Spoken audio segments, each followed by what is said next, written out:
Hello, welcome back. Yes, it's Block 2 time. For anyone who was just playing the quiz, thank you for playing. Congratulations again, the team won.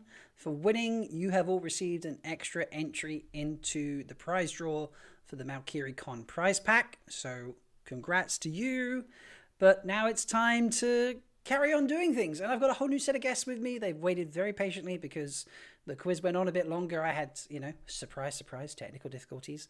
But they have all joined me, one of which I don't think has actually slept yet. But we'll find out. Let's bring them in. Please welcome all of my new guests. How we doing, everybody? Hello. It's good to have you here. Thank you for joining. Hello, hello. Thank you for having us. Yes, thank you. Early for some, late for others. Androl, have you slept yet? I actually slept this morning for about 4 or 5 hours, maybe. Oh, okay. Nice. Yeah. I honestly thought you'd been up all night with the Twitter Time Awards and then had just carried on partying. So. Yep. I'm tired. Still. Are you ready to brag for winning your prize yet? It just still hasn't sunk in. Some people like me, apparently. A lot of people like you, Androl. Yeah. Thank you. If anyone not aware, last night was the Twitter Time Awards, the first inaugural Twitter Time Awards. Androl was nominated for Best Overall Twitter of Time Account and won it by a single vote. It's got to be it's got to be those sultry singing tones. That's what it is. I suppose so. Nice. All right, and welcome someone else from the same area or same time zone at least. Welcome, Memo. It's good to have you here. You. How's it going? It's good. I just had dinner, so nice. This is my dinner. Yeah, well, liquid diet, it's still nourishing somehow. I'm having grape juice, so that's fine. It counts, right? Yeah. Sure. We'll go with that. We'll go with that. Alex, how are we doing? It's great, Rob. Happy to be here. It's been a while. How you been? Yeah, it's good. Getting all settled in here. Nice. Just the afternoon for me, so none.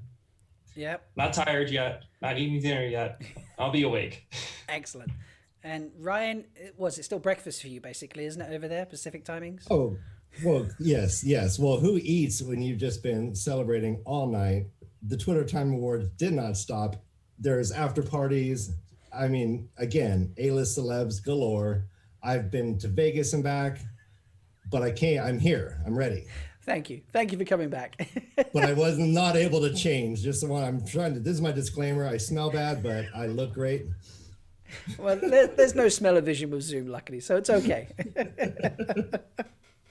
I love it. Well, thank you all for joining me. It's been a pleasure.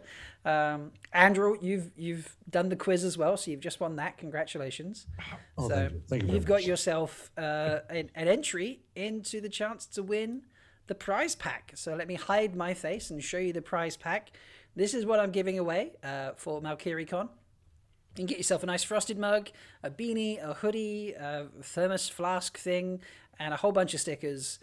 All you've got to do, let me just make sure the bot is ready to rock and roll, is hop into the chat, okay, and type the word Malkier, and that's all you've got to do, and the chat will then check and put you in, the bot will check and put you in the draw, and I will draw that this hour, and then next hour as well, and then a couple more times during the shipping that's happening on later on. So just type Malkier into the chat and you will be in. Guests, you are more than welcome to enter as well. Andrew, you can still enter even though you've won from the quiz. You can still enter and possibly win from the draw. I refuse. You refuse. No.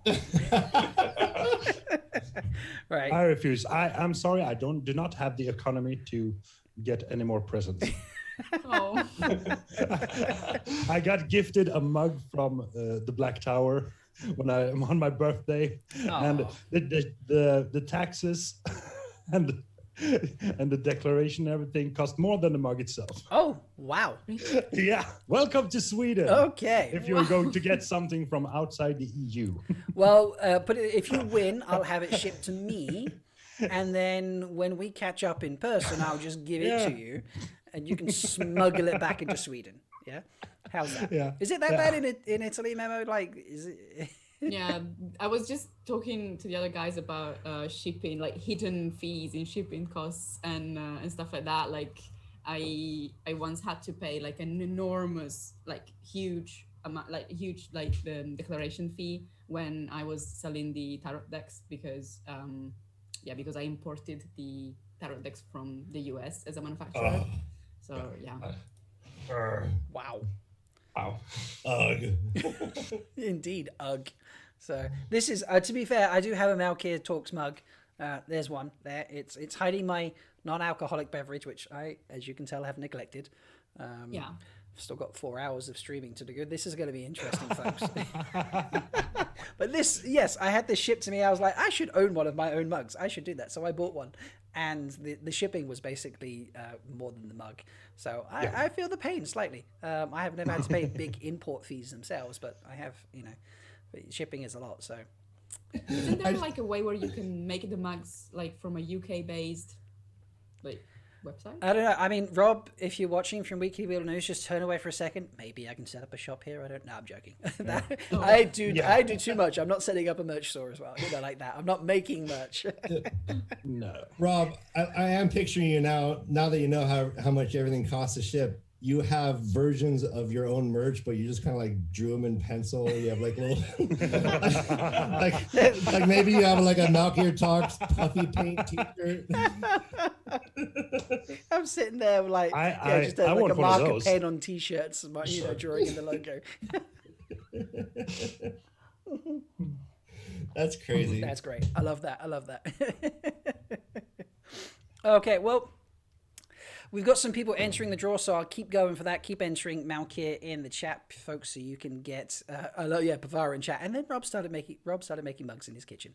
I'm not even making food in my kitchen at the moment for the channel, so I'm definitely not making mugs in the kitchen. Speaking of making things in the kitchen. Speaking of food, come on, what's the update? What's the update? Well, as I said earlier on the previous stream, I will be taking a couple weeks off from content, but I have some things in the works. One of the things I have in the works, I'm very thrilled to say, is in conjunction with Memo. So Memo was saying on one of her live streams, by the way, if you've not checked out any of the people that have been on the streams, by the way, please go and check them out. There's links to everyone in the description. If you don't follow Where the Leaf, Androl, Memo, or A Hero's Journey, or The Black Tower, or Road to Tarvalon that were on the previous stream, like, you're missing out. You need to go check these people out, seriously. But Memo was doing one of her live streams, one of the draw-alongs, and food was mentioned or something. I can't remember how you talked about it, Memo, but you were talking about food in the Wheel of Time. I think it wasn't on the live stream. I think it was in in the Chibis of Time like drawing sessions, and I was just thinking about Mistress Elvira's honey cakes, and I was getting hungry. I mean, who doesn't? Who doesn't get hungry reading about honey cakes? So, but yeah, you said someone needs to make a cookbook. And I was like, I should probably do that. I feel like that's kind of my thing. And then you said, well, yeah, Rob, I was meaning you. So, ladies and gents, I announced earlier that I'm remaking the Volume 1 joke book into a real book as opposed to this screenshots of Twitter book that it is. I'm going to make it into a real book like Volume 2. I'm going to make a website. You'll be able to get these things. On that website, you will eventually also find a Wheel of Time cookbook. And that Wheel of Time cookbook will very generously feature artwork by Memo. It's nice, which I feel very honored to be able to say. So thank you, Memo. I appreciate that. Well, as long as I get one copy of the cookbook. Oh, fuck yes, you'll get a copy of the cookbook. Absolutely. Although, to be fair, I probably need to get you cooking it as well because I probably won't be able to. But... Well, see, what I'll do is next year, when MalkieriCon happens in person as opposed to just online, I will cook honey cakes for everyone who attends. Mission accomplished. I'm making that you can. There's preserved for posterity. If you make Wheel of Time, if you make MalkieriCon in person next year, you will receive a honey cake cooked by me. Not necessarily a big one. There might be a little honey cake, depending on how many people, but you will get a honey cake. fine. I have to admit, I tweeted about this show about 5 minutes before we started, and I hashtagged it honey cakes. And we are 10 minutes in, and honey cakes galore. Yeah, it's all about the honey cakes, isn't it? That was the first dish I ever made on Wheel of Time Food, and I love it. Remember, you commented on the video recently. You're like, "How have I never seen this before?" Because I mean, I've never seen the actual video before, and I mean, I have like a really long queue of Wheel of Time related videos that I still need to watch, because it's like there's so many creators in the community and all of it is good. So, but I have, limited time to watch this stuff like everybody. So yeah, I was very happy to watch it. I'm glad you liked it. Yeah. I especially appreciated how at some point you just like paused the thing because you wanted to eat more of the honey cakes because they were so good, and then just like went back on it. Yeah, I was eating the honey cake. I'm like, this is really good. And then I just like, oh, screw the recording. I carried on eating the honey cake, and then I started talking to the camera again, and I cut that middle bit out. So just like, you see a big honey cake, and then suddenly there's no honey cake because I finished eating it. That was really nice. So, well, it's it's the best advertisement for the honey cake, if anything. It was pretty good. I don't think I've made anything that I wouldn't make again and didn't enjoy in terms of Wheel of Time dishes. That's nice. Which is a good start. I think I need to do that one. My brother-in-law has bees, so I can get a lot of honey. Wow, there we go. Maybe honey? Swedish honey. Yeah. Hey, you can't smuggle that out of Sweden. Yeah, what's the export fees on that? Do we have They to go don't to even. Sweden? They don't even believe in the death penalty, but they will for that. Probably. Alex, I mean, if I have said that to everybody, if anybody for any reason should visit my town, my brother-in-law also has a brewery. Wow. Okay, so what I'm hearing is that we need to go to Sweden at some point. This is what this sounds like. And so, Yeah. does he make a honey ale? Yes. Yes, He does. with real honey. I mean, this is Yeah. That's and he actually awesome. does a mead as well. Nice. all right. Wow. What are the chances there's actual bee parts in the honey or in the beer? Like if Are you worried about honest to God. drinking the stinger right now or something? Yes. I don't know the quality control. This sounds like this. That's what the import taxes are for, to pay for quality control so you don't get stingers in your mead, But it's a professional operations. There will be no bees in the honey. Oh, man. Content warning, no beans were harmed in the making of this mead. No. So our Art and Tastico in the chat say, don't smuggle the honey, smuggle the bees. Yeah. Good idea. I'll put that in my suitcase and come to MalkieriCon. Alex, do you like to bake? Do you find bees in your honey cakes? Like, I have never baked a bee into my cakes, but I do like to bake. Oh God, brilliant! I love. Sorry, I've just got an image of smuggling bees and Androl. Just. Well, I think smuggle the bees is either a sword form or a euphemism. I don't know. Actually, smuggle the bees. What would that be? A sword form? Or what are we saying, folks? Thumbs up for sword form. Thumbs down for euphemism. And I realize that, Ryan, you have struggles with thumbs, but being a puppet, but just go high on the screen or low on the screen, I suppose. I still got him. There we go. That's a downward thumb. All right. So Ryan says it's a euphemism. Memo, is that a sword form or a euphemism? Sword form. Alex says sword form. Andrew says. I feel sword form is winning here. So. Well, that's too bad because we all have to act out like what we think it is. I didn't have my sword on me. I don't think I'm drunk enough to be doing smuggling the bees. Euphemistically, you mean? Yeah, in any method, in any way. All right. Let's put a pin in this. Hour 4, return to this. Let's see her off. Smuggle the bees. I have a bee jar. I don't know how well you can see that. This is like a bee etched jar. So Well, you could put some bees in I there. need to put some bees in there. Just shake it up and Yeah. Makes sense. I mean, I imagine that it should be something you have to have a robe or something. I have the sword inside to hide it and quickly get it out. Just like flashing people. Yeah. Flashing the sword. Flash your now I'm sword. getting flashbacks. Now that is to, a euphemism. Yeah, that is. Yeah. I'm getting flashbacks to me Flashing the sword. Well, Are trench coats even allowed in Sweden? I think like yes. Yeah, it's Okay. cold. You need the wrapping. It's cold in Sweden. There we go. So Makes sense. And maybe, I mean, maybe you can also dress up like a bee. Like you can have like a little trench coat with the bee girl. yellow and black or something. And the stinger on front, so you feel more confident. There you go. God, Memo, I'm sorry. This is clearly this is so the pre-quiz we had, like regular Malkier talks. Post-quiz we're clearly having a semi-rusty heel stream going on. So I blame it on the tiredness. I'm sorry. yes, that's fine. Blame You it were on up me, it's partying all fine. night, Androl. That's fine. So. Oh, does anyone have a favorite Wheel of Time food dish? Or carry on with the food stuff. Aside from honey cakes, does anyone else read the books and think, "Fuck, I want to try that food"?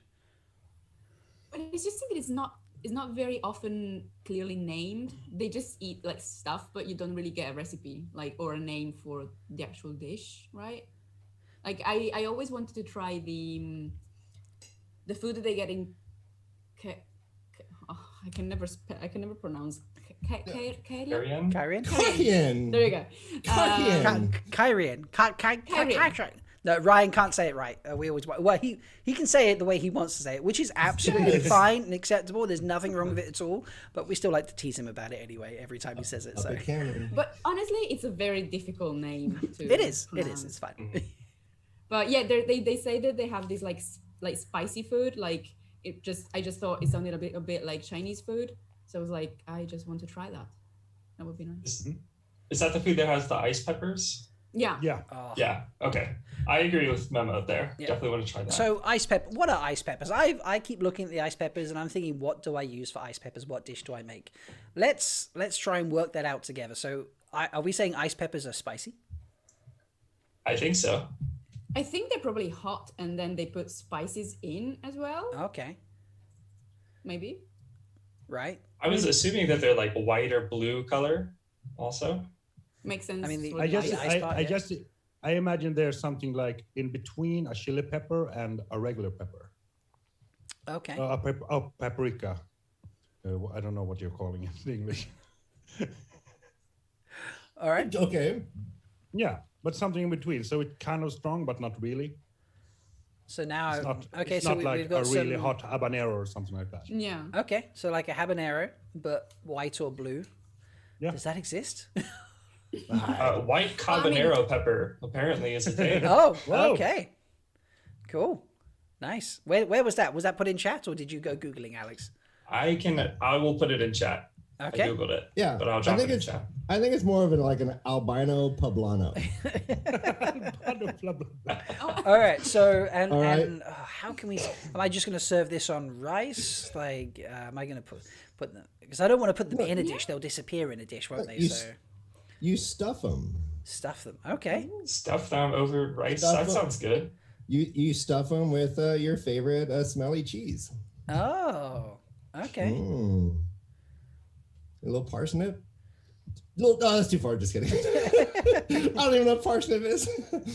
But yeah. Shantony has an interesting look on this. So Shantony says, I would imagine ice peppers would be something that grows in a cold climate that has a hint of minty or / cool flavor with a capsicum heat kick. What is Interesting. It's just another peppers. So they, it's just bell peppers, capsicum. Yeah. A fun story. I have shared this somewhere. I can't remember where I shared this, but I used to live in New Zealand, and in New Zealand they're called capsicums instead of peppers, and I didn't understand that properly, and I didn't really hear them when I was working in a bar, and someone was like, "Oh, I don't want any capsicum in my food, please. I don't like them." I was like, "Okay." So I went to the kitchen and I said, "No Caspians, please," and they were like, "What?" I said they don't want any Caspians in their food, and they were like, "What do you mean no Caspians?" And I was like, peppers. What, they want no pepper in there? They don't want any pepper. No, peppers. Caspians, peppers. You know? Yeah. And like then, the sea. luckily for me, very lucky for me, there was an English guy who was the pot wash guy at the back and lived in New Zealand for a while, and he was like, he means capsicums, you know. But I kept saying Caspians. So from that day forward, I've always, and I have seen. What's the movie? The Narnia ones, yes. Yeah, I do. Yeah, I do see Prince Caspian, and I just think, bell peppers. A huge pepper. He's like, yummy. What can I pair with that? Yeah, is he spicy? So, okay, so we're going to stuff them with some kind of smelly cheese and serve them on rice. That I shall put on the list. That is one thing I shall make. So I'm going to take a few weeks off from releasing content religiously and things like that. And I shall give that a go and test out the recipe for it. So thank you for helping me pick that. good. I'll need to find some minty white habanero style peppers now and stuff them away. But I mean, you could probably like paint the like the peppers. I mean, And then Rob But takes like, another with month food- off from with food content, you know. But because he's in the hospital.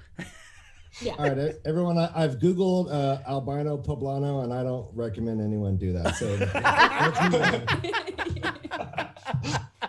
Oh gosh. Now you're just Right. putting weird thoughts Delete in my search head, Ryan. history. Delete search history. Cut the mainframe. Cut the mainframe. I know. Edward Oh Snowden. my help me. god. That's brilliant. So, Rob, I was watching some of your videos today. And I saw the mushroom pepper soup. Oh, yeah. Is that a recipe from the Wheel of Time? Yes, so Or- the mushroom pepper soup, or peppered mushroom soup, is now, by the way, anyone who's the first time reading this is spoilers, but it's not really a big, well, it kind of is, but without context, it's not a big spoiler. This is the soup that Egwene drops whilst serving Elida, rather than confront Elida type situations. You know, she just throws soup everywhere in that situation. It's that soup, and it was suggested to me by Josh from the Black Tower podcast. He was reading that section. He's like, "My God, you should make this." And that was also the first appearance of Narg on the YouTube channel as well. So, Yeah. Although you didn't actually see Narg, you just saw hands, because that's all Narg is actually. I'm going to reveal a secret there. Narg is just a pair of hands that don't actually fit. Yes, I just chopped his arms off, and there we go. I need a proper Narg cosplay. I don't know how well that would work in a kitchen, but we'll get there one day. Narg will come back, I promise. You'll have some fake hair falling in the dish. Yeah. I was thinking one day we might actually have Narg just do the calf chat section. You know, I cook and Narg's just there with like a cup of calf, being like, "Welcome to calf chat," you know. Oh no, he's like, you call that a cook pot? Where's the cook pot? I only work with cook pots. I love it. I love That's it. not a cook pot. That's just some cook pot. Yeah, like I turn up a little cook pot, you know, like a little 9-liter thing. He's like, "That's not a cook pot." Drags in a 50-liter drum. "That's a cook pot. That fits a human," you know. So I mean, I basically think of them as like those witches, the pots like witches use, like round Yeah, and like black. really big cauldrons. Yeah, cauldron. Yeah. That's what I think of a trolley cook pot is. I love that. But also, you could be in the cauldron, like you could be in the cook pot. It's like Narg has like taken charge and he's put you in the cook pot. So now I've got visions of me sat in a cook pot on a video screen, just like, so you've got the bench top of the dish being made where it is, and there's a vision of me, like a little video clip in a cook pot, being like, "Let me tell you how to make this dish before Narg finishes cooking me," type thing. You know. Yeah. Precisely. So Narg is adding cinnamon, which is an odd choice, but I'm feeling it's going to make me more tender. As he's raising the temperature, I'm feeling I'm getting softer, and you will have to describe in detail what it's like Yeah. cooked. That's It might get a bit more rose, but I think it could work. okay. Yeah. I mean, I would love to do an outdoor cooking segment one day with like an actual, open fire cook pot style thing. That is a goal to eventually get to. But cooking myself. I mean, yes. I mean, people pay much money to have those big cook pots in their, gardens and houses. I could cook Gray. My No.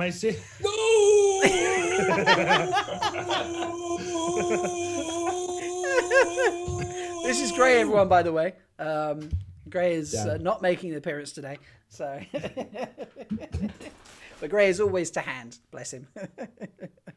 Gray was a Trollic question. Was a quiz question. I'm not sure how many people got it right, but I did actually. That was one of the Malkier Talks rounds. It was quiz questions, and it's like I play Gray on the Way of the Leaf with Ryan and his brother Dan, and occasionally I am there as Gray, and we have a bit about their connection and what is Gray's line in it, and the answer was "not your father." Hashtag not your father. Yep. That is Androl's group got that right. I was listening in. I don't remember who in his group. I think maybe Tree, but someone knows. Yep. It's a thing. It's out there. So there we go. 9LZ. We sure did. I love it. So beautiful. Ryan, so I don't just cook on the channel. I do narrations on the channel as well, don't I? Stunning. And I'm lucky enough that you hook me up with one of your musical connections, and we collab to do narrations for your channel with your first time reader, don't we? Yeah, so my friend Craig, who goes by the moniker Hermit Convention, he's our musical guru and production guy for us. Anything we need, he's basically getting for us. For Watchnary, he's given us all the music we use during the rounds, in between music, when we're jibber jabbering. On our show, it's like the intro music. He's all over it. So that's what he does for our channel. But then in addition, he and Rob join up and they do these 10 to 12 minute long narration soundtracked narrations, which is super awesome because it really adds gravitas, right, to the audio reading. So your reading is spectacular, and then Craig comes in. His music's amazing. He flushes it out. Yeah. It's brilliant. So, I like to do narrations. I had basically enough people be like, Rob, you should narrate. In the end, I was like, okay, I'll try it. And I used generic tracks, but I wanted to do something longer than 2 or 3 minutes because that's all the generic tracks I could find that you didn't, that wouldn't get me pinged by YouTube for royalty reasons and stuff like that. And then Ryan approached me and said, well, I want to do a narration for the books. What was the scene we were narrated? The first one, I forget now. Death of the Green Man. That was it, wasn't it? Mm-hmm. Oh, what a scene! So I narrated that, and we sent it off, and it was amazing. And then we did the flicker scene, which I absolutely loved. I worked really hard trying to get the flickers going in a creepy way that felt like there was multiple on the go, sort of thing. And we're gonna keep doing that for as long as the books hold out for you, don't we? So. Yep, hopefully, or as long as Craig... as long as he's willing to do it, yes, absolutely, yeah. Like, another 10-minute soundtrack? Yeah. Wow, yeah. You said he enjoys it. Yeah. He does. He's having a blast. No. He's just never available to come on and get the praise he deserves. Oh. One day we will see him and we will praise him. We'll make it a mission, absolutely. We'll drag him onto a live stream, no matter where. We'll find a way to drag him onto a live stream and be like, get the kudos you deserve. So, but yeah. We first started narrations on my channel, and it was just Dan and I reading and myself doing really bad keyboard underneath it. So once we've turned it over to you guys, like the production just shot up through the roof. So I'm very happy with it. So yeah, you can find those on the Way of the Leaf. You can find them on my channel. They appear on the Way of the Leaf at the point where they cross that in the books, don't they, Ryan? And then I usually wait a good week or so, and then I release another video. I'll just be like, put it out there. It's so much fun. Androl, when are we gonna collab? When are you gonna do one of my narrations? Oh, well, I just have to know what part. I mean, I made a track for you. Did you? When? You didn't tell me. Yes, I did. But I think you had started to do that narration with someone else. Oh, right. Okay. Oh, we'll sort that out. Oh, We'll yeah, sort yeah. it out. So my bad. That's fine. Sorry. How do you guys pick those passages? How do you guys pick the passages for the narration? With Ryan, we just pick a couple from the books. So I mean, we were going to picked the do last two two. from the books, and then I was late getting the last narration to Ryan, and obviously Craig wouldn't have had time to do it, so that was fair. But we just. But that narration is out there with no music. I know. I did message Andrew. Do you want this narration? Do you know what? I need to re-record that actually, because I've listened back to it since. I'm like, I can do that better, so I'll re-record it anyway. But we just look at. So we're up to. The Dragon Reborn, aren't we now, Ryan? For Way of the Leaf. Yes. So let's pick now. Panel. Yeah, absolutely. Which Great two great narrations idea. should I do for the Dragon Reborn? And let's get chat to And chat, put chime your suggestions on in this as well. one, too. Don't forget to put Malkier in the chat so you can get into the draw. I'll be drawing that in about 5 minutes' time. So, but what should we narrate? Alex, do you have a suggestion? That dream sequence with Perrin and Tel'aran'rhiod searching for Fael. If you can do that, I don't know how long it is. Okay, so so we try and keep it to sort of 10 to 12 pages, and that 10 to 12 minutes, and that generally is somewhere in the region of about 7, 8, or 9 pages, depending on how much is happening. You know how big. You know, it might cross over at the end and start of a chapter, or it might have half pages or things like that. So. By Art, by the way, I see Art leaving chat and Delusions left earlier. Thank you for stopping by. Appreciate that. But yeah, I could definitely get a good section of that in. So that's a nice idea. I'm going to note that down. Memo, do you remember any part from the books? I know. Yeah, I was trying to go back to it because I'm re-listening to the whole thing, but I'm still very early on in the Eye of the World, so I haven't reread Dragon Reborn for like, I don't know, a couple of years probably. But I think the part where Perrin meets Gaul, when Perrin meets Gaul would be nice. The attack with the White whole Cloaks. scene. Yeah. I mean, I don't know how hard or easy it is for you guys to do like an action scene, but you did it with, with the Death of the Green Man, so. Yeah. Oh yeah. And I worked with Ivan Dutch, a composer from Argentina, to do Escape from Shadow Logoth. So, it can be done, absolutely. I say Craig it's Craig, isn't it? I'm saying that right, by the way, Ryan. Yes. Yeah. Yes. Craig yes. is brilliant. For a man who's never read the books, he really picks up the tone of what's happening. So, yeah. Mad on the Rooftops, Matt's Gambling Spree. Is that in that book? Matt's Gambling Spree? Yeah. Yes, it Yeah. is. Oh, yes. It's when he leaves. Oh, this is Oh this my is also God. when he yeah. meets up, His first kill. Yes. and when he beats up Gavin Yeah. and Galad. Okay. Yes, when he beats up the... definitely that. Oh, Ryan, I think Yeah, we're that doing would about be nice 6 as at well. this rate. I mean, Memo, if you don't want to read through the whole Dragon Reborn, you can listen to the latest song that me and Ryan and the Gleeman's Apprentice did. Oh, it's a where great we song. where we recap the whole Dragon Reborn in a Really? song. In one song? Mm-hmm. Yeah, We it's did. pretty amazing. 6 minutes long. Where can I find this song? On my YouTube, Androl Bard of Time. Yeah. It is linked in the description to the video, so you'll be able to find it there, folks. Such a great chorus. Yeah. It's a catchy chorus, yes. It's brilliant. I really enjoyed it. I wasn't originally. I hopped on with Twitch and that with DT as well for the end of book 2, and that was so much fun. I really enjoyed it. I said, Twitch, feel free to say no, but can I come back every time? I love this. And then he's like, yeah, absolutely, Rob. This is amazing. And then he messages me, mid-April. So we're recording on the 24th, and I'm like, Yeah. it's my birthday. So I can't make that. Sorry. So I missed out. On working with the Leaf Boys and that. So it was, it was brilliant. But okay, so we've got beating up the. Where's my notebook? I need to make proper notes rather than scribbling on the side here. Eating on the boys. Wait, what? I love that. Beating on the boys. In fact, that's probably what I will title it if we did that one. Beating on the boys. I love that. That's great. Okay, so we've got beating on the boys. 3 in goal.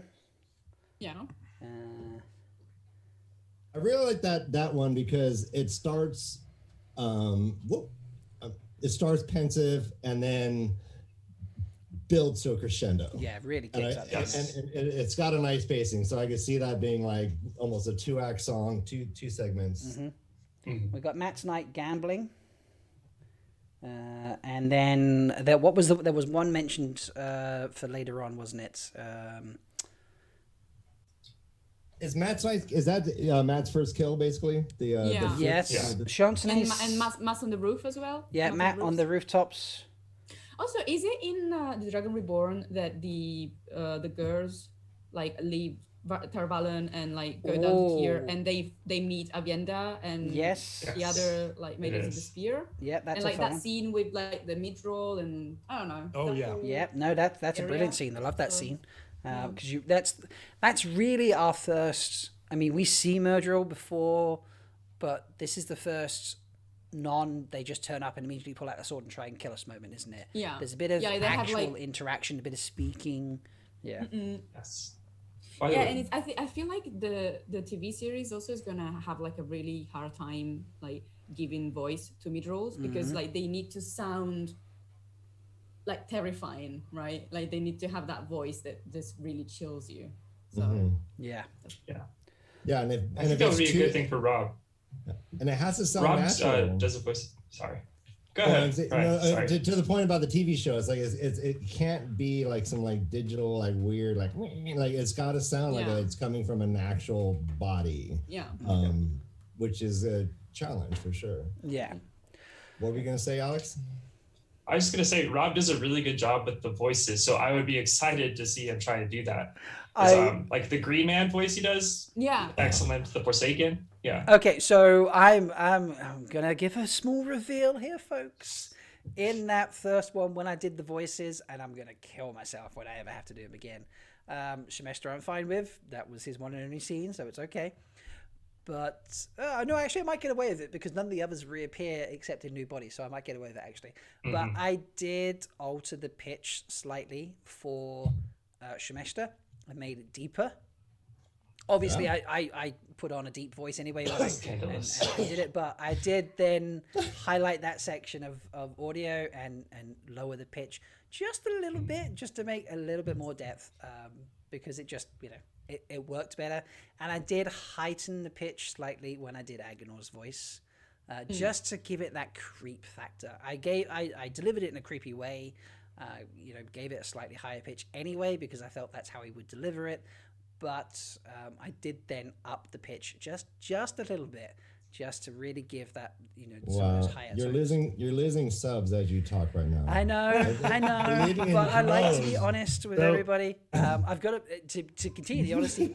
Alex, when you said about good voices, I thought you were going to mention my Murdrell voice in one of my podcast episodes, where I was like, I'm just kind of doing this, mate, and I was just hanging out and going in the shadows, and Agonor turns up, and like, you don't want to test what you're doing, and can you just come out? And I was like, well, okay, Is that your Murdrell voice? That was in the episode in my Dark Friend. That's amazing.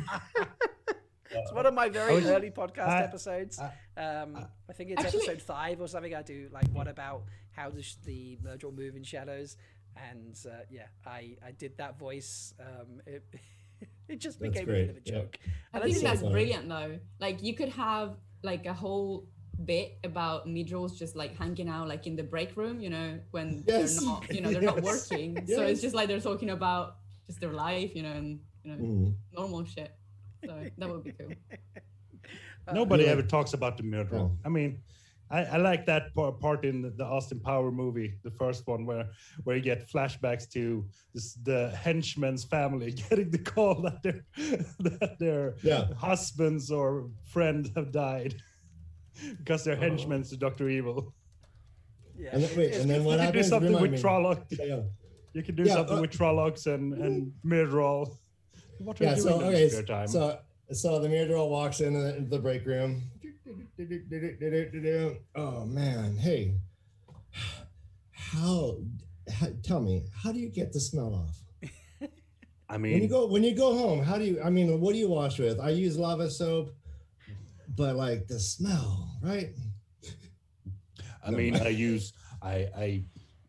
usually use, salt and vinegar just to get it done. But that's not a big problem. The biggest problem is that our damn boss sends us out on some stupid mission. I got to go to a small gosh damn town in the middle of nowhere, and my job was, you got to stand on this road, look at a dude, and then disappear.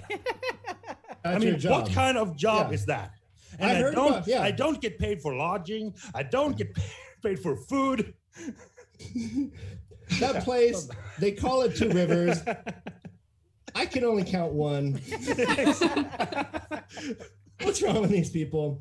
Yeah, I know. It's just propaganda. That should absolutely be a sketch somewhere. I love that. All right. Yes. But really though, how was your distilling? Not long enough. You to spit that, Rob. That was almost a spit take. Close. I've got a lot of technology sat in front of me right now. Please don't make me throw my drinks everywhere. So, I just want to. I haven't listened to that narration, so I have to listen to see how you talk as. What was it? The tree brother.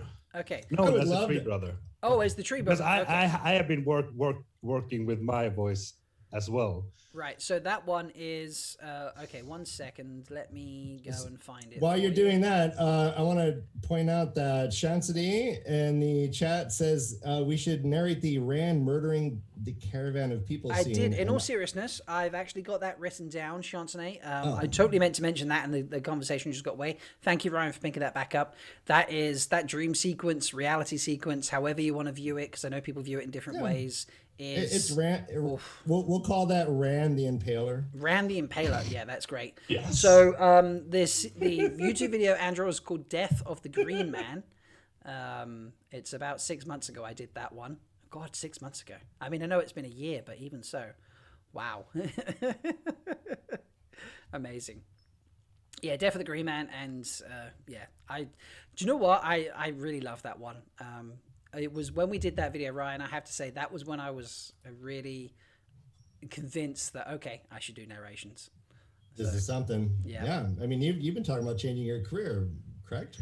I have. Yeah. I'm changing jobs. I'm staying with the same company, but they have multiple sites. I'm going back to an old site I used to work at, hopefully in about 2.5 weeks, fingers crossed. But if not, because of the way their payroll system works, in 6.5 weeks.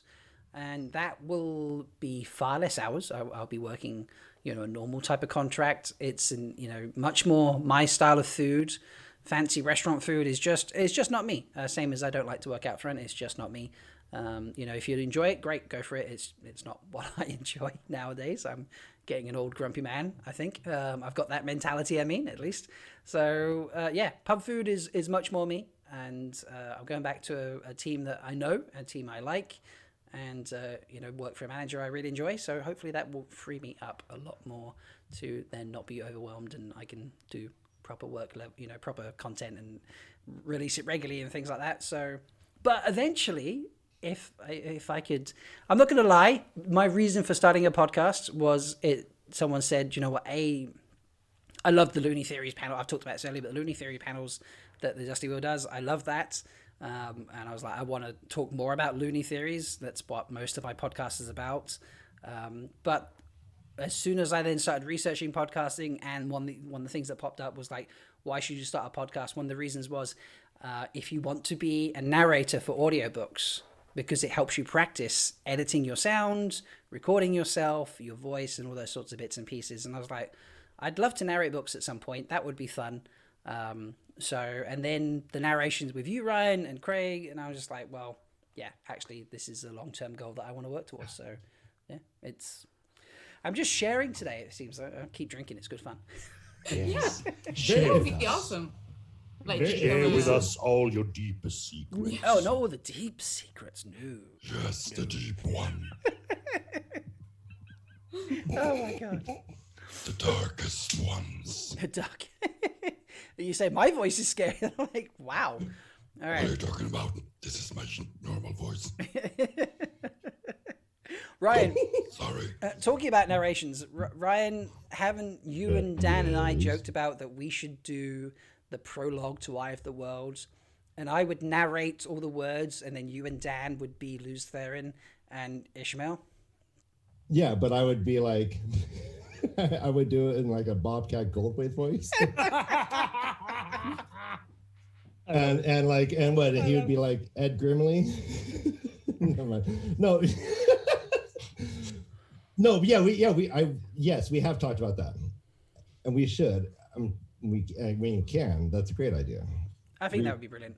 Great. Go out and compete with the dusty wheel cut. We'll call it the leafy cut. Yeah. Yeah. And we'll record it live. Yeah, Androl, you can do our music. Yeah. Yeah, of course. Yeah. We'll get I don't know. We'll get loads of people in, and we'll make it like a big to do out of it, sort of thing. So we'll make a live production. Awesome! I love this. Where Androl has to like play like live reactionary music to what's going on.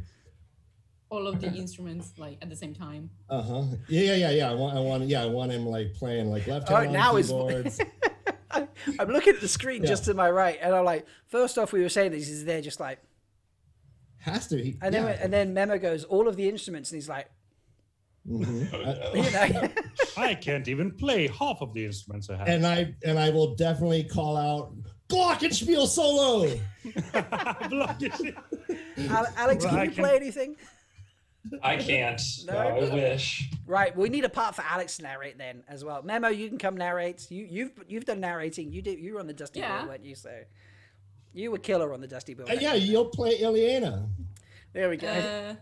We'd have to add some lines. lines. There's not much narration for Elaine. I can just later like scroll.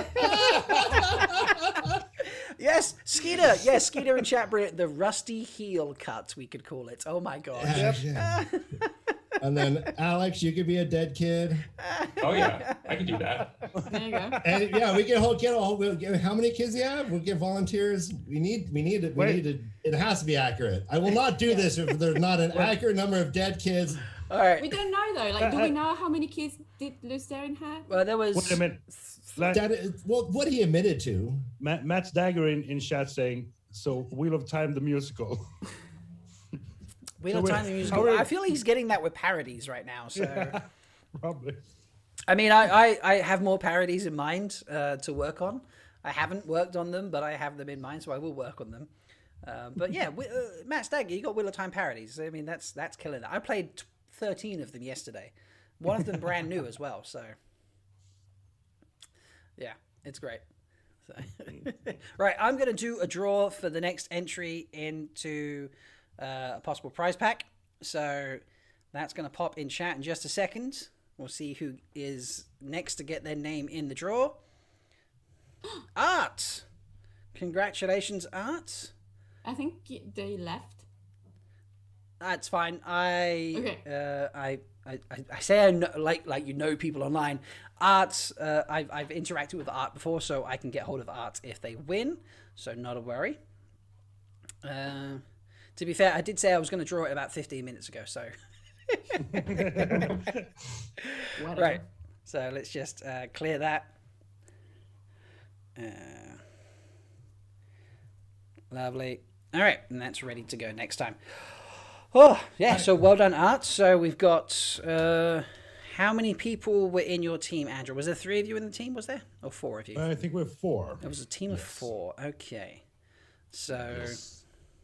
Let's see. Yeah, so there was yourself, Anna, Tree Hugger, and 9LZ all got an entry. And the previous stream, 9LZ got an entry there as well. Congratulations. Killing it, 9LZ! Yeah, and Kavara was our very first person to get entries, and now we've got Art in the mix as well.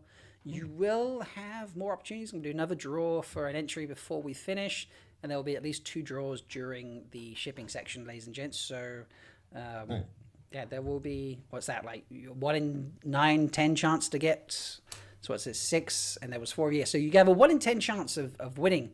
Well, 9LZ's got a 2 in 10 chance of winning, so 20% chance. So I want to ask our friend here, is it 9LZ or 9LZ? 9, yeah. It's Nils.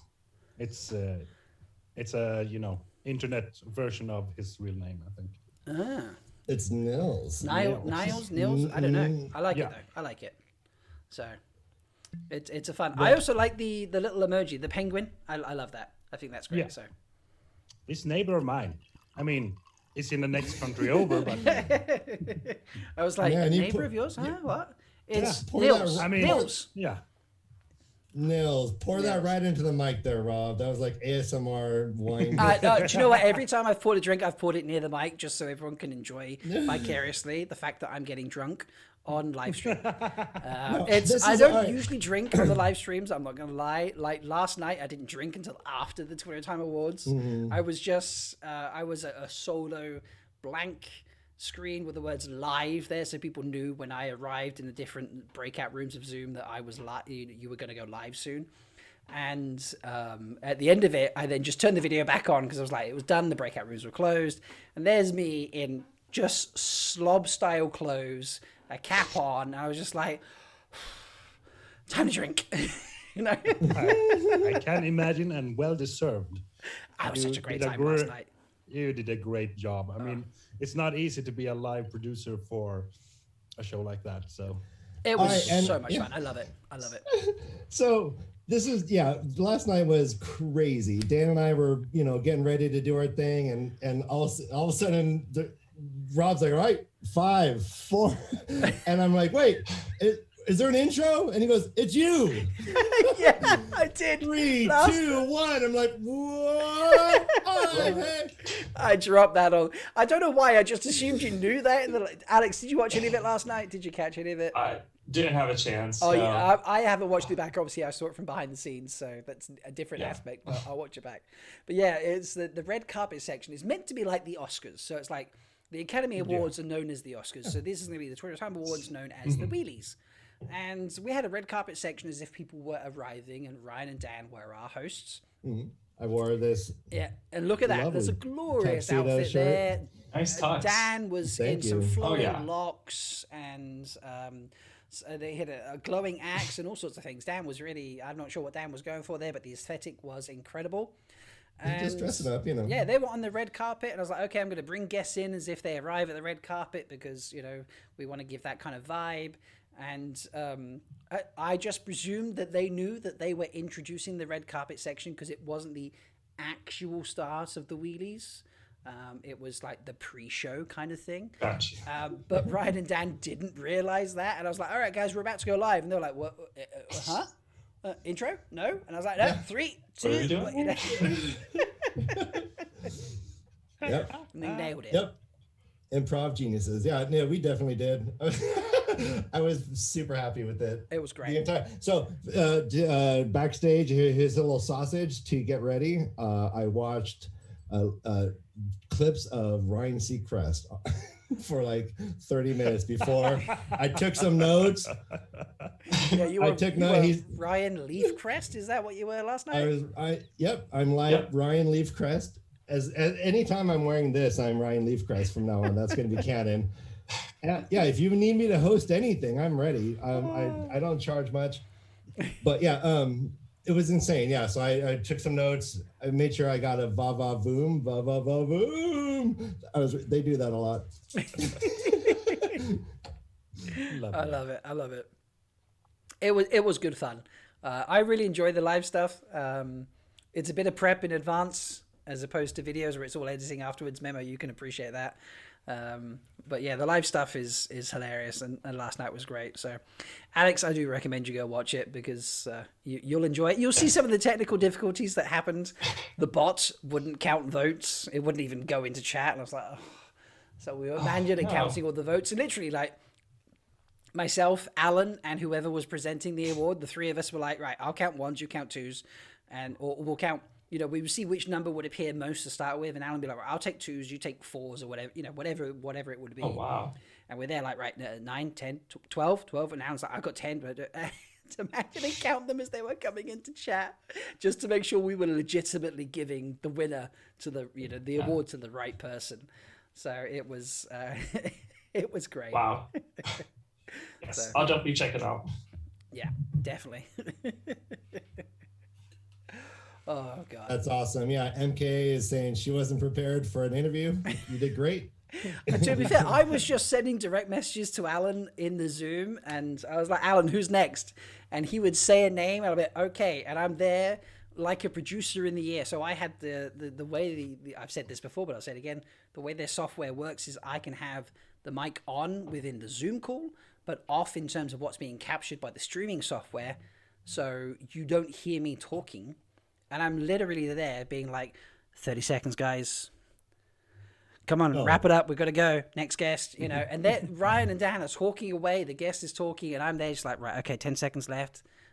You know, about, oh, next up is MK Amelin C, voted for Best I Should Die, you know, or whatever it might have been. Yeah. And they would just appear, and people had no idea they were just being invited to move, and, you know. they didn't know they were going to be live? Yeah, it was brilliant. Tree did her best to welcome everybody and explain the process. Jake was there on a side stage to grab people who were nominated or were presenting next, to be like, okay, right. And then he didn't realize, but I only took the winner on stage, obviously. And so everyone who was left, he had to, when the winner got taken, he had to be like, oh, so you guys didn't win, so now you've been moved into the side stage. We're going to kick you back to the main session, the main backroom area. Really sorry. You know, gosh. He didn't realize that at first. I thought that would be obvious to him when I'm like, I'll take the winner out, and then you send the rest back to the main session. You know, the main room that is just like the chill out backstage area. Yeah. And Jake gets the worst job ever. He was fine with it. He was like, do you know what? The dark friend in me is okay with it. But he didn't realize at first. So instead he's like, shit, I just realized I've got to tell them they didn't win. I feel really bad, you know. Well, you didn't have to deal with it, so why should you care? Yeah, exactly. So I enjoy the live aspects are hilarious.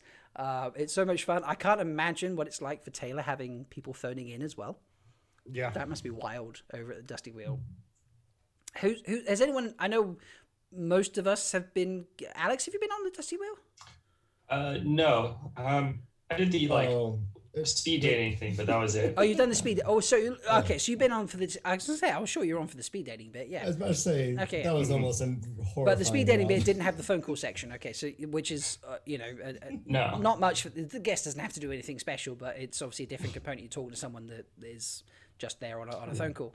But yeah, that just be the logistics there just must be crazy trying to have phone calls.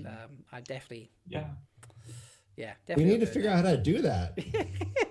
I need a Taylor to do that. I need a Taylor. I can't do that without a Taylor. Come on, Rob. Imagine our show. Your show. Oh, I don't think we can unstream. No, with what you use, I don't think we can get people phoning in. Can I superimpose people? Ooh, I reckon I could actually. I could get people on a Zoom call, but it's not like it's not the same as a phone call, obviously. So I don't know. Maybe. We'll figure it out. Yeah. For year 3 celebration when you finish it. I mean, Zoom calls is way better than phone calls. I mean, I can't call to the Dusty Wheel. That's way too complicated. I mean, a Zoom link is easy. Just click on it and it starts. I mean, a phone number, then I have to, punch in numbers that I don't know. That goes to the US. That is true. Yeah. So I'm not a smart man. You are a smart man. It's phone numbers are complicated, so don't worry. Like phoning abroad is complicated. I mean, phone number. Who has used phone numbers for like 10, 15 years? Yeah, I mean, I used to memorize phone numbers, and now I just search in my phone book. So yeah. Yep. All right, so I'm going to start another poll, another entries, ladies and gents. So if you want to get in to win this prize pack, a frosted Malkier Talks mug, a beanie, a hoodie, what was the flask, the cool flask, I don't know what they are, the ones that keeps it hot or cold or whatever, and a whole bunch of stickers. You need to type Malkier into the chat, and that will the bot will recognize that and enter you into the draw, and I will select a winner soon so you can get into the prize pack. Start that early, and then if I forget to draw it, at least it will be before the end of the stream, because I left it an extra 15 minutes last time. Alex, you've not been. I've not drawn you in very much here, Alex. Let's talk about something that you and I do specifically. I know it's not YouTube; it's more podcasty stuff. But you and I do a whole series on the podcast, don't we, Alex? Yeah, the rewriting the Wheel of Time without Egwene. Yeah. So this It's getting difficult. It is getting difficult. To give a little context before Alex goes on, so on the podcast-a-thon last year, I had a slot. Alex missed out just. He was like the next person to ask after the slots had been filled. So I was like, come on, my slot. This is what I'm thinking. Having other people to chat to would be great. I'm thinking we, name 6 characters from Emmonsfield apart from Rand, put them, roll a dice, and whichever number rolls up relates to a person, and we try and rewrite the Eye of the World without that character. We got a queen, which was interesting. And we've actually at the end of that stream we felt it was probably the easiest one to try, wasn't it? Really, just because of how limited interaction she has in the first book. And we decided to turn that into a podcast series, didn't we? And it's quite interesting. It's only a thought experiment. If you love a queen, we don't want her written out the series. I promise you that. It's literally just a continuation. I was already getting upset. No. We don't want her written out. I promise. It's just, but it Alex, how much does it highlight how vital her interactions are in the series? I think through the rewriting, we're seeing how important she is. I think it's become more of an appreciation of Egwene, like saying the most important parts of her story rather than taking her out, because that's what we have the most discussion about. We're like, we come to a scene, like Egwene is here. How could we possibly replace this? Mm-hmm. What can we do to fit this huge gap? So I think it's a lot of fun. We're up to the Dragon Reborn now. So yeah, we did the first 20 chapters. We're going to do another 20 early next week, and then we've got we're having a mind blank. Brian from Barside Chats is joining us to finish out the Dragon Reborn. So, but yeah, it's such a highlight to simple interactions that she has and the impact they have on a series long event, and I love it. And we have talked about hopefully finishing the series out at some point. There's going to be a lot of episodes by the time we get to the later books, I imagine. But maybe even starting again with one of the other characters, one of the guys or something like that. Just to see the difference. Progressively, just like take out all of the characters? No, the goal is, so our goal is to have the same like Jenga, kind of the same events happen. We wouldn't, no, Egwene would be back in if we did it with one of the other characters, for example. Yeah. But it's to have the same core events happen over the period of the books and get the same end result at the end of the story. Mm-hmm. And just it's literally just a thought experiment, like how you would have to change things to make it still work without just being, I've just created a new character and we'll call her Sigwayne instead, and suddenly she fills the role, or something of that nature. Like actually using the other characters, and do we have to cut things, or do we have to add scenes or ads? We add just the simple things with when they were being chased by the ravens. It's on their way to the steading. We had a whole interaction. Do we have some kind of extra Aiel character? Do we have a wolf character? Like we had a whole interaction with that, didn't we, Alex? Yeah. But like how, I'm sorry, because this is probably going to be kind of spoilery. So if we do spoilers here, it's fine. Go for it. Oh, okay. So I mean, Egwene becomes pretty important like when she, becomes Amyrlin. So like, have you already thought about that? Like, who's gonna take up the mantle of being Amyrlin? We did discuss this, and we decided we're gonna have Elaine take over as Amyrlin, but we're gonna give Nynaeve more of the dreaming stuff. Those are the two big plots for Egwene. Yeah. And then, like the secession in Andor has to be changed as well, because Egwene can't be, queen and Amyrlin would be hard, or Elaine can't be queen and Amyrlin. Yeah. So Elaine would be just Amyrlin and not queen. Mm-hmm. Yeah. Yeah, we talked about other characters that could sort out the succession type thing, but I brought it up because I was like, we were at a point that wasn't massively vital in the story, but I felt we were at a crossroads. So it was like, we need to start deciding the long-term effects of not having Egwene and her part in the story. And we didn't just want to have a new character turn up and fill those parts. Yeah. We wanted to have the existing characters, fulfill those needs, but also in a way that would allow the story to finish in the same way. But yeah, it's what started out as an interesting thought experiment of like, oh, what would happen if we did this? It's become much more of a, a highlight of the foreshadowing that Robert Jordan does and how vital characters' interactions can be in a book where they, on the surface, look like they do nothing.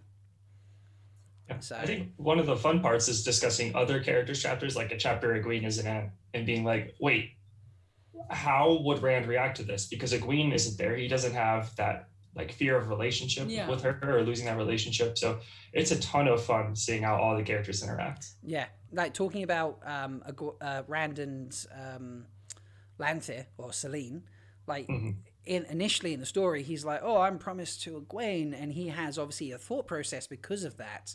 With no Egwene, he's not promised to anybody. Does he behave differently? You know, so it highlights the importance of a character even when they're not in a chapter, and I love that about it. Yeah. Well, because if they are the driving motivation for other characters to do stuff, then if they're not there. Exactly. So we decided on the live stream last year, who did we pick of the Emmons Fielders was actually the easiest to write? Was it Perrin? We just said was actually you could write Perrin out completely and it would, you know, it would be super easy from the story. I think it was Matt for the Eye of the World, because he doesn't do anything except grab the dagger. Yeah. Although he does provide a lot of motivation for Rand to keep going, because like of the whole like journey that they go on together, and Rand feels hugely responsible for Matt because Matt is like just catatonic and can't move. So like if Rand didn't have Matt there to care for, like would he just focus a lot more on his own, like starting like budding like madness and maybe go mad like a little bit faster? I don't know. Good point. Yeah. And it's exactly this discussion right now. It's those sorts of things that stem from Alex and I trying to go through chapter by chapter to that highlight the importance of a character even when they're not doing anything. And I can't speak for Alex, but for me it gives me a huge appreciation of Robert Jordan and his writing of, you know, early books for characters when they aren't doing anything. Like, oh my god, they still play a part. It's, you know, I mean, you could say that for any writing, I suppose, but I think Robert Jordan's level of foreshadowing is just epic, and this really highlights it. So I look forward to making it through with Alex and other people to come in and guest appear and be like, hey, I think this or that. I still need to make a better document for how we've made changes. Because at the moment we've just got a bunch of notes and it's terrible. But that's on me. But I look forward to completing it and then being able to do it with other characters just to show the way the story would have to change and how it could be played. So, yeah. I just want to highlight that because Alex does that with me, and I'm not sure many people know that. And I didn't know that, but it sounds super interesting. I'm definitely gonna go and listen to it. Just to be clear, we don't want Egwene cut out of the series. We like Egwene. No, of course. Just to be very clear on that. And then I have a suggestion just to add to your workload. Okay, why not go for it? Yeah, to do a what if. What if Senbui was the Dragon Reborn? Oh God. So instead of the kid from a village, it's the old man from a village. Yeah, exactly. So just take a random side character that only appears once or very little, and make them a totally different and more significant character. Androl, I'm going to extend a challenge to you, and anyone else who wants to join in, let me know. Androl, come and join me. We'll do a live podcast recording at some point. We'll schedule it. We'll plan things out in advance. But let's do a live podcast recording in Discord, because I like to do them once a month. You and I and whoever else wants to join us, we'll throw the invite out there to talk about how we could make Senbui and not Rand al'Thor, the Dragon Reborn. So rather than having the weight of the world thrown on a young man's shoulders and how he deals with that, let's have the weight of the world thrown on an old man's shoulders who hates life. But it looks like it's a young man's shoulders instead, and how that would look. And like a Benjamin Button situation? Maybe it's got to be Benjamin Button style. Who knows? Well, I mean, I don't know. I think it would be just one book basically, because Senbui would be like, yeah, fuck that, I'm not doing it. Like, and it would be over. But there's the challenge, Memo. That's the challenge. You've got to be like, okay, let's see if I can make this work. Master of Deck is right. This is like people discovering fan fiction. Yes, I love. Yeah. This is why Master of Deck and I do the Wheel of Time shipping that we do, which is happening after this live stream in about half an hour-ish, because I love the what if scenarios. I really enjoy them. It's just fun and thought experiments. They don't have to, matter at the end of the day. So yeah, I'm glad you're all getting on board with this, and we'll do a Send Buoy episode at some point, Androl. Yeah. It could be fun. Definitely. All right, folks, I'm going to give you, let's say, 5 more minutes to get in on the prize pack entry. So type Malkier into the chat. Not many people have done that, so feel free to hop in there and type Malkier into the chat and get in a possibility of getting one of the entries into the draw to win this prize pack. It's huge. I mean, come on.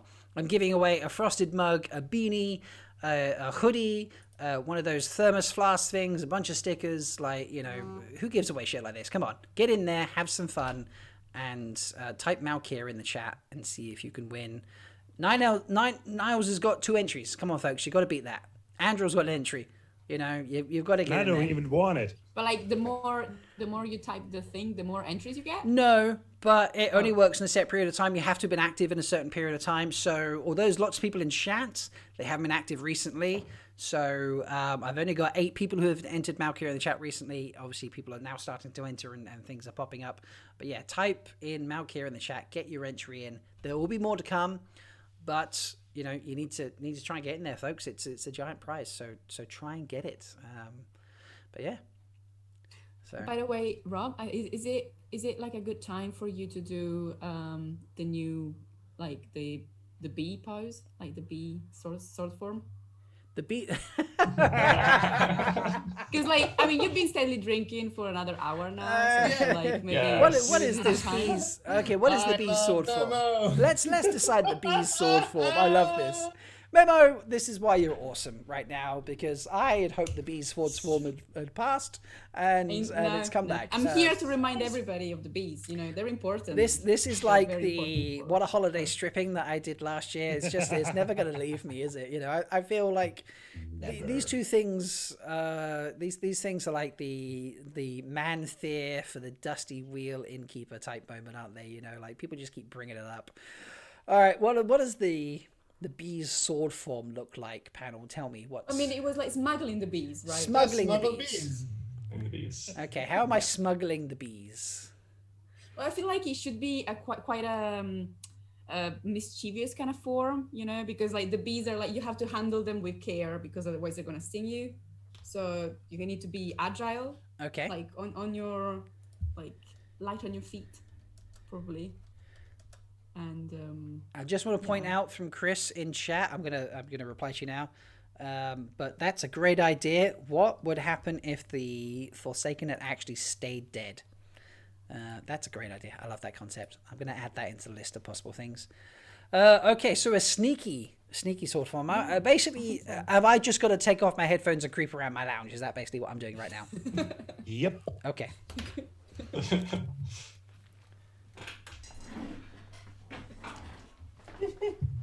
Okay.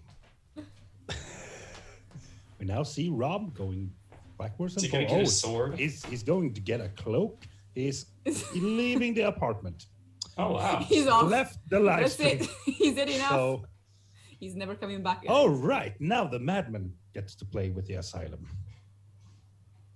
What do you want to do, guys? Hey, yeah, well, when the cat's away, then I start playing. Yeah. Oh, wait, I see something. Oh, what? What? Wait, what? He is sneaking. He got a cloak on. I think. I'm a bee! Just sneaking around. How was and that? looking surprised. Yeah, That was that's pretty good. Yeah? Okay, sweet. At least I was putting clothes on when I did that. I feel like I was about for to the say. next time you need to have a yellow and black cloak, so that you actually look like a bee. But then aside from that, perfect. Other than that, okay, cool. Yeah, fine. I like that. I'm just curious to see what what do you guys do to Rob? Oh my god, chat's going to be hilarious now because they're just catching up to what's happening thanks to the YouTube delay. So what the heck is happening? Thank you, Memo, for that. I appreciate. You're welcome. That's why I'm here. Yep, there we go. That's why we invited. Yep. Now oh god, now I'm tied into this. Oh dear, what's going on? My headphones have, there we go. I've got wrapped up in my cloak. Don't ask why I have a cloak. I just do. But yeah. It's a perfectly normal thing to have, I think. Yeah. Do you know what? I actually Nobody's use it for the judging you. leaf cast because with the angle of videos and cameras and stuff, and then I can then hold grey up, and if my arm has a black sleeve on it, then it's less likely to be noticed around. Rob, you just like how it feels against your naked skin. It's okay. Naked Ryan, I told you that. We all know you like. Confidence. That's why you keep doing the show. It's the only thing drawing you back. You're an addict. You're a cloak addict. I'm a cloak addict. Oh dear, what's happening now? Right. So at the end of the stream, Rob is going to reveal his new OnlyFans, cloaked and naked. Yes. Cloaked to naked bees.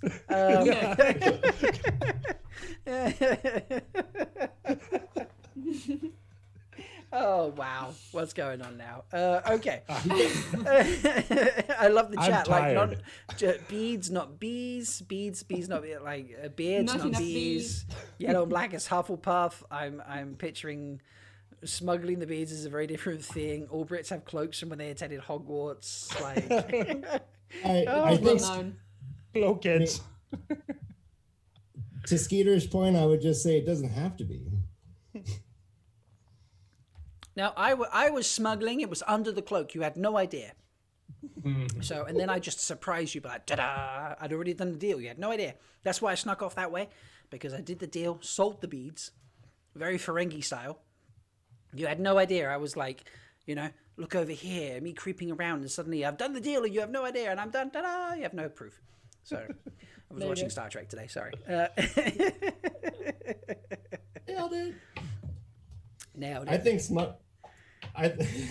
think smuggling the bees is something much akin to, like, you run onto the scene as if you're getting attacked by a flock of bees. A swarm. It's very just a swarm. No, I'm a murder of bees. I'm getting fucking attacked by a murder of bees. Murder of I bees. run up, bees, everyone, bees, and then pull the knife out. Isn't it a knife to a bee fight? Okay. Yep. You got to get close. You got to get close to a bee. Memo, is this how you envisioned spending your Sunday evening?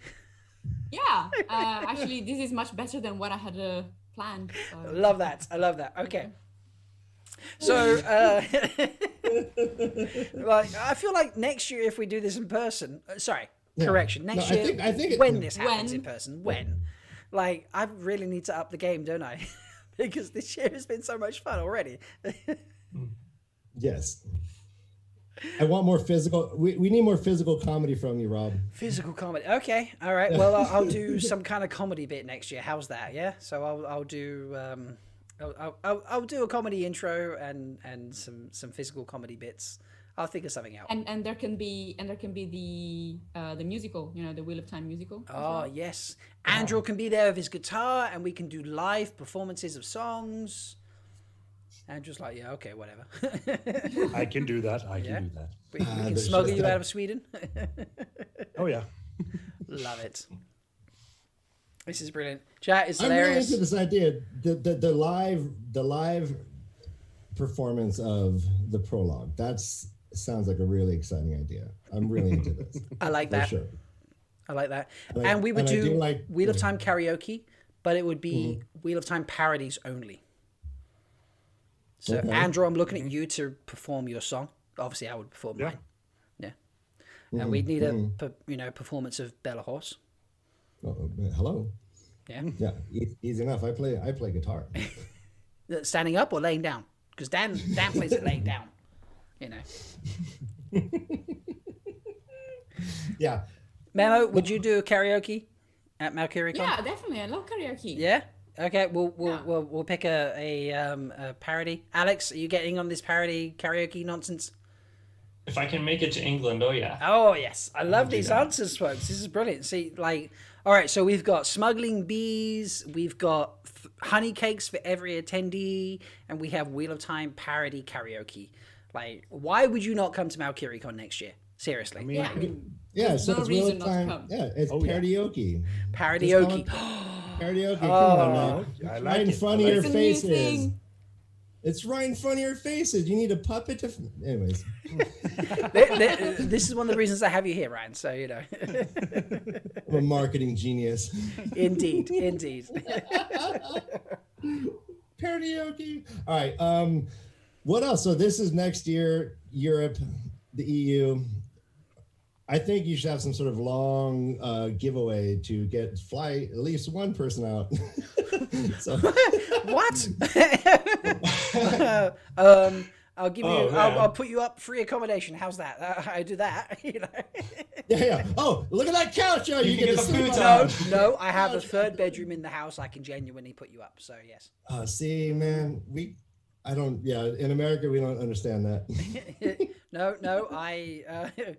In the sense of sharing. So where I live currently, it was a place I rented with someone I used to date, and we were looking for a 2-bedroom place, and the 3-bedroom place came up. It's a tiny office, but it's big enough for a bed and someone to stay in on a just visiting basis. It's not a long-term bedroom, but it's fine for a short-term visit. And so I have my friend Lucky's moving across to study in all sorts of bits and pieces. So she's taking the second regular bedroom, but I can still host a guest in the third bedroom. So, and there's a bed there as well, so, I can absolutely offer that up as a price for someone. If you can get here, I can give you free accommodation. Awesome. And your address is, you're going to put that in the chat, right? My address is 1-800 P.O. Box, go. my address is patreon.com/MalkieriTalks. Nice ones. No, and as 9LZ has put in chat, puppets can just be shipped, right? So, there we go. Now your name is 9LZ again. Ninels. Shift this mother. Okay.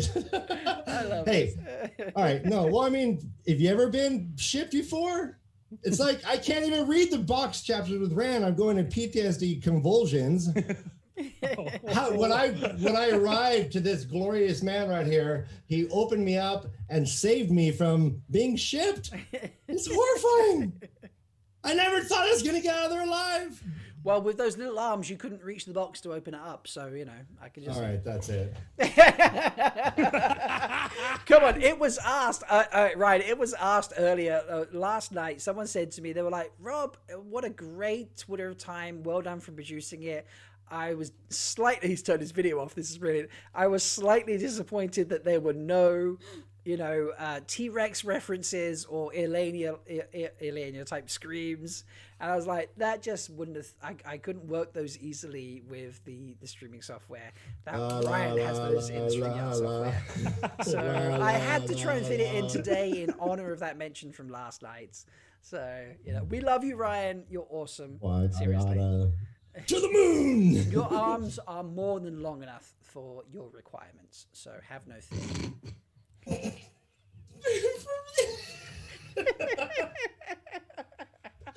All right. Well, I mean, yes. In my personal life, it's more of an issue than I want to admit, but yes, for the show, these are just so sufficient. the whole joke behind it is, so BrotherDan, when his puppet stretches up, and Gray, their arms go up like this. Ryan, would you care to play a game and stretch your arm up? You see the difference? Like top of the head, he's like just about ears. So yeah, there's a whole like arm length joke that we play, and we say that Ryan is a T-Rex in puppet form. Bless him. So, but Ryan, being a T-Rex. You are exactly. There's nothing wrong with T-Rex. You are awesome. We love you. So yeah, king in the jungle, right? There we go. King of the prehistoric. Yeah, it was prehistoric jungle. All right, I'm going to select another winner. Why am I moving the mouse from that computer? Move the mouse on my laptop, Rob. Come on. So who is next to get into the draw to get an entry for the prize pack? Our next winner is Matt Dagger. Congratulations. I love that, Max Dagger. You are awesome. I love how you just interact with so many Wheel of Time accounts. We see you everywhere. You're a huge Leaf fan. So I always see you in the Leaf shows, and it's great. You're there early. You stay afterwards. So I'm so happy you've got an entry there. That's brilliant. So congratulations. Congrats. Yes, that is brilliant. Represent. Much needed. Like I love it. You know, I always want everyone to get an entry, but I love it when, you know, it's people that I know as well, I suppose you could say. Not necessarily know, but like you've seen in chats, people who are dedicated to showing up to shows and supporting and liking and that. It's always brilliant. You know, we love everyone who turns up. We love everyone who watches, you know, but people who watch week in, week out, it's just like, they're basically family at that stage, aren't they, folks? So. Absolutely. Absolutely. That's why we do it. Yeah. So let's spend. It's better than the void I've been talking into for the last 5 years before I actually put a camera on my face. I don't know about speaking to a void. I was just kind of talking to myself. All right, let's have a little run around the room. I want to promo you guys because you've been here. You've supported me. You interact with me, you share my content, you know, comment on my content, all those sorts of bits and pieces. So let's have a little run around. Let's look down as the list. Memo, like, if anyone doesn't know your artwork, they seriously don't understand what Twitter does.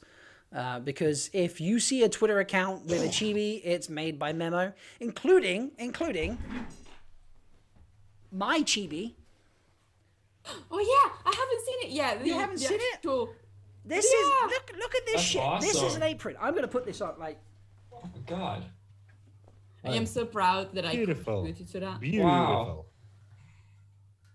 It's This very is the chibi Yes. you will see in all videos now. Like a beautiful apron. Malkieri's sexiest chef. Sorry if the sound went bad there because I had the mic, the apron over the mic, but yeah. Memo does the chibis for Wheel of Time, and I mean. Memo's artwork is amazing. I'm a patron of Memo's, and I love being that. I can't draw to save my life, but I love just seeing. You're the best. Like you're the best patron ever. Like even though you're the only person who doesn't draw properly on my patron, but yeah, like, I am Memo's only patron who has no artistic ability whatsoever, and I am there purely. My name. So as mentioned in my previous stream before the quiz, I change my name in every server I'm in. Just to sort of match it. And in Memo's server, I am Memo's Malkieri Cheermaster, which I think is as long as a Discord name as you could possibly have. I think I used every possible letter that was available to me. And my job there is to literally be like, welcome, you're at the best place in the world. You know, Memo is an amazing artist. But Memo, tell us what you do. Like, talk about everything. Okay. Yeah, I do the chibi. Everything. From the beginning. On the spot now. No, I mean, I've started doing the chibis like totally kind of like by chance, just because I was like, I don't know. I think I drew the Emon Fields 5 first because I was like, oh, it's cute because there's this thing, especially on Tumblr, there used to be this thing where Moraine is kind of considered like this kind of magical mom who takes away all the kids, you know, from the two rivers. And so I was like, oh, I'm gonna make this like little baby, you know, Rand and Perrin and Egwene and Matt. And then from there, people seem to like them. And they're just really fun for me to do because usually the art that I do for work or for, you know, like my other stuff, it's like Rob is still just moving the thing. It's more like it's a little less chibi. It's like it's more it's less stylized. So to do the chibis is really fun for me because it's literally just like it's not easy, but it's just stress free, I guess. And tell us about your chibis of time. Let's go Wheel of Time specific for a moment. Tell us your videos about chibis of time. Yeah. So I played with this idea for a bit where I was like, I'm gonna do all of the chibis, you know, all of the characters from Wheel of Time, they're gonna become chibis. Because I keep seeing people like adding chibis to their profile picture on Twitter, and I was like, I want to have the whole of Twitter of Time with the chibis. And then I was like, what if I get all of Wheel of Time, you know, with all the characters? And that's kind of crazy, but also kind of not, like I'm kind of doing it. So I just listen to the books I just re-listen to the Case Redding and Michael Kramer's version. And in the meantime, I talk about the books and I draw the characters that are mentioned and or have a significant line at least. So, like some characters, they're just mentioned, but they don't do anything at all. So they're not going to make the cut. But, if they do have a line or anything, then they're going to get drawn. And so I've been doing this kind of, as Rob most eloquently put it at one time, it's like a podcast, but I'm drawing. Mm-hmm. So, yeah. That's the thing. Yeah, ladies and gents, if you want to listen to a podcast almost like a chapter by chapter podcast, but watch someone draw incredible artwork at the same time of the Wheel of Time characters, this is it. So it is, yeah. Although I do get progressively more argumentative about like the more I listen to it, the more I'm afraid that people are going to think that I don't like Wheel of Time, because I keep just like mentioning things that I don't like about it. But the thing is, it all comes from a place where I actually love the series. So it's not like I'm just, No, I love it. It was, as pointed out very quickly in chat, Chansonnet and 9LZ, Chansonnet's favorite chibi is Delusions of Grendel's chibi, or the chibi that Delusions of Grendel's using, which is Grendel. And the Hatch family chibis are amazing. I'm so glad Hatch family reached out to you to do that.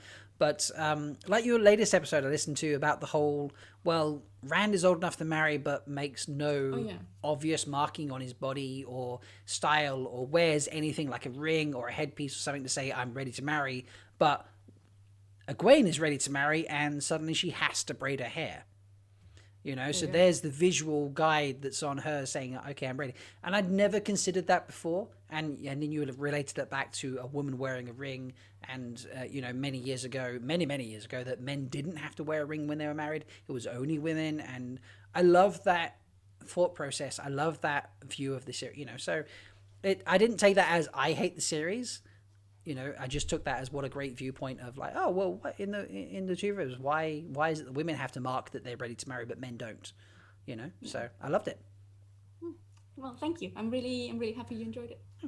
Everyone should enjoy it. Everyone will enjoy it, I'm sure. Ryan, buddy. Absolutely. Beefcast man. Front and center. What do you do? Tell us. Well, I'm one half of the greatest comedy duo, speaking about Wheel of Time, current and in the future and the past. And I'm saying duo because there's several threesomes which I love. Well, sometimes it's a foursome. Sometimes I turn up as well. It's not just you two and the first time readers. So Then yes, you're right. No, and Rob, like this is my time to thank you personally. You have been such an amazing help to Dan and I getting our show on the ground. We have bigger plans for things in the future. Which we haven't talked about recently, but one of the reasons Rob and I have been working together like this is to learn how to do this stuff better so that we could create better content in the future involving, the Amazon show as it comes out. But it's been a joy, man. Rob's one of the most dedicated, warm, skillful, pleasant person I've ever been able to work with. And it's just this weird thing how you just kind of earwormed your way into our show. And then it's like, now if you're not on, I'm like, God, where's Rob? This is crazy. I hate it. Yeah, we just talked about producing stuff one day and it kind of just like, well, I'll help you if you like. And it went from there, didn't it? Yeah. And then it's like, sometimes we go long and it's like 3 a.m. for you. I'm like, dude, I've got to check out. I'm sorry. I'm like, one time I remember, you took a break and I was waiting for the break because there's something we were playing a video or something and I was doing that.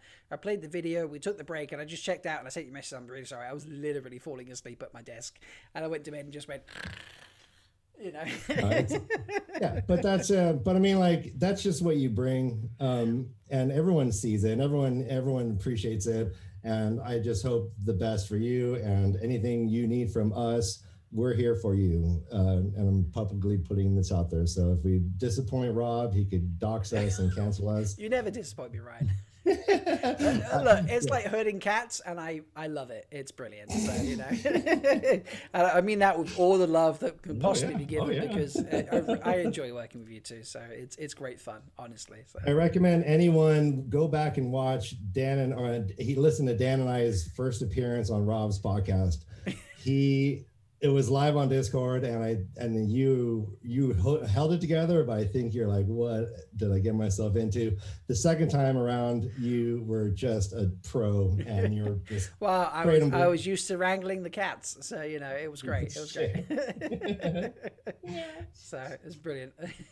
Well, thank you, Ryan, for those kind words. And if you haven't checked out Leafcast or Memo, check them out. And if you haven't checked out Androl, tell us about your singing. Tell us about your sultry, beautiful voice, and how you are the best overall Twitter account that's out there. Yeah, I don't know how I got that one, but yeah, I'm grateful for it. I make music, mostly based in real time and its community. So, and I've written a lot of songs, and I'm slowly getting together a record, but I know I'm kind of 2 years behind on it. But, you know, someday I'll get it done. The problem is when you're actually learning to produce and record music, the more you learn, the more you realize that the first thing you recorded is not that good. Yep. So then I start again with the same song. But I'm getting there. I have 2 songs I hope to get out in the next few months, at least. So your songs are brilliant. That's something. Thank you so much. And thank you for having me, and congratulations on your 1-year anniversary. Thank you. Appreciate it. And Alex, last but not least, basically my first you were my first international guest on the podcast. You were beaten out only by Null, who I actually work with. It's the only person you were beaten out by, and that was only because we worked together. You have been on the podcast more than anybody else whatsoever. Really? Yes. Yeah, Wow. I went through and tallied. When you factor in your just appearances in general, you know, when we first went back and did one of the first series that I'd ever done on the podcast, before I even had introduction music whatsoever, and I used something generic from Anchor, which was terrible, and I had actual music. Thank you, Alitza, for that music, by the way. It's beautiful. You were one of my first ever guests. Null just beat you out by 1 episode, but I worked with him. You're my first international guest, and you've been on more than anybody else. With the Wheel of Time shipping, and it's not shipping, the writing, the redrafting series. The port is getting to me. Oh God, shipping's going to be hilarious next. So I appreciate you turning up today, Alex. You know, like, tell folks about A Hero's Journey podcast, because it's a great podcast. I really enjoy it. I've enjoyed my appearances. I enjoy listening to books that I've listened to, not listened to, or read, and you know, it's fun, the 3 of you. So tell us about yourselves and all that sort of it to finish us out. Yeah, so basically me and 2 friends from undergrad, each week we take a different book and pick one character from it and see how well they fit the hero's journey or the monomyth, Joseph Campbell's theory on writing. So we debate how well a character fits all of the steps there. And really it's a great way to focus on a character and see how they develop and change throughout the course of the story. It's less, you know, focused on the plot of the debate, more focused on the character. But there is some debate in there if you guys are interested in that. We do all kinds of books. We've done up through The Shadow Rising of the Wheel of Time. So those would be great episodes to check out. And yeah, Rob has been on for our Lord of the Rings episodes. So they're good episodes. They're all good episodes, I got to say. But, you know, obviously you get me, so, you know, biased. Yeah. So yeah, it's brilliant. You got to check it out. The Zach and Jack. There we go. Every time I'm on the show, I'm terrible. I'm like Zach and Jack. I can't never forget, and I've got it right finally. Zach and Jack. They're brilliant. I love. There's a very. Is it Zach who's got a very dry sense of humor? He's like, I don't think that's quite right. Yeah. Yeah. So I always enjoy. It's like, not sure you've gotten that right there, sort of thing. I enjoy that little interaction there, and I'm like, yes. So yeah, if you haven't listened, it's great. I'm not gonna lie, I don't listen to everyone because I'm like, actually, that book I want to read before I listen to the podcast episode. But there's so many, I'm like, oh my god, I've heard about this book and I want to listen to it or read it, and I want to see what's going on, and I don't mind about spoilers, so I'm gonna hop in and listen to the episode, and the interactions are great, and you've had other wonderful guests on the show as well. So yeah, we have. We've done collaborations with Leafcast and a couple other Wheel of Time. Brian from Barside Chats, Leslie Sedai from Stuck on Arrakis has been on a couple times too. Leslie is great. So yeah. Awesome. Well, I think time's almost just finishing up. Rob, before we go, I want to show you something. Go for it. This right here is the very first comment on your very first video, which is the way the leaf. I don't know if you realize that. Seriously? I'm the first person to ever comment on your stuff. Right. I'm going to make. So is that the honey cakes video? Yep. Okay. And the next comment is from Daniel. You got to go in chronological order. I'm going honey cakes video. I'm looking at the comments. Why am I not seeing comments? Why is it not showing me comments? It's not good television. It's not good television, is it? Oh no. That's why I tried to show it. But yes, it's fun. It's been fun, man. It has. It's been brilliant. I remember watching you guys when you were pre-recorded and weren't live, and you didn't have Todd, and you were getting, who was the character that Dan did? Dan Carlin. Dan Carlin, that was it. Oh my god. Yeah. I loved we it. retired. Yeah. No one understood what we were doing. Oh, but you need to bring it back because he's priceless. So, but yes. So thank you everyone for joining. It's been brilliant. I've just loved it. Getting to know you all has been so much fun. What a wonderful year. And I hope for many, many more. And I hope to see you all in person. We've never all met in person, and we need to fix that. So we're going to fix that at some point. One of these days. Indeed. So let me change. I don't have my ending screen, so we're just going to vamp for a second while I talk about stuff. Vamp. And yeah, we're going to do that. And yeah, thank you everyone. Bye. Are we gonna fade to vamp? Fade to vamp. Fade to vamp.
welcome. We're back. Yes, it's the shipping. Maddie and Master of the Deck Kayla has joined me. Welcome. This is the, I don't want to say end segment of MalkieriCon, but shipping is something that I love to do at Malkier Talks. Kayla and I want to say met thanks to the Dusty Wheel. That's not exactly accurate. Kayla and I both called into the Dusty Wheel on a relationships episode or something of that nature and discussed about a couple of things. Kayla talked about shipping. I talked about Noel being in love with Tom, thank you. And then it progressed into there, and Master Deck appeared on for a shipping episode, and then I discovered her trash server and fan fiction people, and that's where I met Maddie. And you know, shipping has become a thing that I do on Malkier Talks channel, and I thought it only proper that we finish with a shipping section on the live stream on the first ever MalkieriCon. It will happen every year, even if I have to get these ladies in virtually and they can't attend in person. Hello, Silchas Ruin in the background there, ready to cause chaos. Love that. So hello, ladies. Welcome. It's great to have you here. Hi, thanks for having us. Yeah, I'm happy to be back. This is always fun every time we do it. It is. For anyone not familiar, basically the wheel you see on screen contains a very large list of Wheel of Time names. I can't remember. Do we have any monsters? I don't think we've got any monsters on the list currently. I'm looking at it. I Just the golem. Just the golem. Just the golem. Okay, cool. But we've got a full varied selection of names. We've got characters you love, characters you probably hate, characters that are even married. And we are going to spin this wheel and draw out two. And if we feel like it, maybe we'll draw a third name if we feel it's appropriate. That has happened before, hasn't it, Kayla?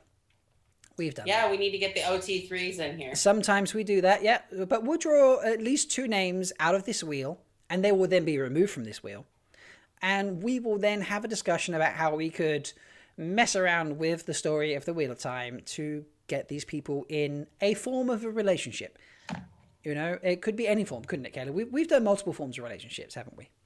Yeah, I mean, when I was on your podcast for the first time, we sort of talked about what shipping is, what is some of the terminology that we use, and one of the easiest things that fanfic, non-shipping people miss is the difference between a slash and the ampersand. A slash relationship, which comes from the original Star Trek shipping, Kirk / Spock, means that it's a romantic or sexual relationship. And an ampersand means that it is platonic. It is not romantic or sexual. It's usually used to denote a story or a ship that focuses on the relationship between two people, but that they are not sexually or romantically involved. So a friendship as opposed to a relationship. Perfect. Love that. So that's kind of what we're doing. And Maddie, this is the first time you've appeared, isn't it? Yep. Yeah. I wanted to do this. I approached Master of the Deck and I was like, I love having people on who have not been on before. I said, Kayla, suggest me someone. I was like, I could think of names, but you are in the world of fanficking and shipping and things like that. Bring me someone new.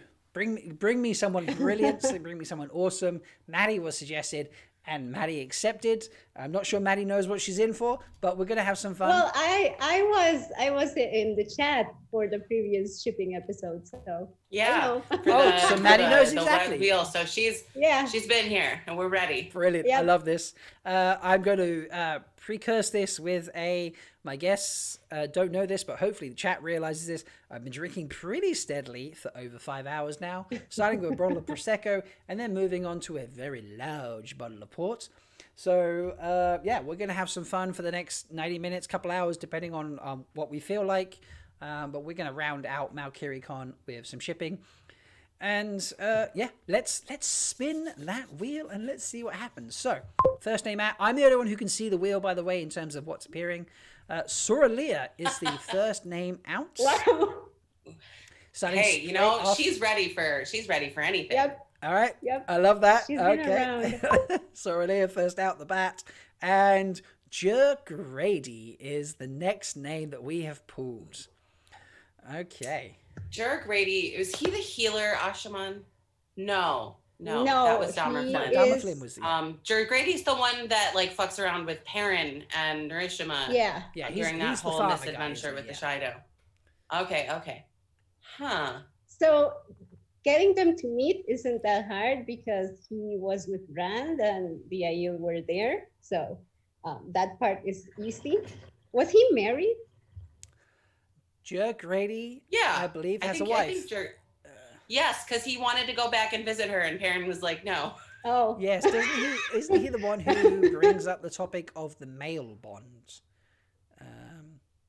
Like, I wish I could see my wife, but I more importantly wish I knew why her knee hurt or something, wasn't it? Something of that sort of nature, am I remembering? Right. So he had a marriage. yeah, bond because with it her. was really far away. They could feel each other from farther away than an Isolite could feel a warder, I think. And chat has Right. immediately picked up that Grady's got a wife and kids. But hey, you know what? Especially in Aiel culture, that's not a deal breaker. There we We've go. got Yeah. sister wives here. And Soralia, I mean, she's publicly announced that, she's on the market. She wouldn't mind having another husband. And, Jergrady is, he's not a shrinking violet. He's married with children. He's an experienced man. And an experienced woman. Yes. Hey, I mean, this, oh gosh, so how can we have fun with this? They meet because Jergrady's around with Rand, Yeah. maybe even before Grady goes off with Perrin for that whole dust up. Yeah, it like when they were in Tyr, hiding out in the mansion, wasn't he there? Ooh, I think so. Yes. And so some of the wise Was ones she were there? there. Was she there? I don't or was know. she in Carrion? that's a good one. Chat, She help might us have here a been little Carrion. bit. I love chat, by the way, that their son is another possible guide or Kane. Maybe if they met a little sooner, perhaps, but Guido Kane had already been born. But I love that. Pavara, that's a nice entry, Pavara. I love that. I'm not sure if they were there at that particular point. If they were there She together, might have been in Carrion at that time. Yeah, but the Ashaman kind of, especially when there was that, there was the confrontation with Perrin Let's look and him up. with, the confrontation with Perrin, the one that they sort of manufactured to get Perrin off towards Massima. I mean, it could be that they had been aware of one another prior to that, and Soralia was pissed off that her new boyfriend has to go run off and is separated for so long, and then we get to the last battle, and we have a nice reunion. It's very possible. I mean, any woman that is going to marry an Ashaman and stay married, marry a man who then becomes an Ashaman, stay married to them, except being bonded to them, is going to be a strong-willed and strong-charactered person, and probably accept unusual things in their life. So I don't see why having Soralia Yeah. as a sister wife could be a massive stretch. I think this is a possibility in there. Yeah, like she wouldn't have a problem with that. So maybe Right. maybe she meets his wife and they get along, and yeah.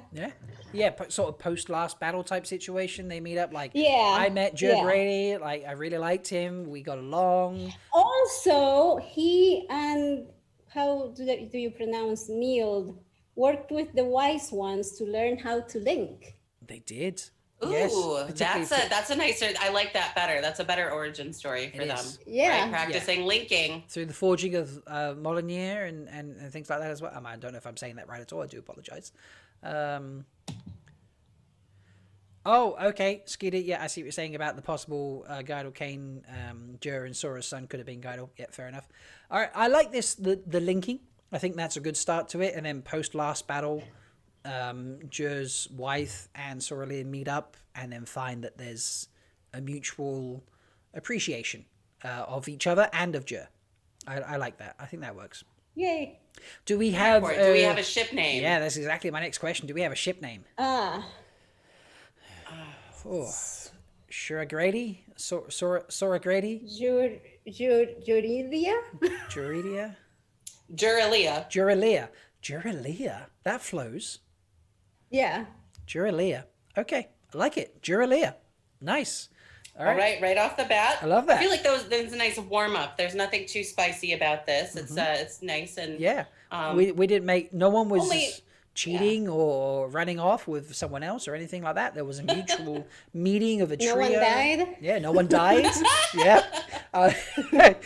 Is that foreshadowing? We're going to kill people? Is that what's happening? Let's get our next Hey, name. the Golem is on this list. Last time, didn't we start off with the Golem? It was like the first one. We did. Didn't we start with Loyal as our match? No, it was Logain. Logain. It was Oh, Logain. it was an L. Okay. Well, I only asked that Yeah. because Loyal is the first name out of the next spin. Yay! Okay. All right, Loyal. We've got, as Kayla likes to say, we've got some monster fucking on the go. Let's get our second name out of the spin. We have Shiriam. Okay. Oh, Well, so we've got. We have she the was the nicest mistress Ogier. of novices. She was the mistress of novices, and he likes books. He does, yes. So they're both academically minded. He wasn't. I mean, ever in Loyal the- was out and about in the world before he even made it to Canelan, and got holed up in the library at the Queen's Blessing. There's a possibility. I mean, if you were an Ogier that wanted to go explore the world, especially you in would search go of nice to books, Tarvalon, and you would you would want try to go to Tarvalon.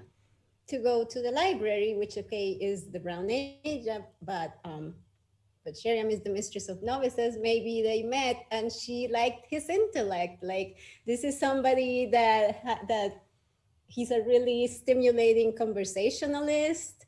And I can and Imagine we know how that else he she's could be stimulating.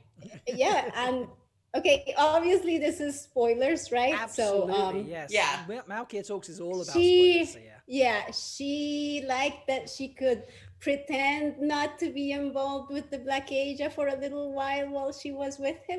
Oh, yeah, because at that point, Loyal would have been particularly innocent as well, because this is pre-meeting Rand and Matt and getting involved with Taviran and saving the world and all that sort of. He's just like, I've escaped the steading as a young man. I shouldn't really have run away, and I'm seeing the world, and I'm all excited and vibing about it, and yeah, I like that.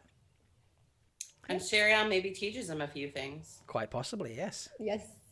Okay. I like that. I think that works really well. Very casual, mutual, enjoyable, short-term relationship. I see nothing wrong with that at all. I think that's great.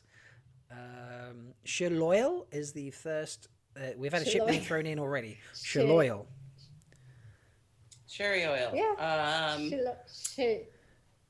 Loyalam sounds weird. Loyalam. I mean, we could go with the Mistress of Ogiers. I think The actually. Mistress of Ogiers, yeah. Yeah, I was like, I feel we need an esoteric name with this. So Mistress of Ogiers sounds great. I love that. I think that's a winning combination.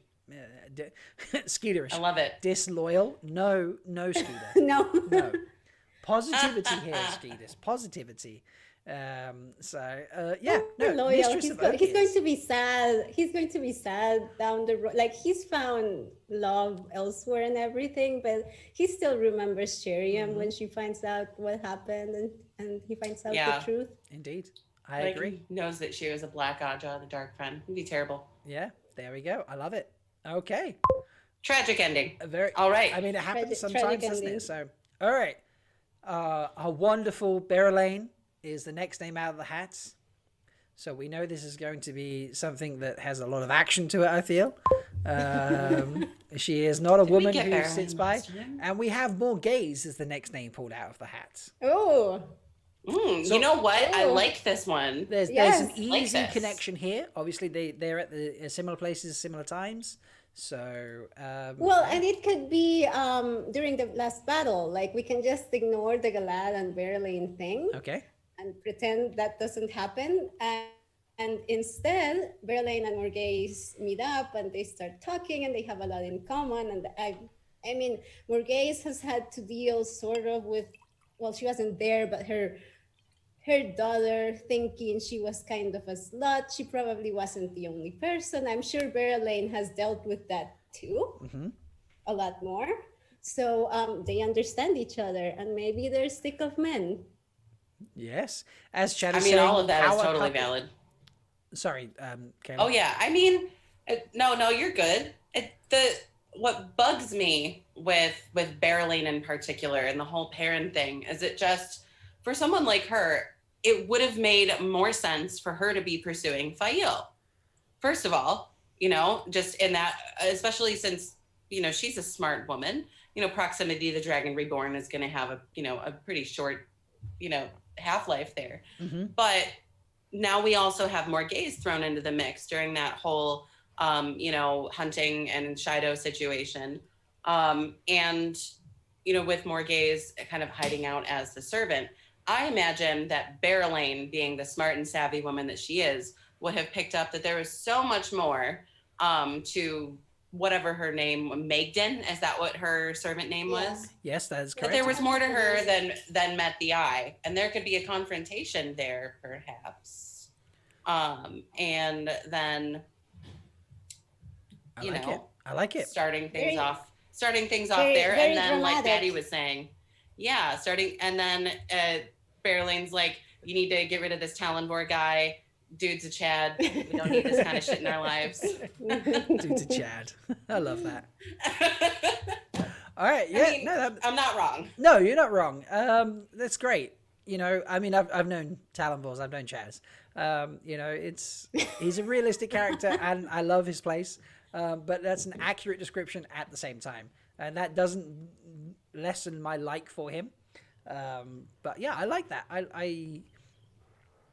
The recognition of her in that position as not just being a servant, and the potential for that is brilliant. What are we getting chats here? Talonvor and Galad run off together, and Morghese and Berlane become an item. Chancenay, why not? Talonvor strikes me as a good-looking guy. Galad is obviously described as the best-looking guy in the world. Morghese and Berlane are described as, Morghese's beauty that has ripened. I don't know if ripened is a great word. I heard someone once recently describe that ripened described, basically suggests you're about to spoil and you previously weren't good looking. I understand the intent behind the word ripened. I understand, saying like, oh my God, you were gorgeous. Now you're even more, it's like you've matured into it type thing. I understand that ripened is the way they've described it. Yeah, it's not great, but Berlane is described as hot AF, basically. Morghese is described as stunning is the word I would use for Morghese, I think. Am I wrong there, ladies? Nope. I mean, they're both very, they're two beautiful women. They're powerful women. Yeah, They're Sean's got two intelligent power couples women. there. I'm sorry, like Talonvor and Galad and Morghese and Berlane. I like it. So, Chancellor has also suggested the ship's name, the Queen's First. Ooh. Oh. Now, it probably would not actually be the Queen's First, let's be here. But I'm here for that. I like it. The I like First it. Queen? We don't need to make any silly sounding combination of their two names to sort of take away from the absolute powerhouse that would be this ship. Mm-hmm. I like that. Imagine, I mean, Darlin must be quaking in his boots at the idea that we have Morghese Trakand and Berlane Serpendrag Because she at the helm would here. probably just go to my inn just to leave Elaine free to make her own choices, so she'd relocate with Berlane. Yes. And then there's that, background of okay, so I'm dealing with the First of Mayenne, but the First of Mayenne's partner is the previous Queen of Andor, whose daughter... You ain't gonna fuck with either of these Exactly, women. whose daughter is the current Queen of Andor. That's serious power right there. Not even necessarily serious power, but at the very least serious influence. So... Yep. Yeah, my N really increases in. Yeah, I like that. I very much appreciate that. That's what a great couple to have pulled out. This was a great ship. This might be my favorite one of tonight. I mean, I don't want to like, you know, We're only anything 3 could happen in, from you here. know, But it's my favorite so far. Favorite so far. I like that. Before we get any further along, reminder people that I'm doing a MalkieriCon giveaway. It's a giant prize pack.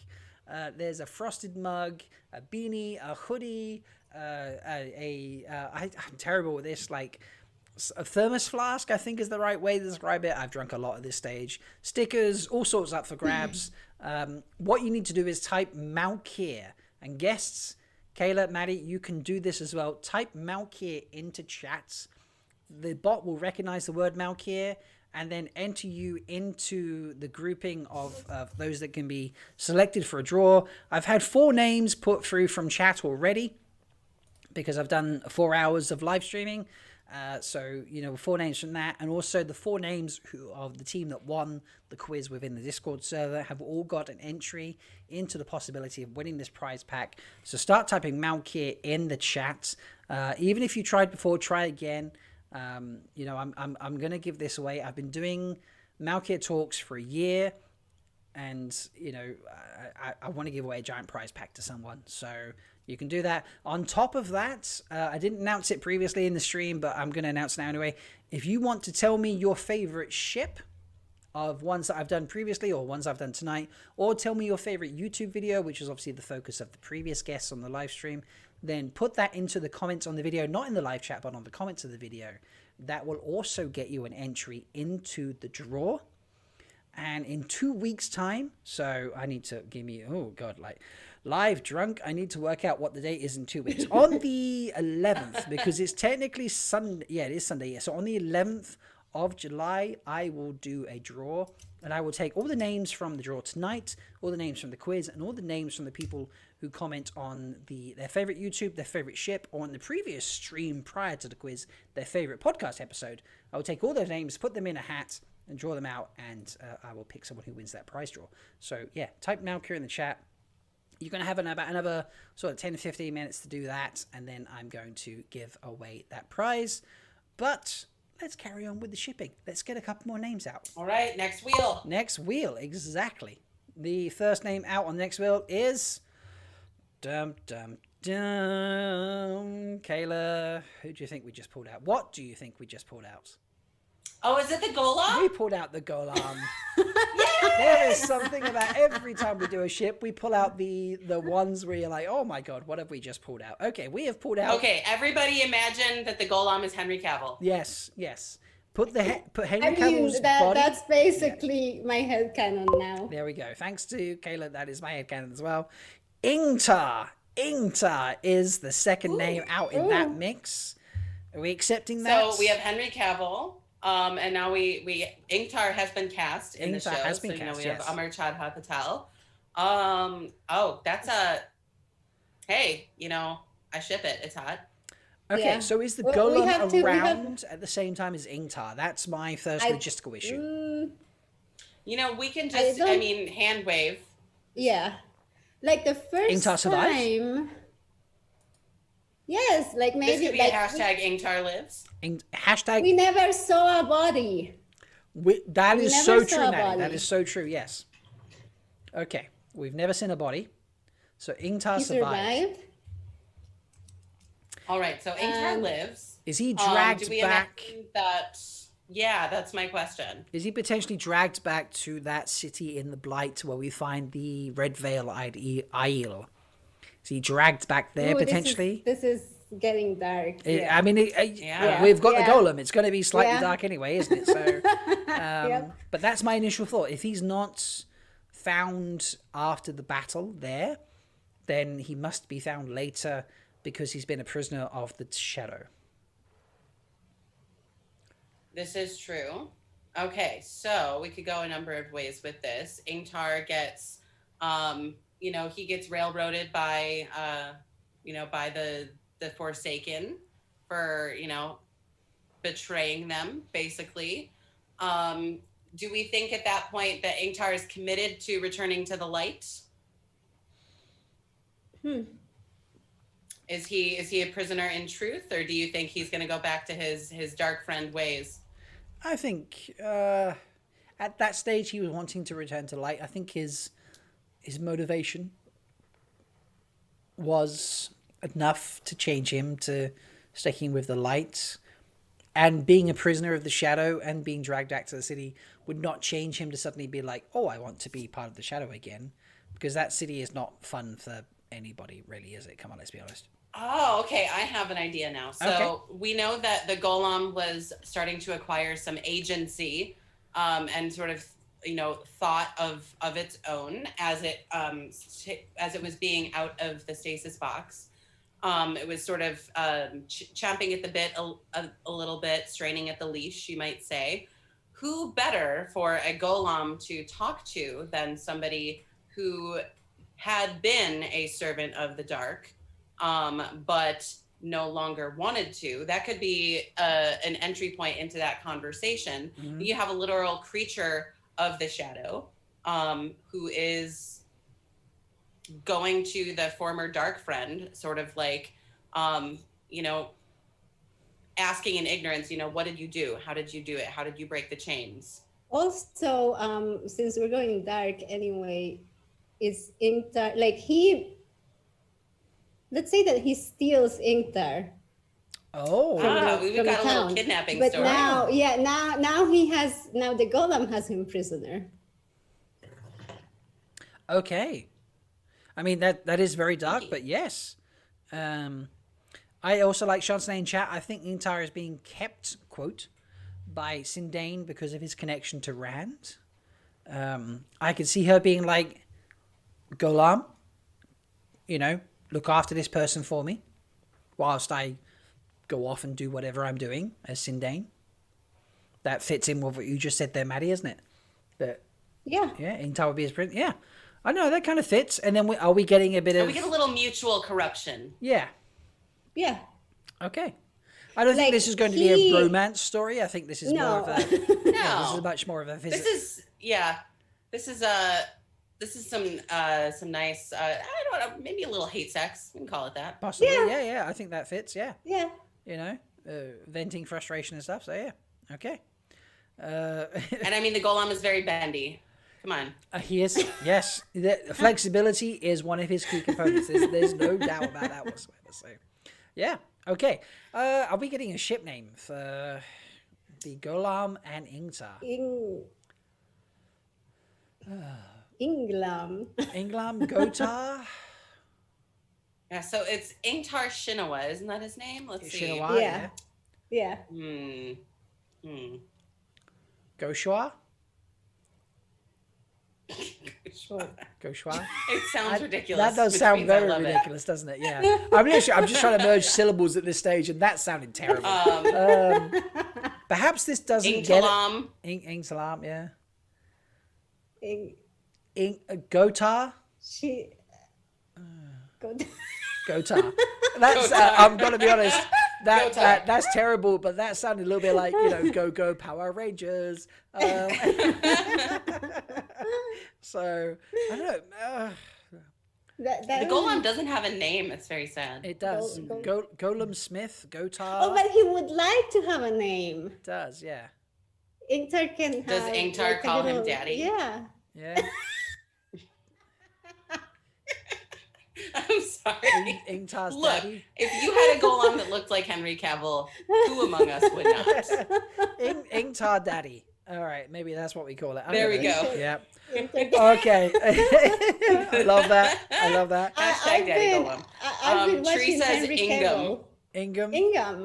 Ingham. It's not bad. It sounds again. Everything we come up with is going to sound ridiculous, but of the most ridiculous ones we've had, I do enjoy Ingham. Bold and bendy. Bold and bendy. Bald and bendy. Wait, is Ingtar bald? Bold and bendy can be like their casual nickname. I don't think he is. What was it Tree just came up with? Sorry. Ingham. Ingham can be like the official name, and it can be Bold and Bendy can be like the casual name. Like, oh look, here comes Bold and Bendy, and be like, but if they were on the award show, be like, and the wheelie goes to Bold and Bendy. So. Perfect. I love All I've right, been this is great. watching. I've been watching Henry Cavill in The Tudors lately. So yeah. Oh, he was a baby. There we go. Yeah, and he has sex in The Tudors. Brilliant, brilliant. All right, before I draw the next name, I do need to do just a shout out. I did a shout out earlier, so Flamingo Sadai, who wrote one of the rounds from the quiz, thank you so much. One of my patrons, as I shouted out there, one of my Diadem Battle Lords, but also Wolf Brother 7. Another shout out for you, or a shout out for you, sorry, for joining my Borderlanders level, another patron there. So normally patrons get a shout out at within the podcast, but they both joined within time for the MalkieriCon, so I'm like, you're getting a shout out at MalkieriCon. So thank you again to Flamingo Sadai, who also wrote a round at the quiz, but also thank you to Wolf Brother 7 for joining my Borderland level. It's great to have you. My Patreon members are like family. I love them. You know, they get input to channel like Flamingo writing around with the quiz. So thank you so much. There is your shout out, Wolf Brother. Let's get our next selection for shipping. And we're getting a core character, ladies. Your first name to ship, Nynaeve. Nynaeve is your first. Did we even shipping. get Nynaeve last time? I don't think. Do you know what? I think we've really struggled to get core characters in terms of shipping. So that's fun. Yeah. And let's draw out a second name on the list. And Bear. Nynaeve and Bear. Nynaeve all right, it's a game for the wise ones tonight. Mm-hmm. It is. In the dream world, things happen. Okay. in the dream world, things do happen. I love it. Especially since Bear is very proficient. Yes. Private lessons with Nynaeve. Private lessons. Wow. I mean, Nynaeve is probably frustrated that she has so little control in the dream world, that it's not really something she's good at. And Bear would be somebody that she would be comfortable probably asking for help, as much as Nynaeve is comfortable asking anybody for help.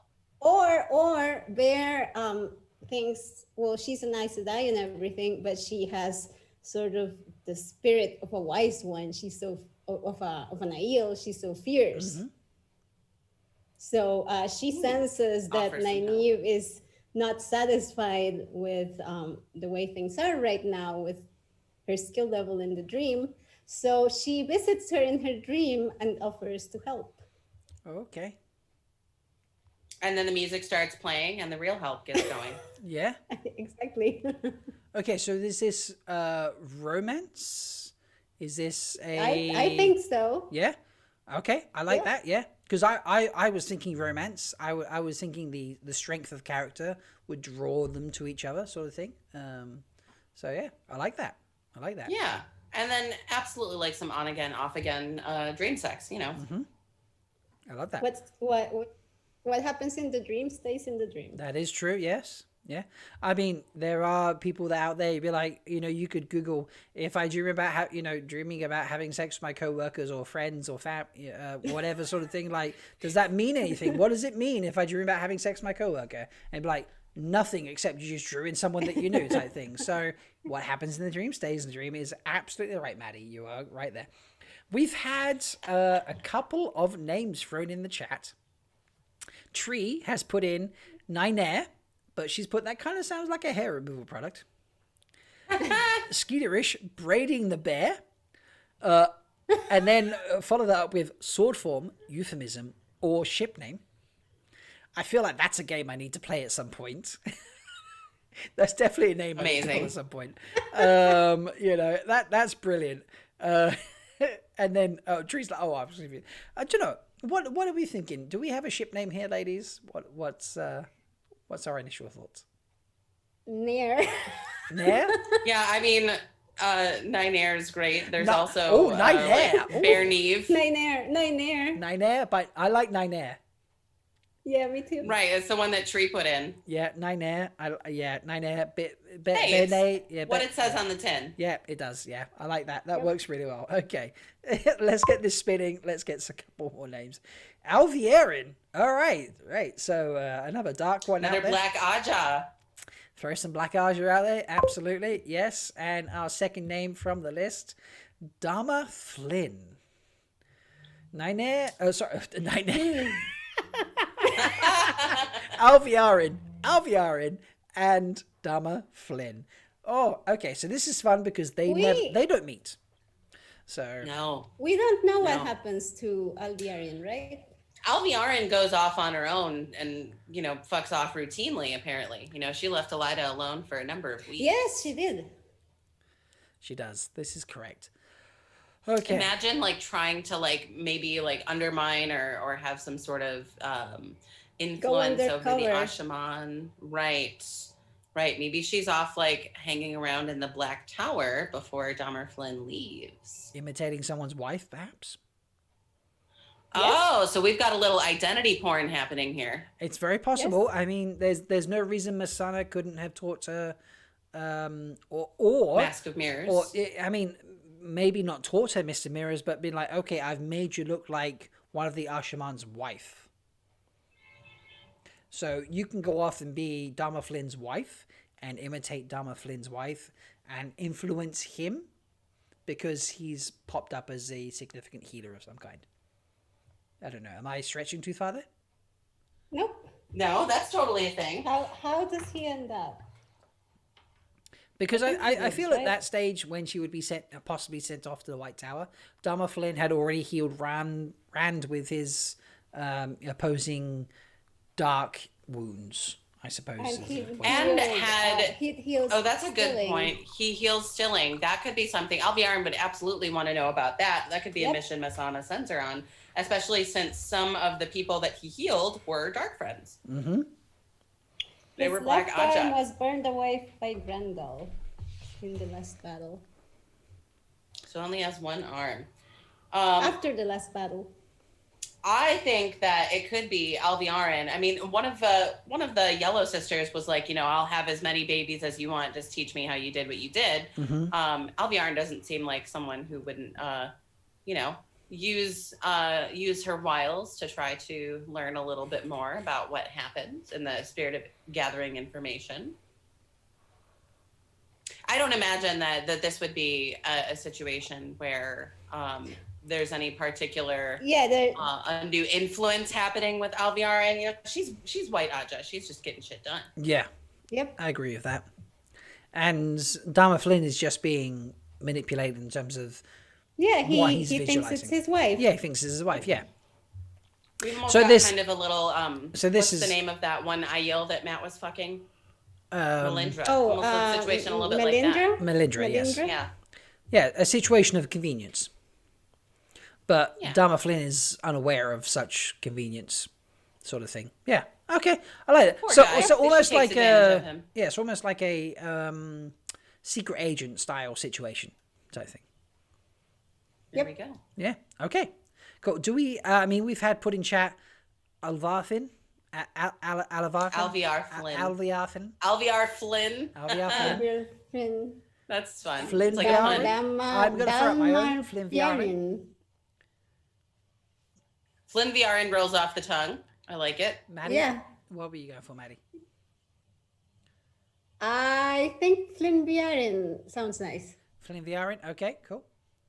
Right, Flynn Viarin. It is a unaware Dama. Bless him. Sorry, Dama. Okay. The ultimate multiple choice lover of the series. I probably don't even need to tell you who just came out of the draw. Give me a guess. Who could be paired with basically almost anybody in the series? Matt. Matt. I love that. You both said Matt at the same time. Ladies and gentlemen, I am the only person who can see the wheel that appears Okay, on screen. I need more wine. There we go. Go get more wine, Maddie. Yes, I love that. Ladies and gents, I am the only one who can see the wheel that appears online because of how the streaming software works. Kayla and Maddie can only see me. They don't see anything else. And Matt came out and I was like, who do you think is the most flexible person, the most, multiple choice person type thing? And they both say Matt. They are both correct. It is Matt. So, all right, who is It's shipping? totally true, though. It is. I mean, He is. like, who could... You can come up with Oh. something for Okay. anybody Like, with him. I ship Matt Oh, with oh so no! many That, people. what did you just? I think Did you just spin it again? What happened, bro? I think this is too easy. Aram. Oh, Who? Aram. Aram. Aram. Oh. Do I need to respin? Oh. I haven't closed it yet. Do I need to respin? Is this too easy an option? Is this like pulling Well, Nynaeve and Lan? We for could do example? like the 30-second Matt and Aram like shit, Yeah. and then we can spin for Matt again because it's Matt. Why not Okay, spin for all him? right, so we'll- he we'll- deserves several. All right. turns. He deserves several. I love that. Okay, so give me the 30-second Matt and Aram spin. I love that. Okay. They don't actually really interact with each other. Aram comes around with Perrin. Yeah. So And I Matt mean, and then Perrin he aren't dies in the before same Matt place. reunites. He does. He does. So, but maybe while they were traveling, well, no, he was in the Two Rivers. That doesn't. I mean, count. I like to just make shit Okay. up and like, do whatever it needs to. Maybe Matt is a very curious person. So he finds some way to get like someone make him a gateway to get to the Two Rivers just to see how things are. Like he's not going to announce that he's there, but he's going to show up. And he meets Aram. Ah, so so Matt is Matt back goes to on a your- little visit to Yeah. visit Lord Perrin, Yeah. and takes a little vacation, and meets this this cute but Who slightly is unhinged tinker boy. who is learning to swordplay. So he needs someone to Ah. practice with. Oh, practice swordplay Oh, with. so- Is that what you're And, saying? and, Teaches, and Matt Teaches is him how to good handle a at- quarterstaff. Mhm. Yeah, Matt is good at sparring with people that are learning the sword. I like that. I Yeah, like that. sometimes Okay. sometimes two at a time. Right. So this is the secret Matt visit to the Two Rivers during And then to check on Perrin. later, Yeah. after everything, and he meets Perrin again, like he just casually asks, like, whatever happened to that tinker that was hanging around with you?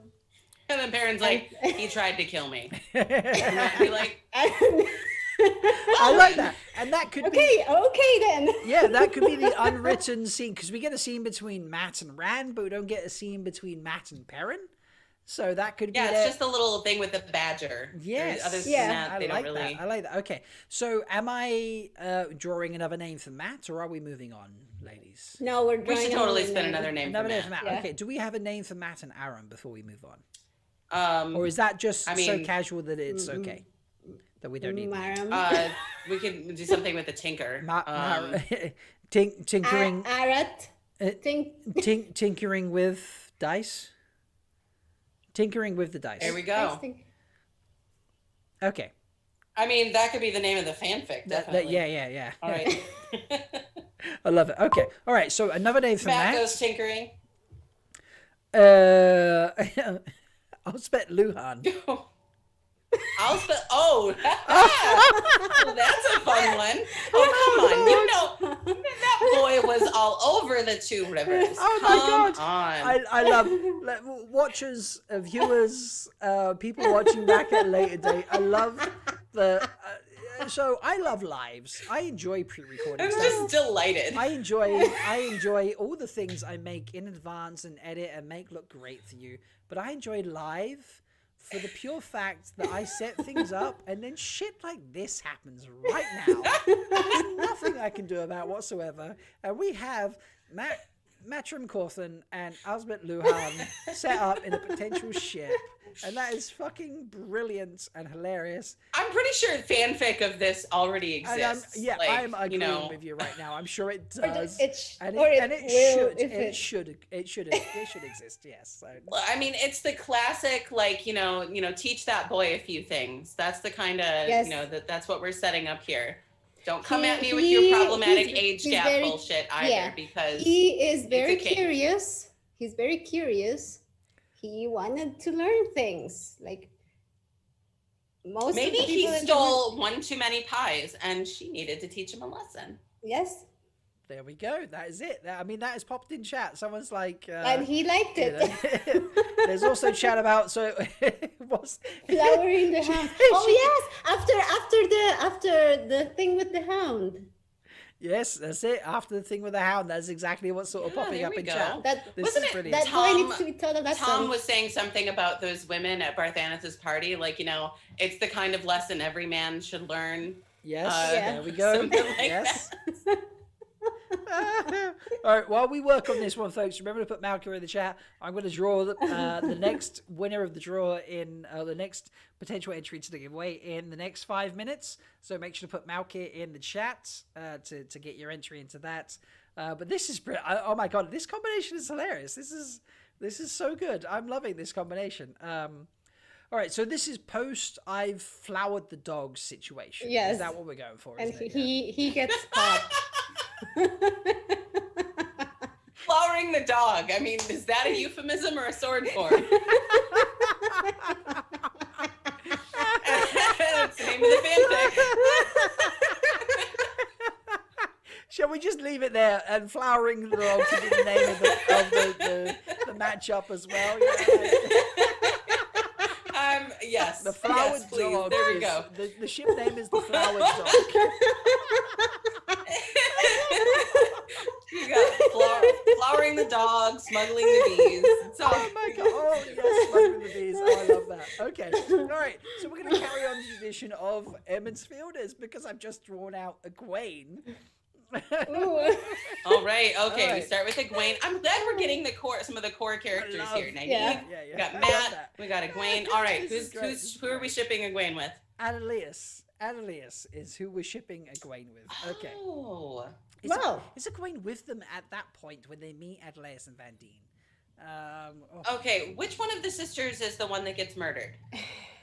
Oh, that's testing me now. I don't know. I'm just thinking, it's Okay, an Aes Sedai. I might know need that May has the companion next to her.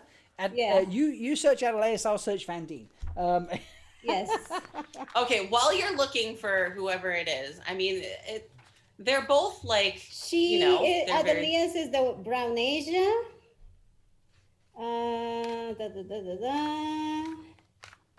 Retired.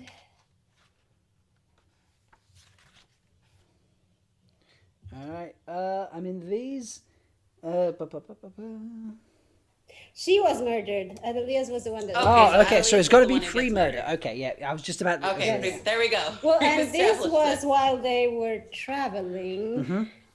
And So was she- Egwene with them at that point? No. No. No, because Egwene was with the Salidar Aes Sedai because they had raised her Amerlin. I mean, it's why were Adelius and Van Dien with them?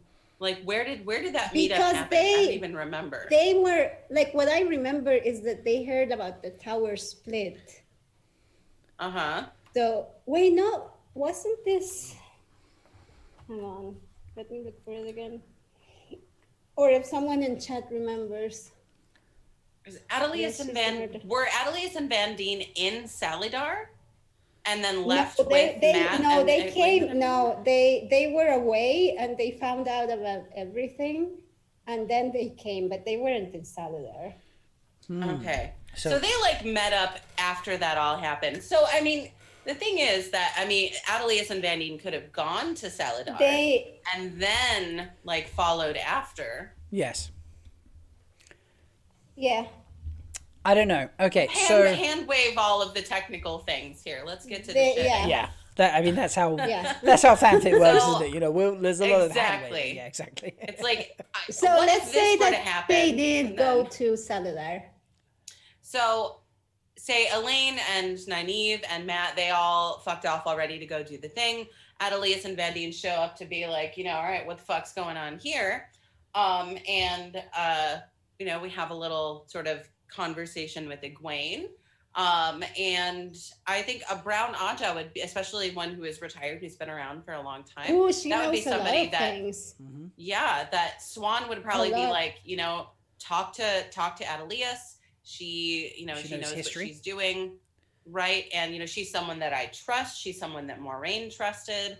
And that could be the beginning of like a sort of, I think that would be somebody that Egwene probably wouldn't be uncomfortable confiding in about things. Yeah. I like that. Especially coming from like an outside perspective. They were already retired. They weren't involved with any of the current politics and all that. I think that works really well. Because if you were to attach yourself to either sister, it's not going to give you a lean particular in terms of politics. It's not going to give you a lean either way. Be like, these are retired sisters who study pure history, you know.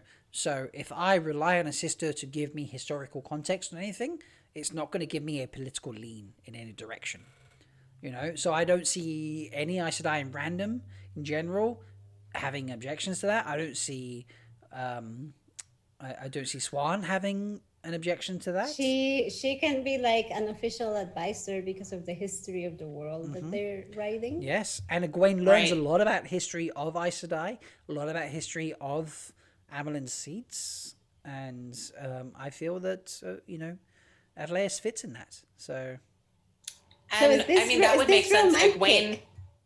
I mean, it could be like a platonic. It could like be a platonic mentor relationship. It doesn't have to be anything romantic. It could be purely a platonic relationship. I think that works really well. A strong bond between the two of them, you know, and she feels a significant loss when she, meets her demise. I think that works really well. You know, I don't think that changes the story. I love it. It's like we've written in a missing scene almost of why, in particular, they were the ones that were sent off after Elaine and Nynaeve. So be like, you know what, they need some backup, so I trust you to go help them. Yeah. Before I draw the next person, Chansony says Romanda and Lane would be miffed anyway. Which is true. Yeah, exactly. They would be miffed. I mean, obviously those two are fucking. Like, come on. Yes. I love that. All right, so before I draw the next name that's in the hat to win the MalkieriCon prize pack, what ship name are we giving these two? Do we have any initial thoughts? Egwene Elias? Egdine? Egdelius? Adelius, no. I have Andeline. Yeah. Egwene or Egwene and Andelius and Egwene. I don't know. Egwene? This one is hard. This is hard. Alvir, it could be like Alvir Elias. Alvir Elias. Alvir Elias. Yes. Alvir Elias. I like that a lot. Okay, right. Let me draw out the next name that's going to go in the hat to possibly win the MalkieriCon prize pack. That person is going to be... Oh, awesome. Jody Van Deer. I'm not going to try and butcher your last name. I do apologize, but I recognize the face. Jody, you are from Blood and Ashes podcasts. You are one of our Australian-based content creator. I'm going to shut up there.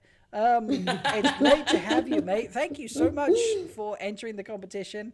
You have an entry into the draw for the prize pack. I'm going to put Blood and Ashes on the note so I know who you are. Wonderful. Congratulations. It's great. I really should have you on the podcast or the YouTube at some point because I really enjoy your show. I've listened to a few here and there and it's been really entertaining. So great stuff. Thank you. That is the second to last entry in the draw. In terms of live streaming, as remembered, ladies and gents, if you comment on the first MalkieriCon, if you comment on MalkieriCon Block 1, your favorite podcast episode, or on this one, which is MalkieriCon Block 2, your favorite ship name or YouTube video that I have made, you will also enter the draw to potentially win the prize pack. Let me bring it back up on screen. It's an amazing prize pack. You can win yourself a frosted mug, which is an epic prize just in itself, but also a Malkier Talks beanie, a Malkier Talks hoodie, a Malkier Talks what's the flask thing that oh god, I'm so drunk I can't remember. I think it's just a water bottle. Is it just a water bottle? Rob? A water bottle. I think it's just a water A water bottle. A water bottle. Who doesn't love a water bottle? We should all drink more water. I should drink more water right now. I am, yeah, there we go. I should drink more water right now, and a whole bunch of stickers as well. So please, make sure when I announce the next entry into that draw, you have one more in terms of live stream. But if you want to get into that and you're watching back later, you want to enter your favorite ship name, your favorite YouTube video on this live stream, or you want to go to Malkieri Block 1 and enter your favorite podcast episode title, you can go number or title there. I will accept both, and you will all go into the draw to possibly win that prize pack. But let's have some more names out of the hat, because that's what we're here for. Savannah is the next name out of the hat. Ooh. Do we like that? Okay. We've had Savannah before. Kayla, Did we? Have we had Savannah before? I feel like we've had Savannah before. I mean, we might have. I mean, Savannah's just terrible. Yep. Do we want to accept that, or do we want to pull out a new first name? Let's see who Let's she see what spins with happens. and be like, fuck this, we don't like it. Okay, we'll authorize the veto. All right, power. I'm gonna remove Savannah out of the list anyway, which is High Choice does that, and then pull out a second name anyway. Why Ship Ramon? Savannah with herself. Savannah and Wyramon. What? Why Ramon? What? Why? Oh my god, I love it. They deserve each other. I love this. I love this. Oh my god! I'm Can you gonna throw out a imagine? shit name straight away. Rand is just like, Wyramon, go deal with the Shido. Saviramon, Saviramon, Oh my god. Oh, beautiful. Why Savannah? Go, she needs to capture him. She captures Oh, you. he Okay. totally gets captured. Oh my god, yes. So He's Wyramon a gets prisoner captured. of- She what? makes Yeah. him, she makes him guys shine. Oh yes. Oh, Oh yes. man. And obviously, Jito doesn't matter to her at all. So, he's that Yeah. kind of guy shine. Yep. And he probably thinks, oh, I'm being all subversive and, I'm going to get some wins for the dark one. Like, no, my friend, you're just you're a glorified sex toy. All right, I love this. I love this. I Okay, love this one. Yeah. Yeah. So, I love that we can just shit on these two characters with impunity. This is such a Yes. crack ship, but it's also hilarious. Iris Love there, I love it. Wyvana. Wyravana. Wyravana. Savannahmon is amazing. Savannahmon, yes. Savannahmon. Savannahmon. Both names are great. That's brilliant. Oh my god. This, Oh, no. ladies and gents, this right now is why I love doing this. And this is why Oh, we man. do this every 3 or 4 or 5 months. Kayla and I will get together. Maddie, you're always welcome. Extra guests are always welcome. Like, this is fucking brilliant. I love these combinations. Because it's like, oh my god. Amazing. Occasionally. Look, we've got a few thousand characters in this Savaniago. series. I like this one, Savaniago. Savaniago. Yeah. Right. Yes. There we go. I like that one. Yes, I love that. Pavara, brilliant. Okay, you two decide on the ship name that you want. I need to go get another beer because I'm finally getting my second wind after getting absolutely shit hammered at a wedding yesterday. Yes, yeah. I'll be right back. Savaniago. I like Savaniago. I want to say thank you. I know that Kayla has just hopped off quickly in terms of headphones, can't hear me, but I want to say thank you to Maddie. This is your first time. Is this your first time live on YouTube or live anywhere, sort of thing? No, I was on the Dusty Wheel. Oh, yes, I was, you were. Brilliant. Yes. On the one about foreshadowing. Ah, brilliant.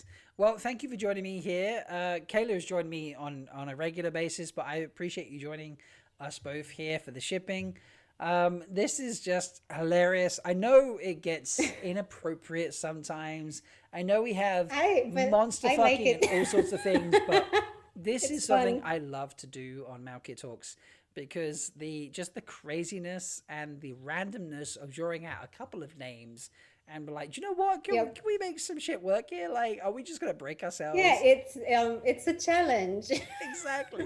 Like it's very easy to ship two characters that you like.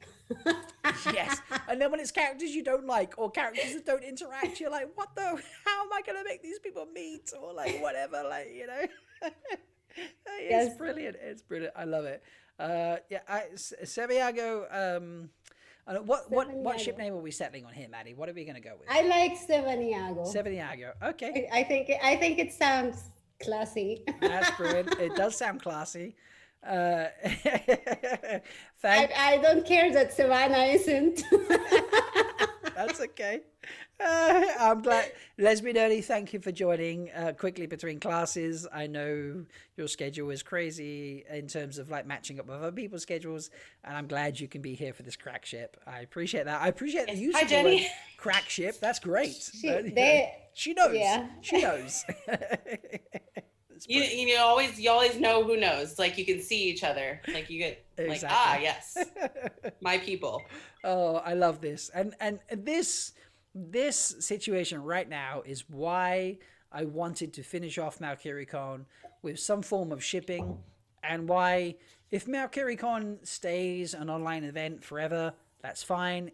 I want it to become an in-person event.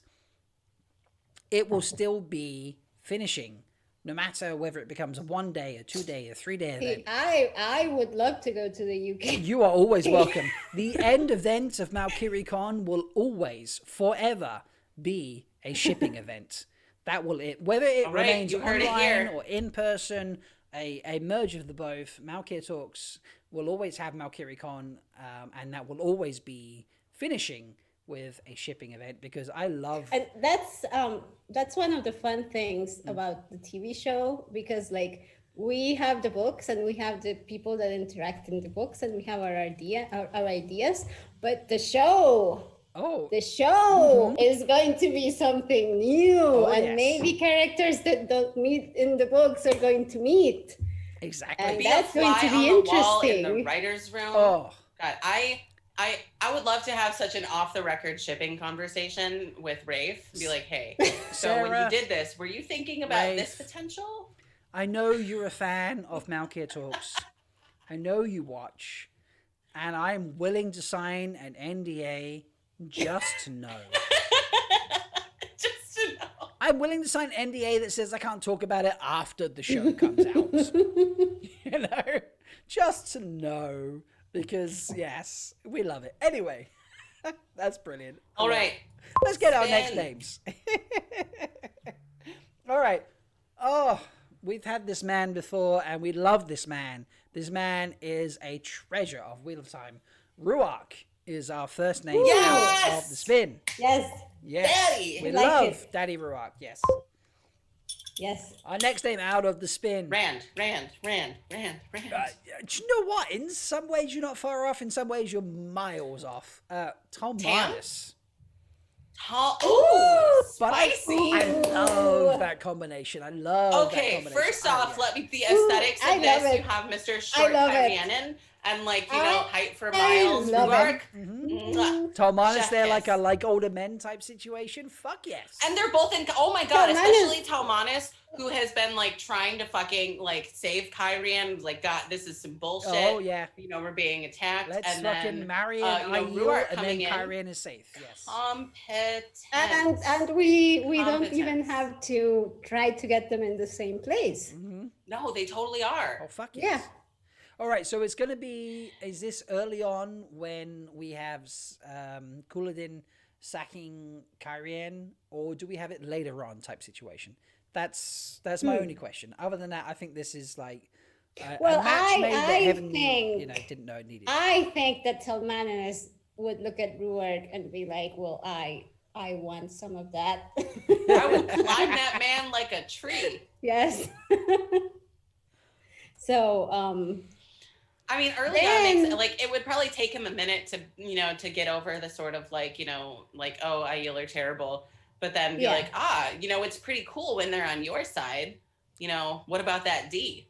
Yeah, I've got to say, thanks to the way Sanderson. So it is, and Sanderson has spoken about this, that he took Tom Manus, he loved Tom Manus as a character, took Tom Manus and made him more for the books that he wrote? I love, like, my favorite Dreadbane. Hell yeah. my favorite, yes, that's my favorite part of the last book.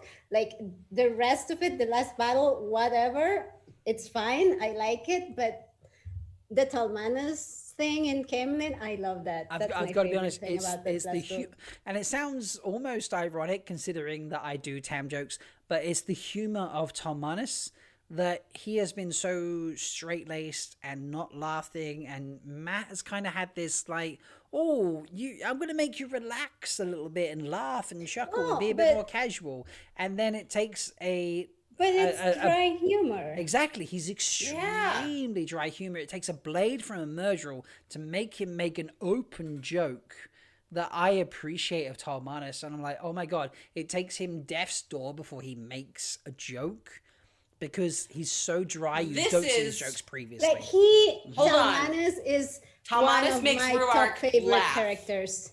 Oh, yes! Talmanas makes Ruark laugh. Yes. And then Ruark is like, this tree killer is going to be a tree kisser, which I'm taking from Chansonnet. She put that into chat, and tree I love kisses. It. It's amazing.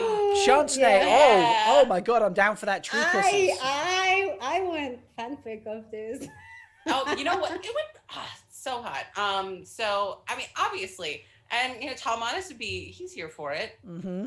Mm-hmm. Well, and you actually have a lot of opportunities for this. This is. Oh yeah, I mean, prior to the band leaving Kyrian, I mean, they're there for weeks and weeks and weeks. Yeah. So, but on top of that, I'm here for it. Yeah, I don't see Talmanas or Ruark being the case of like, oh, you've got to travel away for months at a time. Okay, our relationship's over. I see both of them being like, well, we're soldiers of war. That means we're apart for a length of time. That doesn't mean our relationship ends. Whether that be ultimately romantic or physical or a combination or anything thereof, like, it doesn't, time apart doesn't diminish what you have, type thing. Yes, and like the Karhinin, like, they're a mix of French and Japanese, right? So you have the Bushido code, and you have that whole thing about cherry blossoms, and like the, what's it called in English, the fleetingness of life. Like, that's why why in Japanese culture they appreciate cherry blossoms, because they bloom for such a short time. That's very true. Yes. So I feel that Talmanas would be somebody that would want to, like, grab onto experiences and onto life, because he knows that they're fleeting. Like, I'm conflating a lot of things here, and it's like my own idea of like what parts of Japanese culture get inspired. That's totally valid. Yeah.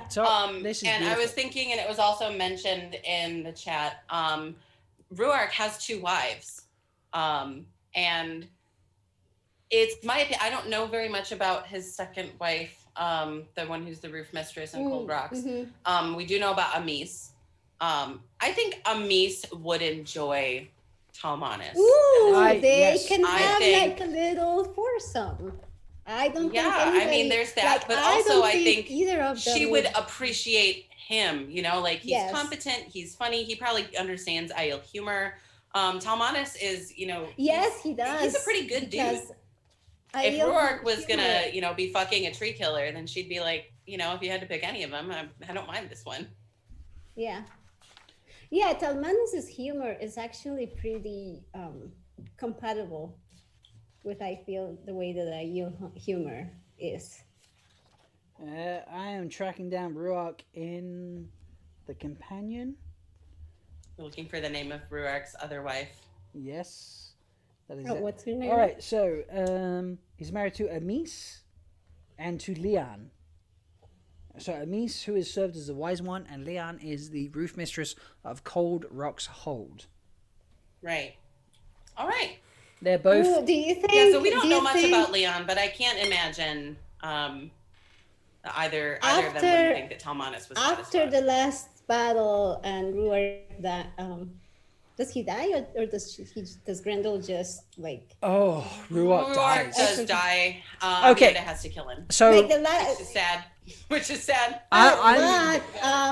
But like Talmanas can go to them and talk. Like maybe he can stay with them. I'm going to throw out After- here and tell me if I'm stretching too much, but I see Ruark meeting Tormanus. I see a mutual respect, not just in terms of people that fight and battles and commanders and things like that, but in terms of a personal relationship. And then Ruark recognizing that there is a place for him within his relationship with his wives. That taking place between the two of them, Ruark dying, and then Tormanus finding Amis and Leon and saying, hey, I made this connection with Ruark. Unfortunately, he didn't make it, but I wanted to let you know. And just the commitment of, Ruark and I made this connection. I want to share that connection that we made with you two, because you three shared everything. Sorry. I like that. Yep. And it's bittersweet. It is. It's very bittersweet. Yep. Yes. Same as, I enjoy trauma in stories, much like you do, Kayla. And I'm sure many people enjoy trauma in stories. I enjoy the bittersweet. Be the pain. Yes. There's nothing wrong. It's very human to feel pain in a story. Very human to feel pain in your experience in life. It's a very human thing. And I enjoy that, but I also enjoy the bittersweet connections that come after pain as well, sort of thing. So I don't know. I feel that fits. I don't think Ruark would have been cheating. I think, as Dane Lewis put in chat, is Ruark care about cheating on Amis and Leon? I don't think he's cheating. I think he's recognized a fourth person that could fit in their relationship. I don't know. Ladies, do you feel that he's recognized that? I think that it works. Yeah, I imagine that, especially within relationships, that the Aiel seem to be a bit more open with the communication, especially in a culture where polyamory is the norm rather than the exception. And that there are probably times when people have lovers that they don't necessarily marry and have necessarily permanently. But especially given that this situation, Ruark and Tormanus, would be happening during that time, of war, and, the Aiel, their warrior culture, people probably die pretty frequently, that there's almost a mutual understanding of we're going to enjoy things where they are and while they last, and that things are fleeting enough that, the Farderais Mai, for example, they obviously have plenty of sex outside of marriage because they're not allowed to marry, but they still have children. That is true. Etc. So it's the Aiel in particular, I don't think that Amis and Leon would consider any sort of relationship. Yeah, Ruark I and think Tormanus had. you could go back to infidelity. the thing with Berlin trying to seduce Ruark, but I think that was a very specific thing that maybe had to do with the reasons that she wanted to seduce him, and with the fact that he saw her sort of like his daughters. Yeah. So that's kind of different. Yeah, I definitely think the Aiel are more how you view a situation, the intent, and the length of any situation that's going to occur. So, if you interact a situation that's going to be like, well, it was one night we were both about to lose our lives and shit happened and we needed comfort, then that's one thing. But if it's a case of I met someone that's going to affect the rest of my life, then I need to let my wife know. Or my husband. Let's be completely fair. Sorry, or my husband. Then one thing that I would like from the TV show, I think that Robert Jordan tried to do, he tried to be very progressive with the Aiel, but it was the 90s, and he is a boomer. Yeah. Right? He's a boomer writing in the 90s, so there's only so much that he could conceivably do, or so far he could go. I think let's sort of go where this logically takes us in 2021. Brother husband. I've said this before. Yeah. I was about to say it before you got there, Kayla. Yes. Brother husbands. Brother husbands, yeah. I am a cis, straight, white male, and I want to see brother husbands in the TV show. Yes. I want to see that sort of shit. You have sister wives? Logic. And I'm very logical. Yep. You need to see sister wives.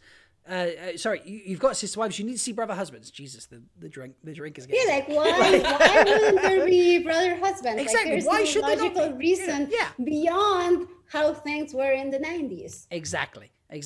Robert Jordan, yeah, exactly. He wrote something beautiful in the 90s, and in 2021, we can update that and make it continue to be beautiful and include things like hear a brother kitty. husbands. Yeah. It's not mine. Is Or that- was it? Oh no, it probably was. Sorry, it's like hard for me to tell. Okay. It wasn't Milo. It must have been mine. No, Silchas, what are you doing? Milo is sleeping. Oh, Silchas He's not has one of his interested. toys. We've He wants my. Oh, he just meowed again. So we've had Just a come couple on. of things. 9LZ agrees we need some brother husbands. Ephanea, I'm sorry, I know she's or they're from the chat server. Epiphania, I believe. Yeah. Namus did react to that by kind of adopting Berlane, and Dana. Yes, she did. With Amis there, Ruak could have just approached Amis about it up front. So I mean, Yeah, hey, he like could have- I think with the Aiel, like a lot has to do with like the intent behind things, right? Yeah. Like, are you doing this for the right reasons? And like those reasons aren't like a specific set of circumstances, but like Berlane was doing this because she wanted power, because she wanted to manipulate a situation. Yeah. That's different from like two warriors have a connection and they kind of Right, want to yeah. go into Plus, life. Rurik would easily just be like, like, oh yeah, so I was fucking this Kyrianian guy and it was pretty great. And then a couple weeks later, like, man, I caught some feelings. Let's talk about this. Yeah, he definitely strikes me as open enough to do that sort of conversation. So I love it. Do we have a ship name for Tolmanis and Ruak? Tarmanis' last name, it's Delavind or Delavinda, which is a fun thing to work with. Okay. But Rumanis, Rumanus. That Rumanus. flows very nicely. Romanus, yeah. Rumanus. I'm not. There's been no Rumanus. suggestions in chat about a ship name. Obviously, just the discussions about the ship. yeah, we did have the tree kissers And the thrown tree out kissers. So there. I like treat kissers. Tree kisses. I like tree Oh, kissers. should we go back to Yeah. tree kisses? That Yeah, was the I initial like it. reaction. Yeah. Tree I love kisses. it. All right, tree kisses. All right, lovely. So, folks, we've been going about this like an hour and just over an hour or so. I want to just remind you that I'm going to start again the MalkieriCon giveaway prize pack. Type. I don't know what I just said then. Type. Type Maltier. Oh, Jesus Christ. Type Malkier in the chat to Thank- enter the raffle. Thank you. Thank you, Kayla. I'm giggling too much now. Type Malkier in the chat and you will enter Here's Milo. the possible giveaway to win that prize pack. Frosted mug, a beanie, a hoodie, a water mug, a water flask, whatever. I don't know. I'm struggling on that one. I'm always going to struggle on that one. And a whole bunch of stickers. There's a bunch of people in the prize draw already, but you can get in that if you're in the live chat right now and you type in the word Malkier. Malkier. At least I can spell the word. So you've got a little bit of time to do that, and I will draw a winner before we leave. Ladies, let's draw our next couple of names. It's been going a while, but I'm enjoying this. Let's keep going. This is brilliant. Okay, Maddie. Oh, no. Maddie, Oh, no. this is your suggestion, Maddie. Let's talk about Will Alcine. Ooh. Yes. Okay. but Also, the Will Alcine Twitter account. How is this not in the list? I don't Yeah, know Will how it wasn't Alcine in the on list. Twitter is great. So that's my headcanon for him now. We looked at the list yesterday, and it was like, okay, who's missing, and how is Will Alcine not on a list for That's a shipping? good point. You also pointed out how is Els Greenwell not on the list? Yes. And I didn't have Els Like Greenwell on the list. I Forgive hope she us, comes Allie. up. Yes, I'm But, sorry, yeah. Ali. If I draw out, oh my God, Oh, what? ladies, What? I don't know if I want to wait What? for the YouTube lag to catch up. Ishmael. Oh my god!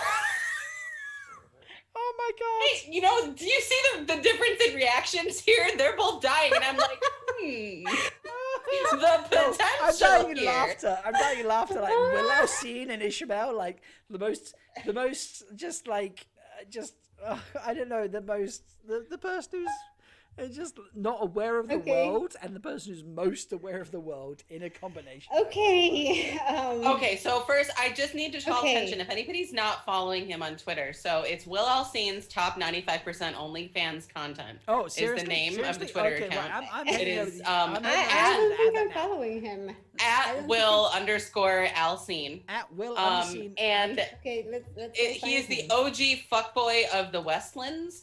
Yes, It's he the is. alt of Colin Ezra. Colin is one part of the, I believe it's Randland I TV am now podcast. following. It is Oh, yeah, I did. fantastic, absolutely I'm not wonderful following. pseudo-pornographic content. Ladies, carry on. I'll be back Nothing in a obviously second. graphic. Okay, Yes. I'm not So following him, but I've seen him. yeah, so my headcanon for Will Alcine is that Will Alcine he's ready. You know, he's ready for anything. So Ishmael, especially at the beginning of the series, is already trying to get into their heads. He's trying to, manipulate them and scare them. Will Alcine, and what happens in the dream stays in the dream, right, Maddie? So Will Alcine Yes. can be, one of the people that Ishmael tries to like investigate in the dream world. Yes, But like the he's horny the rage. is He too might be one strong. of them. Yeah. The horny is too strong. And Will Alcine Yes. is like, let's fuck Fire Eyes. We got this. Yes, I like it. That's it. Let's have like plot fanfic with that. Exactly. For those of you that are not fluent in fanfic parlance, there is something known as a PWP, which can either be plot, or porn without plot, which is essentially like, so I thought about these two characters and didn't really care about anything else. I just wanted to see them fuck. There you go. Yeah, Who needs plot? actually comes more from like an anime, like Asian fandom sort of shipping, and you have yaoi there, which is an acronym that means Yamanashi, Ochinashi, Iminashi, which is no climax, no point, no meaning, which is basically what they called like shipping porn. No point. It's just the porn, whatever.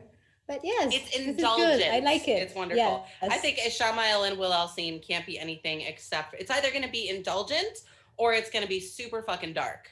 Those are like Yes, your two choices. I here. like indulgent. Like at first, he's one of the candidates for being the Dragon Reborn. Like he's Doesn't around he get their a coin? age. Yes, I think he does. I don't remember, but I think he does. And he was like because he's excited kind to of spend their it. age. And then Rand and Matt and Perrin are like, oh, we're going to save So- ours. And then he's all so disappointed that he has to Ishmael save his is- too. Visiting the boys in their dreams, and he visits Will Alcine, and Will Alcine is like, well, I like that. Oh, It's like, this okay. is my dream, bitch. Yeah. Like, I'm the captain now. And there's the thing about, the whole thing about if you go into someone's dream and their dream is like strong enough, it can suck you in. Oh, so And Will you Alcine can And Alcine is Will controlling Alcine Ishmael. sucked Ishmael in. Ah, because Ishmael's there like, oh, I want to be like control the dragon, yeah. and Will's there just like, dude, I just want to like fucking get some, like my I like this one. yeah. And Ishmael's I not just imagine he's not afterward ready for it. Ishmael being very confused, being like, yeah, this one can't possibly be loose there. All right, okay, so I like that. I know I've missed probably most of the discussion, but I love the ending of that sort of discussion. Balsa Will. But Alza No, Will. that's okay. I also saw Wishamacine or Wishamael. Ishasim. I like Wishamael. Wishamael. Ishayasim. Wishalsim. Wishamael. Ishi Alcine. That's Betrayer of dope. Betrayer of dope. funny. Betrayer of dope. I love that. Yeah. Betrayer of dope. Betrayer of dick, more like. Brilliant. Brilliant. Okay. Well, we've got a few. This one was a fun one. That's very fun. I like that. All right. We've got a few fun names. I'm drawing the next ones. Grendel. All right. Grendel. Grendel. Grendel. All right. Okay. All right. Possibilities are endless. Oh yes, this is. I feel like this is the Forsaken version of Matt in terms of possibilities. Yes, it is. Yeah. All right, the spin is happening. Oh, Gawain. Gawain! Okay, first off, I just need to say, my approach to Gawain is to Steel Chest Ruin, get out of the garbage. Oh my god. That's your approach to Gawain. My approach that's it. That's my approach to Gawain. It's like when you get out of the garbage. My approach is to ruthlessly objectify him because it's canon that he is pretty, that he's attractive. Mm-hmm. Maybe he's not as hot as like Adonis Domadrid over here. Adonis Domadrid. Oh my god. Gawain is hot, and in an alternate universe, Gawain would be a stripper, and I think that Grendel would be into that. Grendel likes to collect pretty things. I need to get my cat out of the garbage. I'm still listening. That's fine. Go sort out Silk Trace. I did start. I don't know if I started it on stream or off stream, but I was like, cat chaos is completely okay. Yeah, no, my cat, like I brought him, but he is not interested. He's gone away to sleep. That's okay. So Grendel loves to collect pretty things. Like he's Gawain pretty, is a pretty thing. Yeah, he is. Gawain is pretty, and he like what's he doing with his brain anyway? Like he doesn't really need it. He can't make his mind up about anything. You are very correct there. Yes. Yes, like he might as well just go be in Grendel's harem. So Gawain is he just becomes a pretty. Yeah. But also let's give the man a little bit of credit. Like Gawain tries. He fails, but he tries. He does absolutely try. I imagine Gawain probably thinks, what if I tried to do something heroic and all of that, and then just sort of sacrifice myself, seducing this Forsaken. In terms of effort, Gawain always gets a 10 in terms of effort. It's execution and end product that gets him the D- mark. Like Yeah, like here's the thing. Like it's like that star that's all fucked up and it says an attempt was made. Like should the TV show try to like redeem Gawain and make him not suck? No. No, I agree. So I enjoy Gawain. I enjoy Gawain purely because and I've said this before on other shows and on my podcast, he feels like a very realistic character. Yeah. We've all been an idiot for love or an inability to make a decision, and Gawain represents that in all of us. Like here's the thing about Gawain. Like this is why he annoys me, because I know guys like I have girlfriends that have dated Gawain. There we go. And I have talked to them and I have said like, you need to break up. You need to break up with this loser Egwene. He needs to finish Wheel of Time before he can date you. He's so pretty. But he's hot. It's basically like, oh man. It's like I really shouldn't, but damn. Like he's annoying because he's very real. Like that's the thing. Like you think maybe Gawain is some kind of sex savant? He fucking better be. And that's just for the amount of people focus on him. He better be a savant in bed. Wanted in on that shit. Yeah. I love to like shit on Gawain because it's not bad writing. There are people like that. Oh yes. I've said the same thing, Maddie. I was like, it's super frustrating to read his chapters because people are like that. Exactly. I've said the exact same thing. I love reading Gawain because of how realistic a character he is. I've been a Gawain. I can recognize things he does, or I'm like, I have done that. And I know people who have done that as well. You know? And like the other thing, like really, I know that I shit a lot on him, but I appreciate him that he is like you have Galad and you have Gawain, and you start out thinking Gawain is the cool one and Galad is like he has a stick up his ass. Mhm. And then it turns out that the cool one isn't so cool, and the guy that has a stick up his ass is the more interesting, the more noble one, Mhm. So in my opinion. But Galad also, like sorry, the whole go thing, on. like he thinks he's the main character. Like that's his whole problem. He thinks he's the main character, and he's not. That's the whole issue.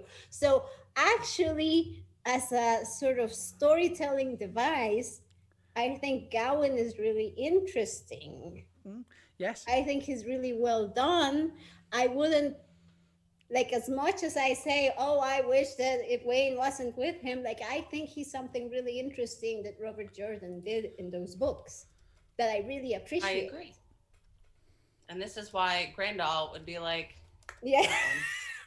Yes, he's pretty. Come here. look, he's pretty, man. he's probably got a massive dick, you know. Yep. There we go. What else gives him such I mean, false why? Like, confidence? if Wayne is a smart girl, like, why is she hanging out with him? Like the first Like, you know thing what? that yeah. Who among us has not been, you know, lured in by who among us has not been digmatized on Yep. occasion? Not that I think Egwene was, because she was pretty. She was like, oh God. I mean, I've not been anyway, I love specifically it. digmatized, but I understand. I understand the concept that you're going for there, and in terms of the concept, fuck yes, I've been matized. Yes.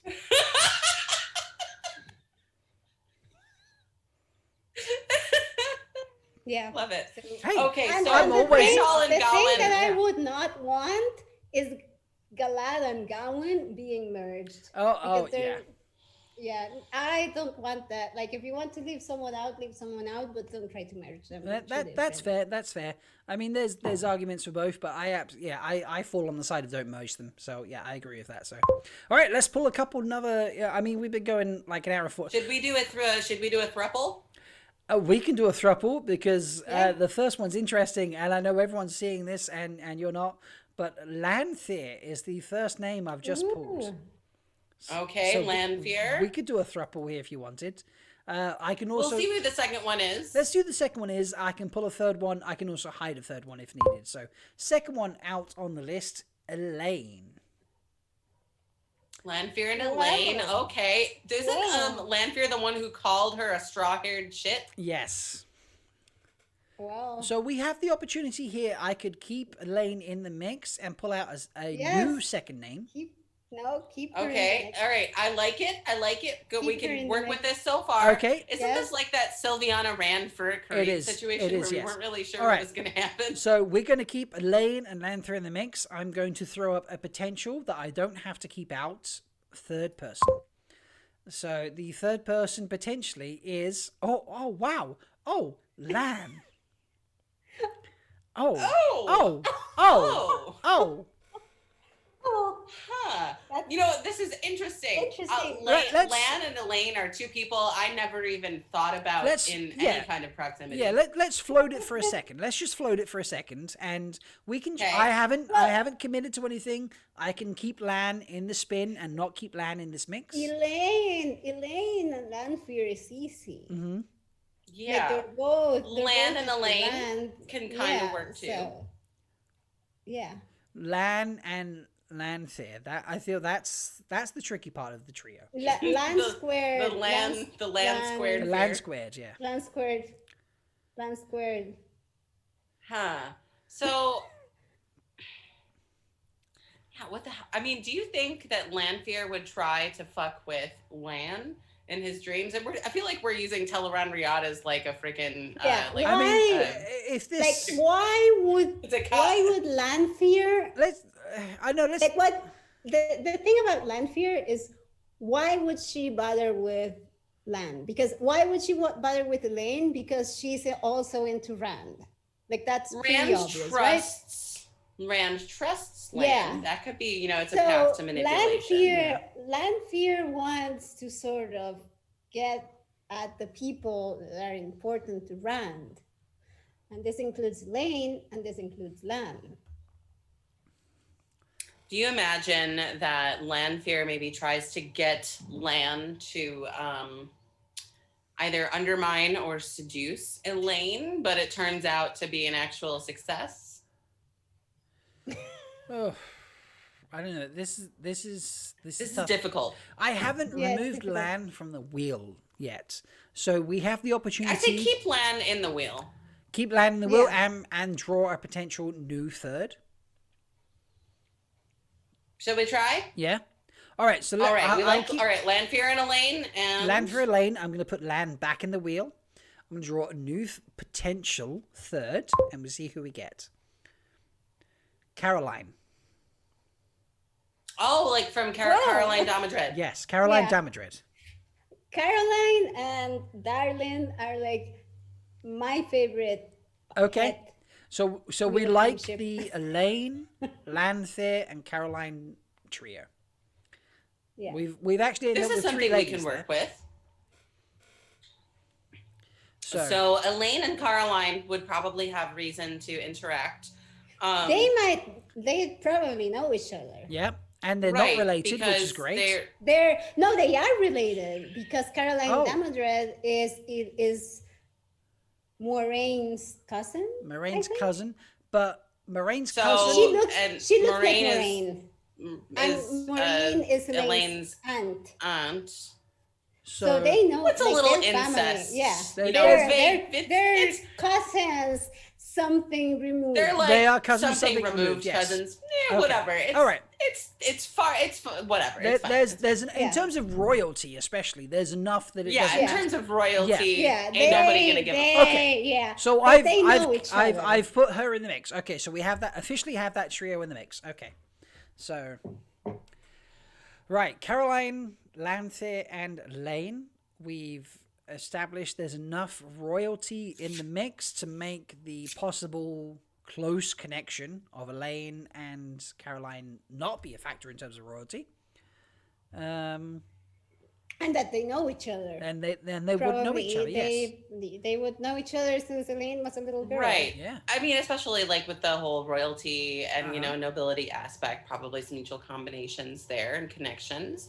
So, where does Lanfear come in? Like I think Lanfear comes into the Elaine thing pretty easily because of Right. the whole like Rand thing, like in a twisted way. Like you could have like, okay, I'm going to seduce the women, the man that I'm, the reincarnation of the man that I love. I'm going to seduce the women that he loves because it's some sort of control thing. Oh, okay. Yeah. Now, This is true. Caroline, like maybe Lanfear doesn't realize that because canonically Caroline looks a lot like Moraine. Hmm. Maybe she doesn't realize she's not Moraine. I mean, there's also the possibility that Lanthair is not perfect. She makes mistakes, and she might be like, Yes. okay, Caroline is going to be important further on, so I'm going to forge a connection right now that then might be fruitful later on that isn't. So Yes. there's every possibility that Elaine and Caroline grow up together, forging a bond. Lanthair comes in, forges the bond between them, the three of them, and then things progress. Rand becomes who he is. The world evolves as it is, and then she's like, "Oh, Caroline was actually a bond I did not need to forge." But obviously, at the time of forging, she did not realize that. Maybe she was Right. Lanfear hedging likes to lay bets. a lot of plans like Yeah. that. There you go. Mhm. I like it. Yeah, thruples are always weird. It's hard to like Yeah. make them. Sometimes it's easy. I think we did pretty well last time, We last did. stream where we had Yeah. Sylviana, Frerick, and Rand. That was a good story that we told. Yep, I agree. Our final one where Couladin Yeah, was that involved. was that Were difficult. Yeah, this one feels like it works until Elaine comes into her own, and then it's very Oh, obvious. but then it doesn't have to be endgame. No, it could be a very Right. short-term relationship. Absolutely, Shipping.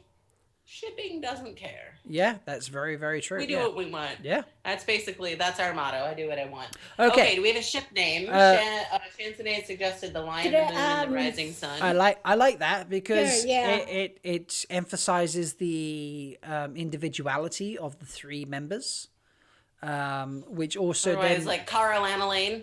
yeah, Coralara Lane kind of like That sounds like a Karhin last name. it does, and it suggests a longevity, whereas the Lion, the Moon, and the Rising Sun suggests a collaboration, and collaborations are naturally more short term. So, I'm willing to bow to the group here, but personally, I like Chansonese. Yeah, the Lion, the Moon, the Rising. All right, let's go. All right, A lot of these also sound really good as like fanfic names. Let's just. they do. Yeah. All right. Yeah, they do. Drawing some new names. The first name, Van Deen. That is the first name. Oh, the other one. We have the sister, other sister. the one who lives. Yeah. The one that lives. Okay. All right. This is good. The one that lives. That gives us more options. And Ty Lee. Now, Ty Lee is. She's the Shan General. Shan, Yes. Yeah. She's the Sean. I like Ty Lee. I enjoy Ty Lee as a rule, She I generally is one of dislike the Sean few Shan that don't completely suck. Well, she's the one who's like, "Whoa, Shadow Spawner fucking real. This is a problem." Yes. Right? Ty Lee Yeah, and keeps it she real. was like, you know? and she was like, this parent dude is like, He knows his cool, shit. like, yeah, like she is capable of thinking critically beyond like the things that her culture has made her indoctrinated believe. into her. Yeah. She's not really into. I mean, to an extent, she is. Everyone is, but like, yeah, she's willing to entertain ideas outside of the box. Who is the first person though? Van Deen. Okay. Van Deen. So this has to be post canon, right? Yes. Yeah, I think post canon is the appropriate place to imagine this shipping situation. Yeah, like wounded. Van Deen struck me as curious. Van Deen struck me as a very curious character. Van Deen is Green Asia, first of all. So she would have been kicking ass and taking names. Yeah, yeah. Which what's her name? Ty Lee. How do you pronounce her name? Tylene would respect, like the Battle Ages, she would respect that. And maybe like there's some sort of approach from the White Tower to certain members of the Shanshan court and the Shanshan military to kind of like feel the waters and see if they're willing to see channelers as more than people that are objects to be used. That is true. Ty Lee, Joe Y has also put in chat, Ty Lee was the person who brought back the Trolloc head to the palace to prove that Shadow Spawn are real.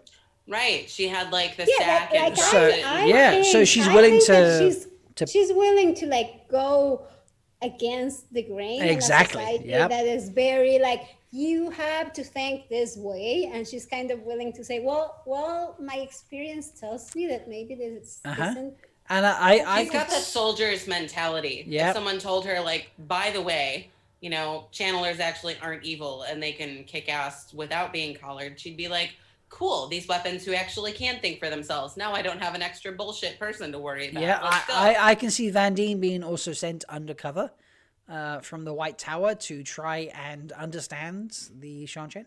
I can see a combination of those two factors. Like she needs something after her sister dies. Exactly. Right. So this is also a Van Deen lives situation. We would have to, because canonically Van Deen dies in Camelin. Yes. When they're trying to like root out the Black Aja that's there. Van Deen dies confronting one of the Black Aja women. Yes. Yeah, that's right. I mean, we can hand wave and say that, you know, Van Deen actually lived, or. I mean, do we see a body from Van Deen? No. We see her, dramatically injured. We do know that the water bond was severed, so. But the water bond has been severed in other ways throughout the series. Right, there was the whole land and whatever situation. Exactly. Okay, so hashtag Van Dien lives. Again, hand wave. Whatever, and Hand it's wave. Moraine. Yeah, there is some canonical. I was thinking about the doorway Yeah, situation. I said land, and I wasn't thinking about Moraine. I was thinking about the Land- situation. That's why I land said is whatever. always, yes. But So anyway. there is some canonical precedence for a bond being broken outside of specifically an Aes Sedai death. So without the bond being But cast. also, in the world of fanfic, you'd be like, you know what? I don't like this character died. They lived. I don't have to tell you Also why. true. Just go Yes. with it. This is a fix it. Like this is an Exactly. alternate Very true, universe. very And there we go. We've got our alternate universe canon divergence. Hashtag Van Dien lives. And then yes. I love the trying to like forge the connections across. And Van Dien would be the kind of person who Ooh, is ready. She's out for blood, or in a way, Well, she's ready to be confrontational. like And then Tylee's like, "Fuck yeah, let's go."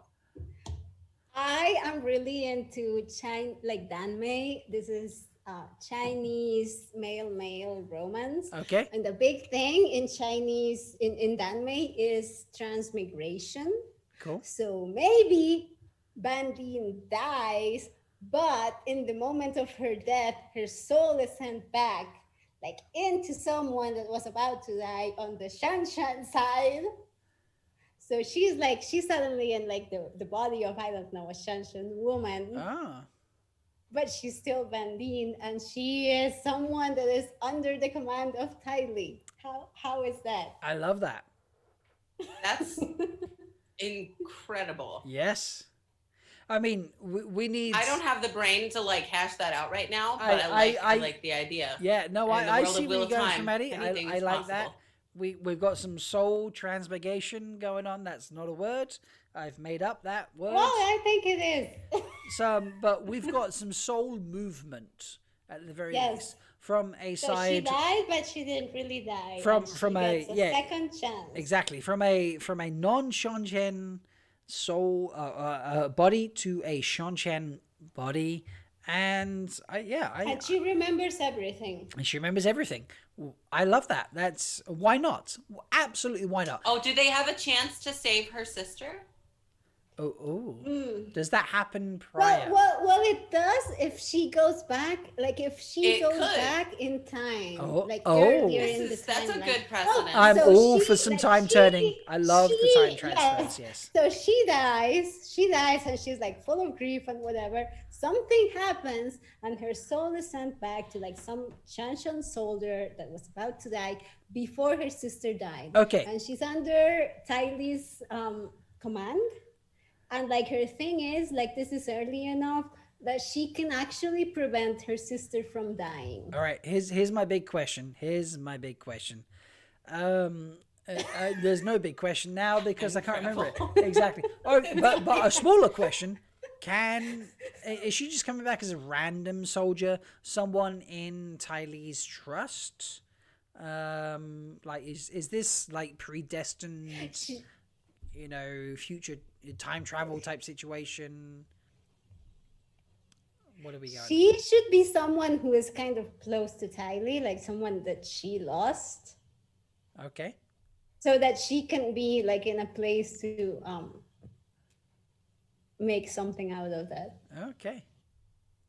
I mean, I'm All all right, for I'm time here travel. for it. I enjoy time travel paradoxes, even if they Like, even if they like, don't in work this out. case, scenarios It, that we it come up doesn't matter that she dies. She can just be sent back into another body. Exactly, Like we don't yeah. care. We can just Right. hand wave everything away. There we okay, go. so my last question: Waving hands does she all over the fully place. remember, or is she reborn in this body at a random point in life or a point at birth? No, let's say this this other body was about to die also. Oh, So she comes in at the moment that she's about to die, like in some previous battle. Okay. And maybe Oh, so Tylee it's is a there. Rand and Moradin type thing, right. Okay. Sort of, yeah. All right. So she dies Yeah. in her current but body. with time travel. Yeah, she Yes. dies in her current body. Yes. Comes back in time in a Back in Shanshan body time. that's also about to die does not die and then converts. Maybe Tylee saves her. And, or maybe Tylee saves her and then converts Tylee in the process. Ooh, that's a lot of dynamics. It'd be crazy, going on here. especially I like if for this. some reason Vandine was sent to the body of a Suldam. Oh. Ooh. And we made it spicy. Okay. Yep. All right. I love Yes. both of the scenarios we came up with. This Uh-huh. is a great story. This is I'm great. here Yes. for it. We could like talk this out all night. Yeah. Do we want to do, Rob, how are you feeling? We're about to hit the 2 hour mark. Do you want to do one more spin? Honestly, ladies, I'm feeling great. So Yeah. I'm ready Like, for more spins. I think I am out of beer again, I though. think we're getting creative now. yeah, I like this. All right. Yeah, these are great. Especially good conversations come out of this. Indeed. Something, again, just not to get on the soapbox, but as a writer of transformative fiction, been doing this for almost 20 years. Sometimes it gets a reputation for a certain thing, and that's a well-deserved one. We absolutely will write the PWPs. You know, there's a lot of, sexualization in porn and all of that happening. However, you also do get these sorts of conversations. You have to have a really deep understanding of canon and meta to really dig into these stories and really create something that's cool and makes Like, sense. And the creativity very, that happens is awesome. Sort of the what ifs, right? Like the alternate universe. Rob's thing, like, all about the what ifs. If this little thing was different, how does that change everything else? Indeed.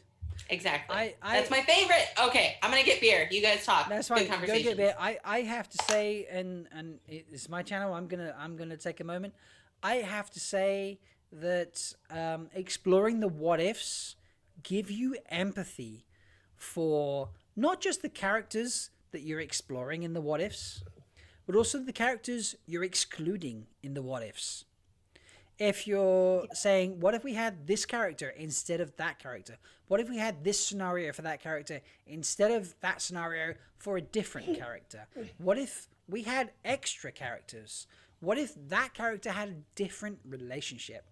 There's a lot of empathy.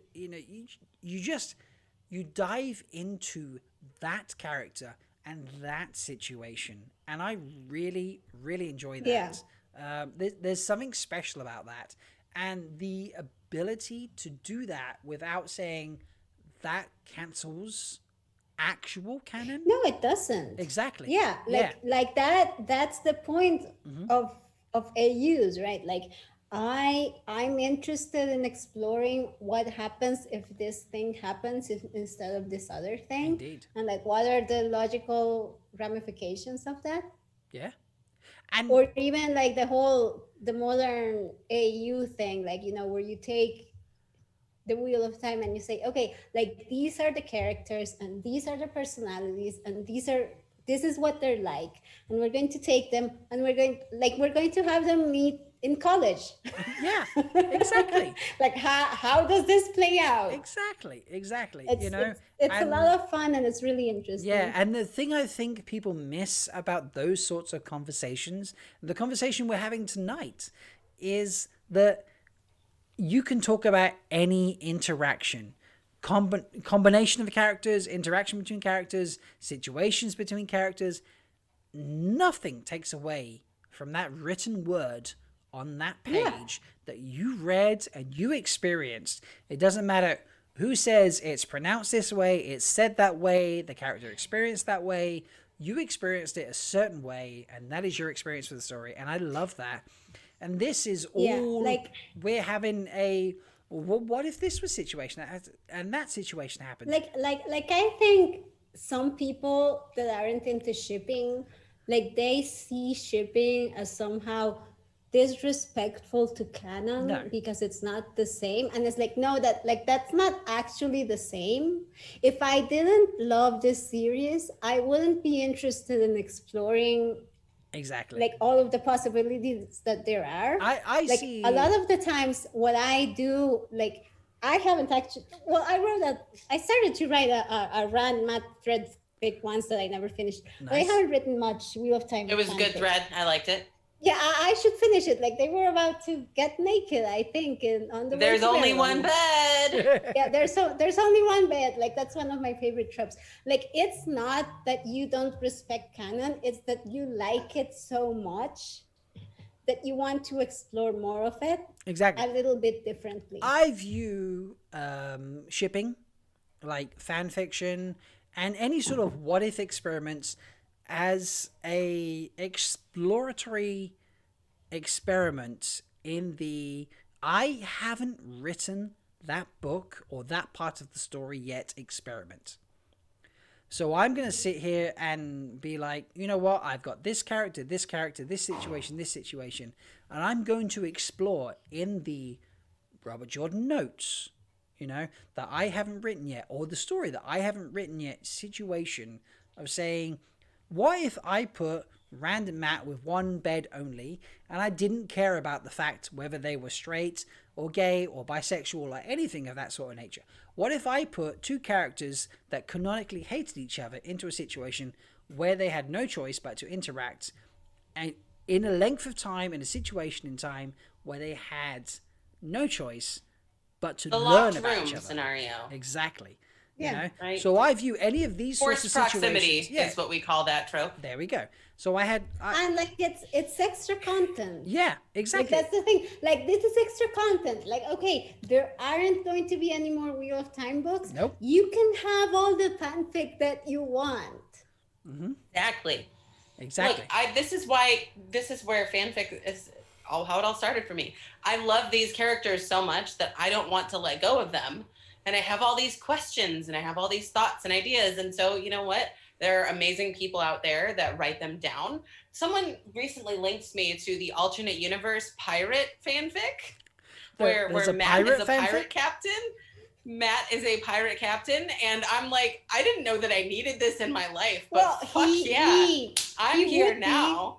He would be. Yeah, of course he would be. Yeah. It's like it's all this brilliant shit. Like, it's so much fun. I love that. And that's what I'm here for. I'm here to have fun and to have really cool conversations and examine things. I think that like the thing about Wheel of Time is that it's a fandom where, and I love this about it, like you analyze every little thing, like what does this mean? What does this come from? What culture is this taken? What mythology is this taken from? But it's not a very fanfic heavy fandom yet. Like there's relatively few people writing fanfic or interested in shipping characters, right? And I think people misunderstand that. Like one thing, okay, at the risk of getting into discourse, like every so often you get the Tylen and Matt discourse, right? Yes. And this is like a thing for me. Like I don't think people understand the difference between Tylen apologists and Tylen Matt shippers. Right. Like you can be like, for whatever reasons, like maybe this is a way, like for some people, fanfic is a way to process your own trauma, right? Like maybe things have happened to you and you use fanfic to sort of work through things and make sense of things. So maybe you are interested in exploring the Tylen Matt relationship in the sense that she raped him, and you write fanfic about that. But that doesn't mean that you're an apologist. Like that's different. Like the people saying like Tylen didn't rape him. Like that's different. Like I have no problems with people shipping them for whatever reason. Like everybody can ship whatever they want to, and if I'm not interested, I'll just scroll and not read it. Yep. Right? Yep. Like the thing is, apologists are not the same thing as shippers. And shipping is a way to explore different things, like for whatever reason. Like maybe you just want it as porn, and that's fine. And a lot of the times, like I say, I like fanfic for getting serotonin. Like this is really cute, this is really whatever, or porn. Like that's my thing. Other people like it to explore their own trauma, and that's fine. And that I think that's really bad. Like that's a valuable tool. And I think that I think it's going to be interesting when the show comes out and more people that are into shipping, getting to the fandom and start shipping things and what's going to happen. And I really hope that Wheel of Time fandom is going to be open enough to accept these things. Because you're going and to that see the new fans ships will be open enough to accept Yeah. us. Yep. Because I you're ain't going going anywhere. Y'all can fucking pry this series from my cold, dead hands. And I will ship who I So, yeah. fucking want to. I think shipping is something that is really interesting and valuable. I agree. Shipping to me is not something I'm complete honesty right now until Kayla called in to the Dusty Wheel on the same night or a similar night that I called in about Noel being in love with Tom. Kayla called in about something and I was like, Kayla, you need to come on the podcast. Like, that sounds like a topic that needs to be explored. I didn't understand shipping until Kayla actually recorded with me. Okay. And then I looked at shipping as more as an exploitation. That's not the right word. I've made a word up there. Exploration. Thank you. An exploration. Sorry, I've trapped for all of myself now. No, that's fine. An exploration of being human. Okay. Yeah, and because like there are things that work in relationships. There are things that don't work in relationships. There are things that people approve, like that society approves of. There are things that society don't approve of. There are things that different societies approve of. And there are things that different societies don't approve of. Shipping allows you to play and experience and engage with those differences. And I love that. I absolutely love that. I'm a cis, white, straight, I'm a heterosexual male or cis white guy, and I am more than happy and I love talking about two guys having a relationship. I've got no issues whatsoever with that whatsoever. I think none that's of those things brilliant. preclude you from being involved and having these sorts of transformative ideas again. Exactly. There's some gatekeeping and that like happens. Shipping has its own drama that we absolutely are not going to talk about. No. I just want to say you can be whoever you are and explore whatever you would like to through fiction. Yeah. It's important to remember that it's still fiction. These characters are not real. They generate very real feelings. We have very valid, intense conversations about them. But this is a safe place, and that's one of the reasons that I love that, to explore all of these themes and ideas, whether they're polyamory, infidelity, shame, trauma, distrust. I love rape, all those conversations. All of those the things. other thing, like myself coming, I started reading The Wheel of Time when I was 14 years old, but I started shipping in anime fandoms, right? Like in Cardcaptor Sakura and stuff. And the thing when you start to research and find out about the history of shipping, it's actually very transgressive, right? It can be a way of rebelling against the expectations of a heteronormative relationship with certain power dynamics. For some people, there's boys love is a term that is used in anime, but there's what's it called? The BL study. There's someone doing a study and doing interviews with people that are into shipping. And part of the thing is many people say this is a way that helped me to discover myself. I thought that I was straight, and then I started shipping things, and it was a way to explore different ways of being that helped me figure out who I was. Or this. Oh my God, Maddie, the shipping turned you gay. I'm kidding. That's what people tell us. That is what people say, isn't it? That's what they say. And now you're gay. But people can figure out who they were by reading different perspectives or by exploring different things, or maybe I am not interested in the normal heterosexual relationship because of power dynamics that are kind of inherent to a man being with a woman and what our society has done with that. So I start shipping and I start playing around with it, and I can sort of get outside with that and explore different things. The best thing about all of this is that it's fucking free. Exactly. Yeah. I love the shipping stuff, and this is why, as I said at the beginning, shipping will always be a part of Malkier Talks, because I love these conversations. I love being able to engage with different views, different experiences, and different point of view. I love looking at my experiences and saying, do you know what? I view that differently now because of the conversation I've had with you. You know? So I love that. I love that. This is really... like the thing about Matt that I think a lot of us have identified, like people that are into shipping, is like he doesn't come off as exactly straight. Nope. Like he notices when men are good looking. And like you kind of work, okay, so this was written in the 90s, but you kind of start to extrapolate from that, and you start to like come up with really interesting things. So I really hope that Rafe does something with that. Yeah.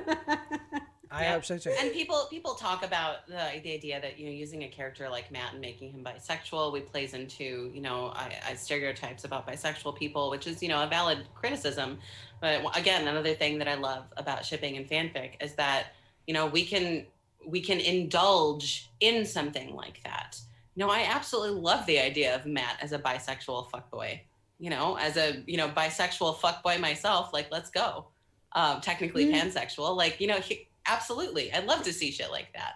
And sometimes shipping fanfic is a way to find these characters that are awesome and really explore those aspects of them. Speaking of which, shall we spin the wheel? I shall. Yes, Yeah, I was about to say, shall we? We got, yeah. We went on a wonderful tangent. We did. I have more beer. It was beautiful. ready. I love the tangent. But let's, you know, we're at, you know, a good couple hours or so now. Let's spin the wheel a few more times. Let's get some more names and let's have some more fun. Sylviana. Okay, now before I accept Sylviana as an option, we've had Sylviana before. This is true. Notoriously, we did have her. I know you haven't, Maddie. I know you But haven't. Maddie hasn't.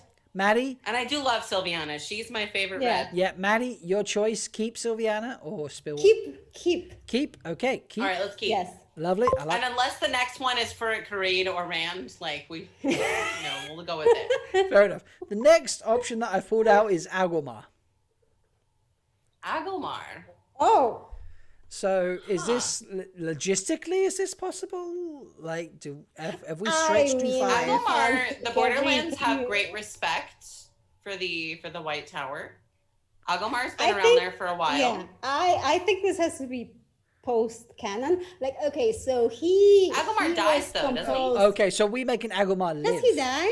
He does, yes. Okay, I think Agomar dies. Okay, so let's say he doesn't.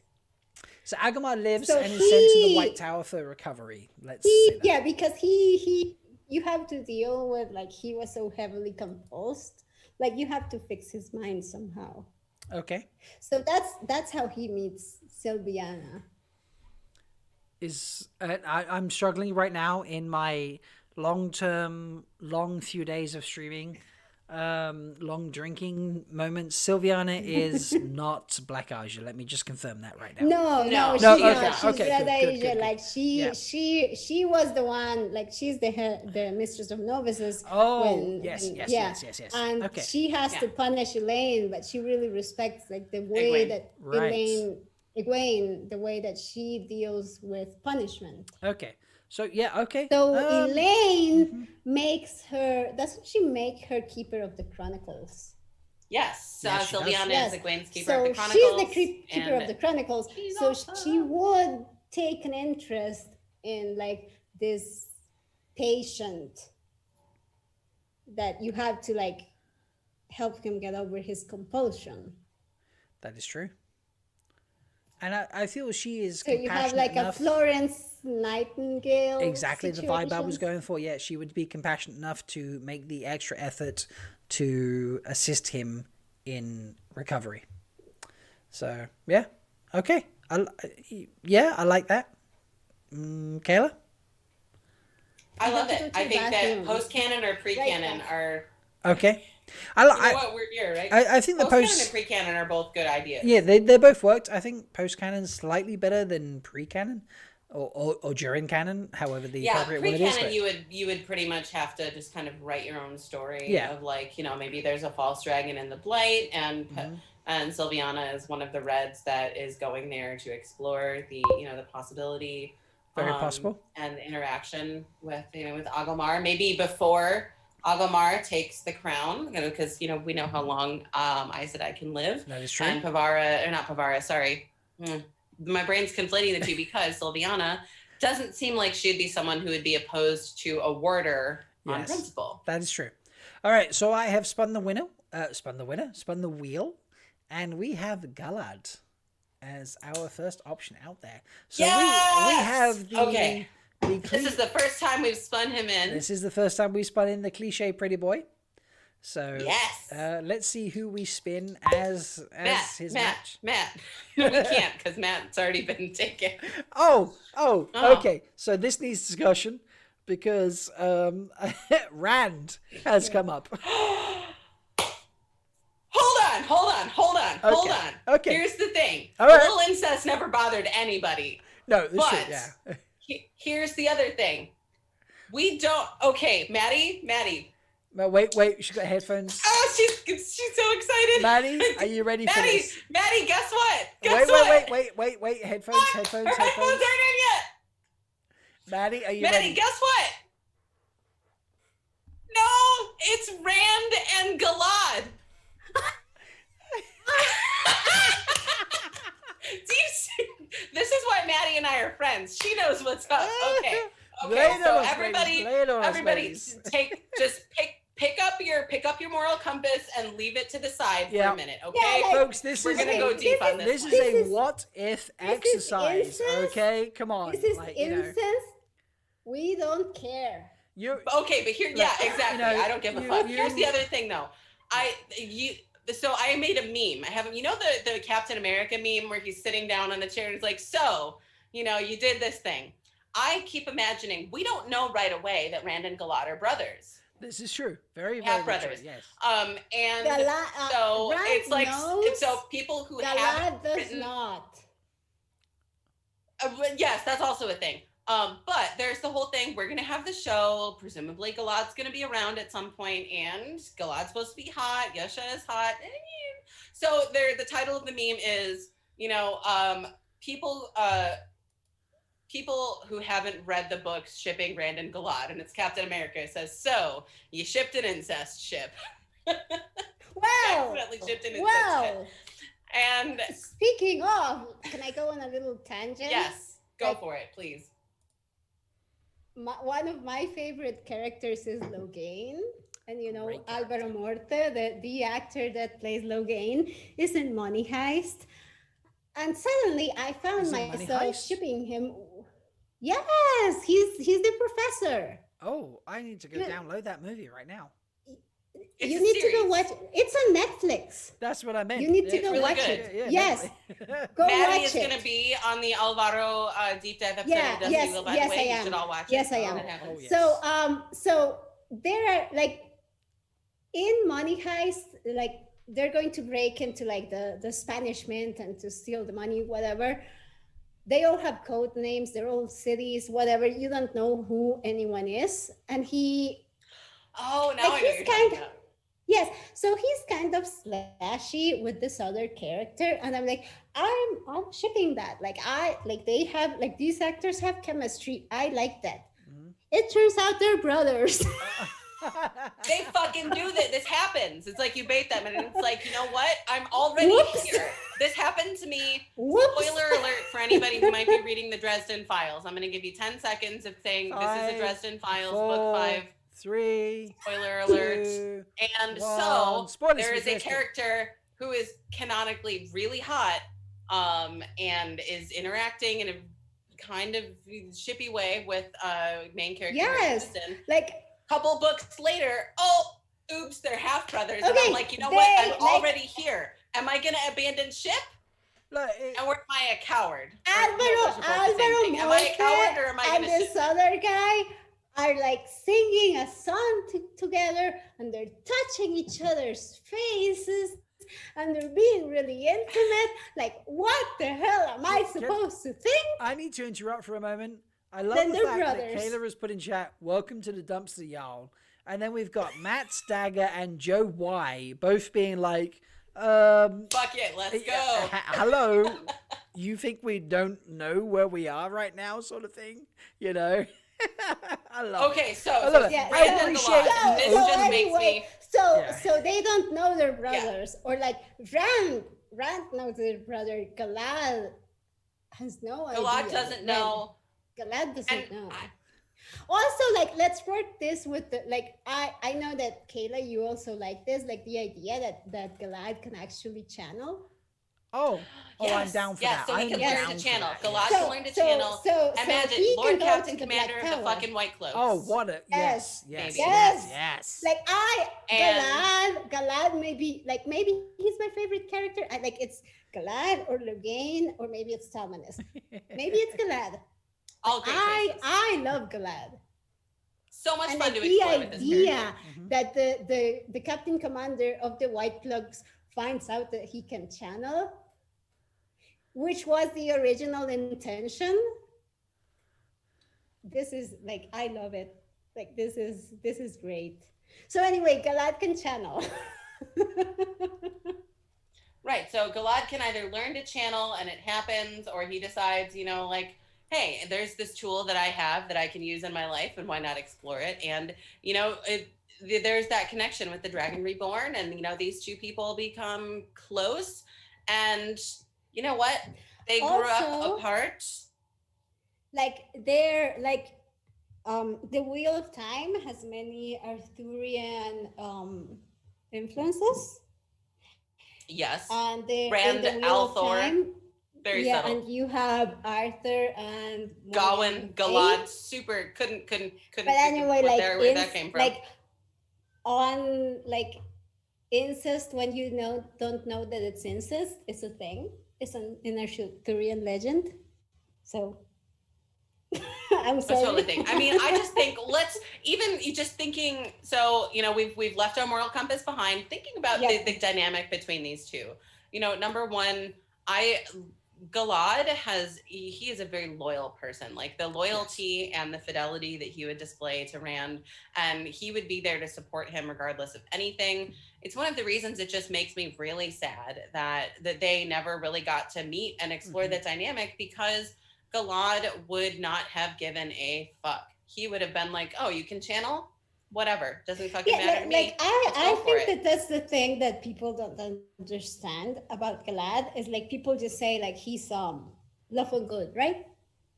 So they assume a lot of things that go with that. But I think like the thing you have to think about Galad is he has his own moral compass. Yeah. Like the thing is, like when you actually get to see a point of view, like a point that is made is that he decides what he thinks is right, and he is going to do what he thinks is right, regardless of the consequences and regardless of what other people think. And he's okay sticking to that. Like he's happy to be like, this is my decision and I back that decision and I will stand by that decision, Yep. And that takes a serious strength of the character. So I mean, if you don't, and it takes a lot Rand to not respect having that. Yeah. And Rand having somebody like that in his corner, I think would have been very important and significant for him. Because there are very few people that had that kind of faith in him, or that had that sort of, that sort of trust or, loyalty. Sorry, my stool is moving around. This is my other cat, by the way. This is Bobo. We've traded cats. I love it. I love it. There's also been a good point put in chat that after the last battle, Rand was in Moradin's in Moradin's body, and thus not genetically related to Galad. Look, for some people, it doesn't matter if people are actually not even related. That is true. They'll call it incest. But that's another conversation that I will not start, because I don't want to make anybody mad, especially myself. No. Point being, I think that there's a dynamic here that's wonderful. Also, it'd be fucking hot. I was just saying, Rand is hot. Galad is hot. Yeah. My point is the dynamic. I think that's something that Sorry, go ahead.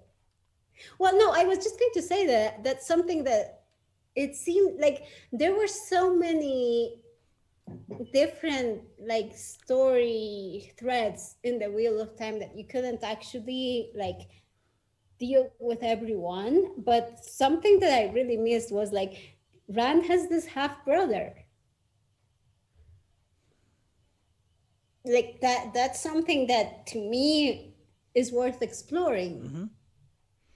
We don't even need to make it incest at that point. We Exactly. can use an ampersand. Yeah. I detest that there is so little. I mean, this is a personal preference. I read a lot of fantasy and I really like the sword and sorcery stuff. But a lot of times, siblings are sort of an easy way out for a complicated villain protag relationship. I wish that there was more stuff where we had siblings that loved each other and supported each other, and like, you know, just had these sibling relationships that are important and significant, but aren't antagonistic, you know? Yeah. Or like it doesn't. like, Yeah. Rand grew up as an only child. Like, what does it mean for him to suddenly find out when he's 20 years old that he has a half brother? It's a lot. You know, and or like Galad, like, okay, Gawain respected him, but Elaine has always kind of denied that she's even his sister, and there's all like this thing like he's not really their brother and whatever. So I think that would have been something really interesting to explore. And the other thing is, I think the thing about Galad, like the reason that he went to the White Cloaks is that he was like this. Okay, so he was like in his late 20s, whatever, but he was like this relatively young adult who was still kind of searching for some sort of meaning. Mm-hmm. And he thought he found it in the White Cloaks because evidently there was something missing in his life.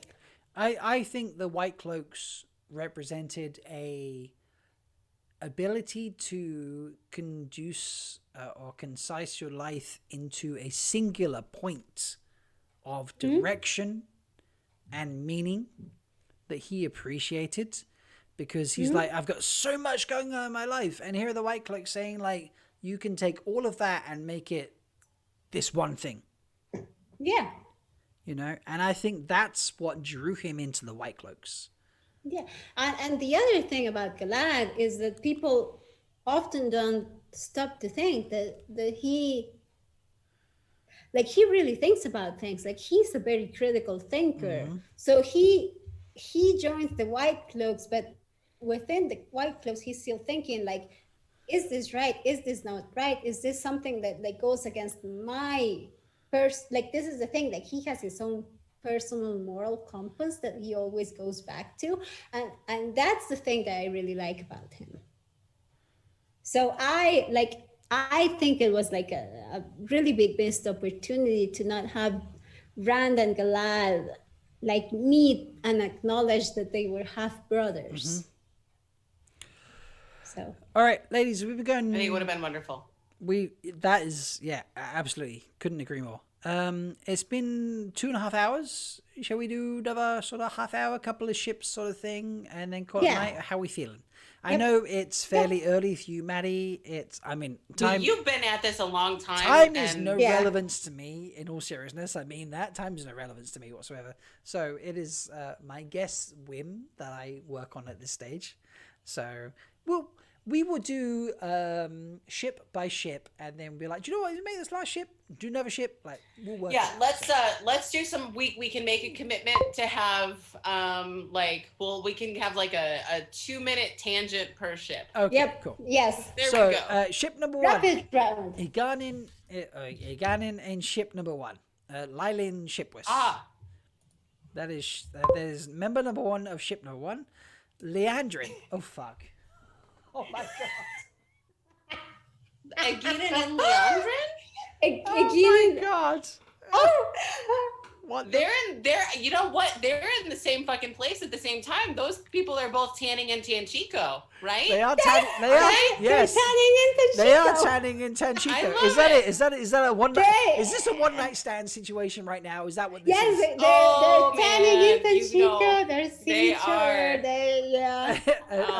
A one tan in Tanchico situation. Okay. So you have Egina, who's kind of like she's she's there. She knows about the Suldam, and she's kind of laying low. And Leandrin is already there with the Black Aja folks, and Leandrin. Oh, I don't know, man. I've always canonically in my head seen Leandrin as seen her as a very beautiful woman. And that, she's she thinks her low birth is what drags her down. And so like everything else, the only like dysmorphic feeling she has is she hates her accent. Right. So, Leandrin, she's home in Terabon, and Aginan doesn't know what the fuck she's doing. I assume they run into each other. And Leandrin's like, oh, I can take advantage of this, this Rube who's from Shanchan or whatever, especially since Leandrin was the one who sold Egwene and the others to the Shanchan in the first place. That's true, she knows what's happening. Yep. This could be like a mutual attempt to sort of like, gain, information or favor or something. and it's not, it would still be hot. Yeah, it's definitely long lasting. It's, this is a in and out type situation, isn't it? Like in and out.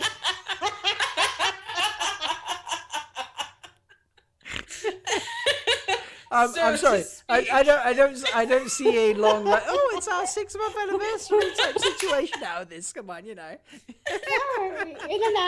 out. I mean, in and out is the modern version of hit it and quit it, right? Hey. I mean, in all seriousness, feel free to correct me if those are not the right terminologies, but I'm spinning. I'm spinning. Anything is possible. All right, that's fine. Harald Luhan. Okay. So now we've got the other Luhan. This is the other Luhan. Alfit and Harald. Please tell me it's Karen. Equal opportunity. This is a request of Manny to put in the spin that I fully agreed with. Yeah, like both Luhans need to go when I am here because they're married. Mogadine. No, interesting. Mogadine. Oh my god. Harald Luhan, Mogadine or Magedian, depending on your flavor. Depending on your pronunciation. Oh my god. Okay, so she ends up.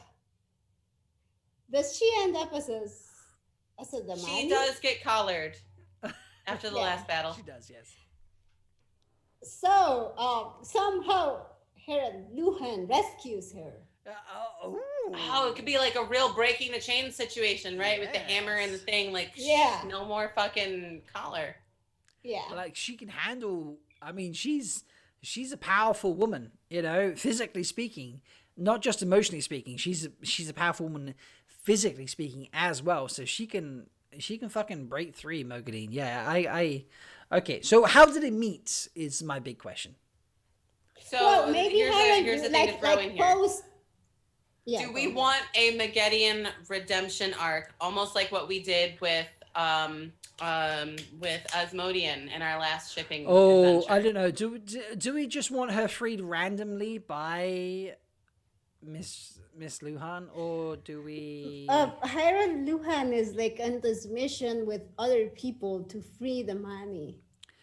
Okay. Right, because I could imagine Alspet and Harl would absolutely be like, "Fuck yeah, let's go free people that were wrongly imprisoned." Yes. We've been through this before. All right, so if we want a redemption arc, we could have a kind of like, it's obviously traumatic to be a Damani. Is she kind of just so the Luhans free her just because that's the right thing to do, and then she worships them or specifically Miss Luhan because Mrs.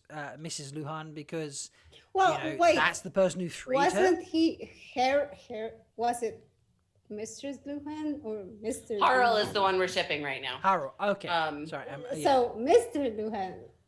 So does she just worship him because Mr. Luhan is off with Matt anyway? So here's the scenario I have in my head. Go for it. So we have the rogue like people that we've got the people who are freeing the Damani, probably on a rogue mission because you have the Dragon's Peace. Not that I think that shit's gonna last very long.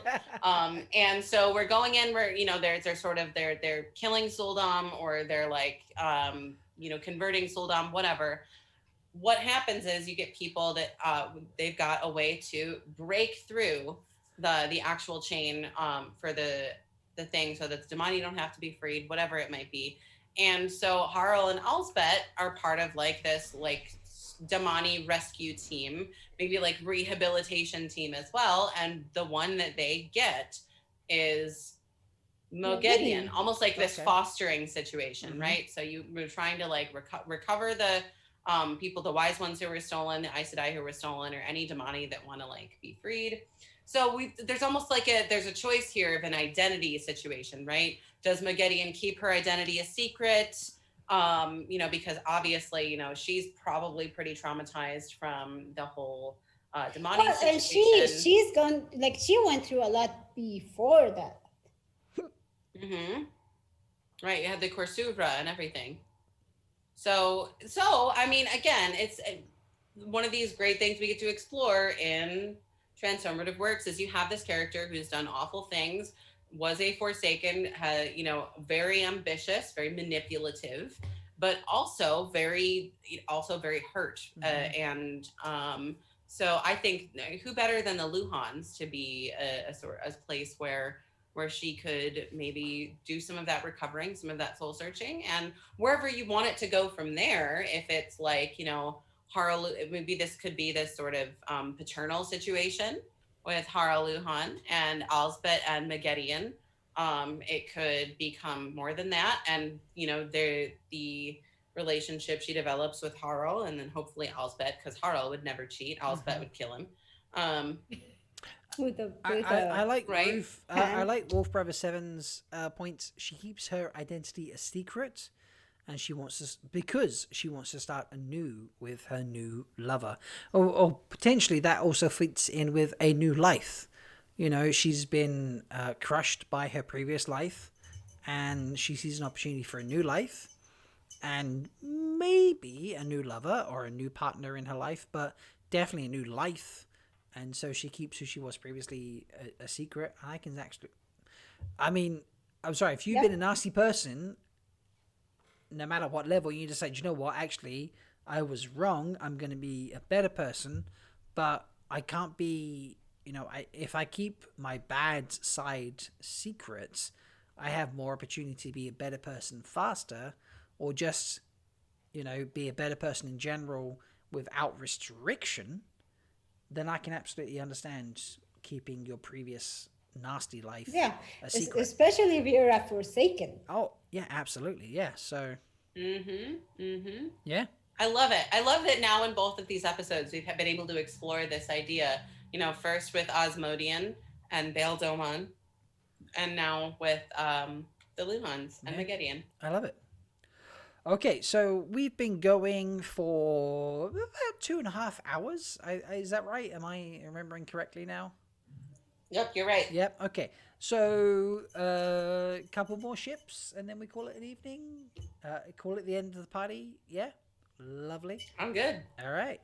This has been so much fun. Maddie, Kayla, thank you so much for joining me. All my guests previously today, everyone who engaged in the quiz in the Discord server, thank you so much. This has been wonderful. I'm feeling very drunk, and it's great. And I love that I've just pulled Elida out of the wheel. Elida. I don't care where you fall on the Elida scale. Elida on a totally withdrawn from whether she's right or wrong scale, just totally to be impartial. She needs some loving. You know, she needs some, she doesn't need loving. She needs some love in her life. For me personally, she feels like she's not loved in life, and she doesn't experience love in life. So whether you think she's a bad guy, a good guy, I don't use guy in the generic term. She's misguided. Yeah, whether you think she's misguided, totally right guided, however you fall, I feel that she needs some love and empathy in her life. She needs someone who is like, do you know what, Elida, I love you for you, regardless of whether you're right or wrong. So I appreciate that we've pulled Elida out right now. And we are going to match Elida up with Mistress Loris of the Kitchens. And that is just, oh my gosh. It's perfect. That's beautiful. I love it. That's beautiful. I love it. I love it. They fuck. There we go. That's the ship. This is a physical ship right now.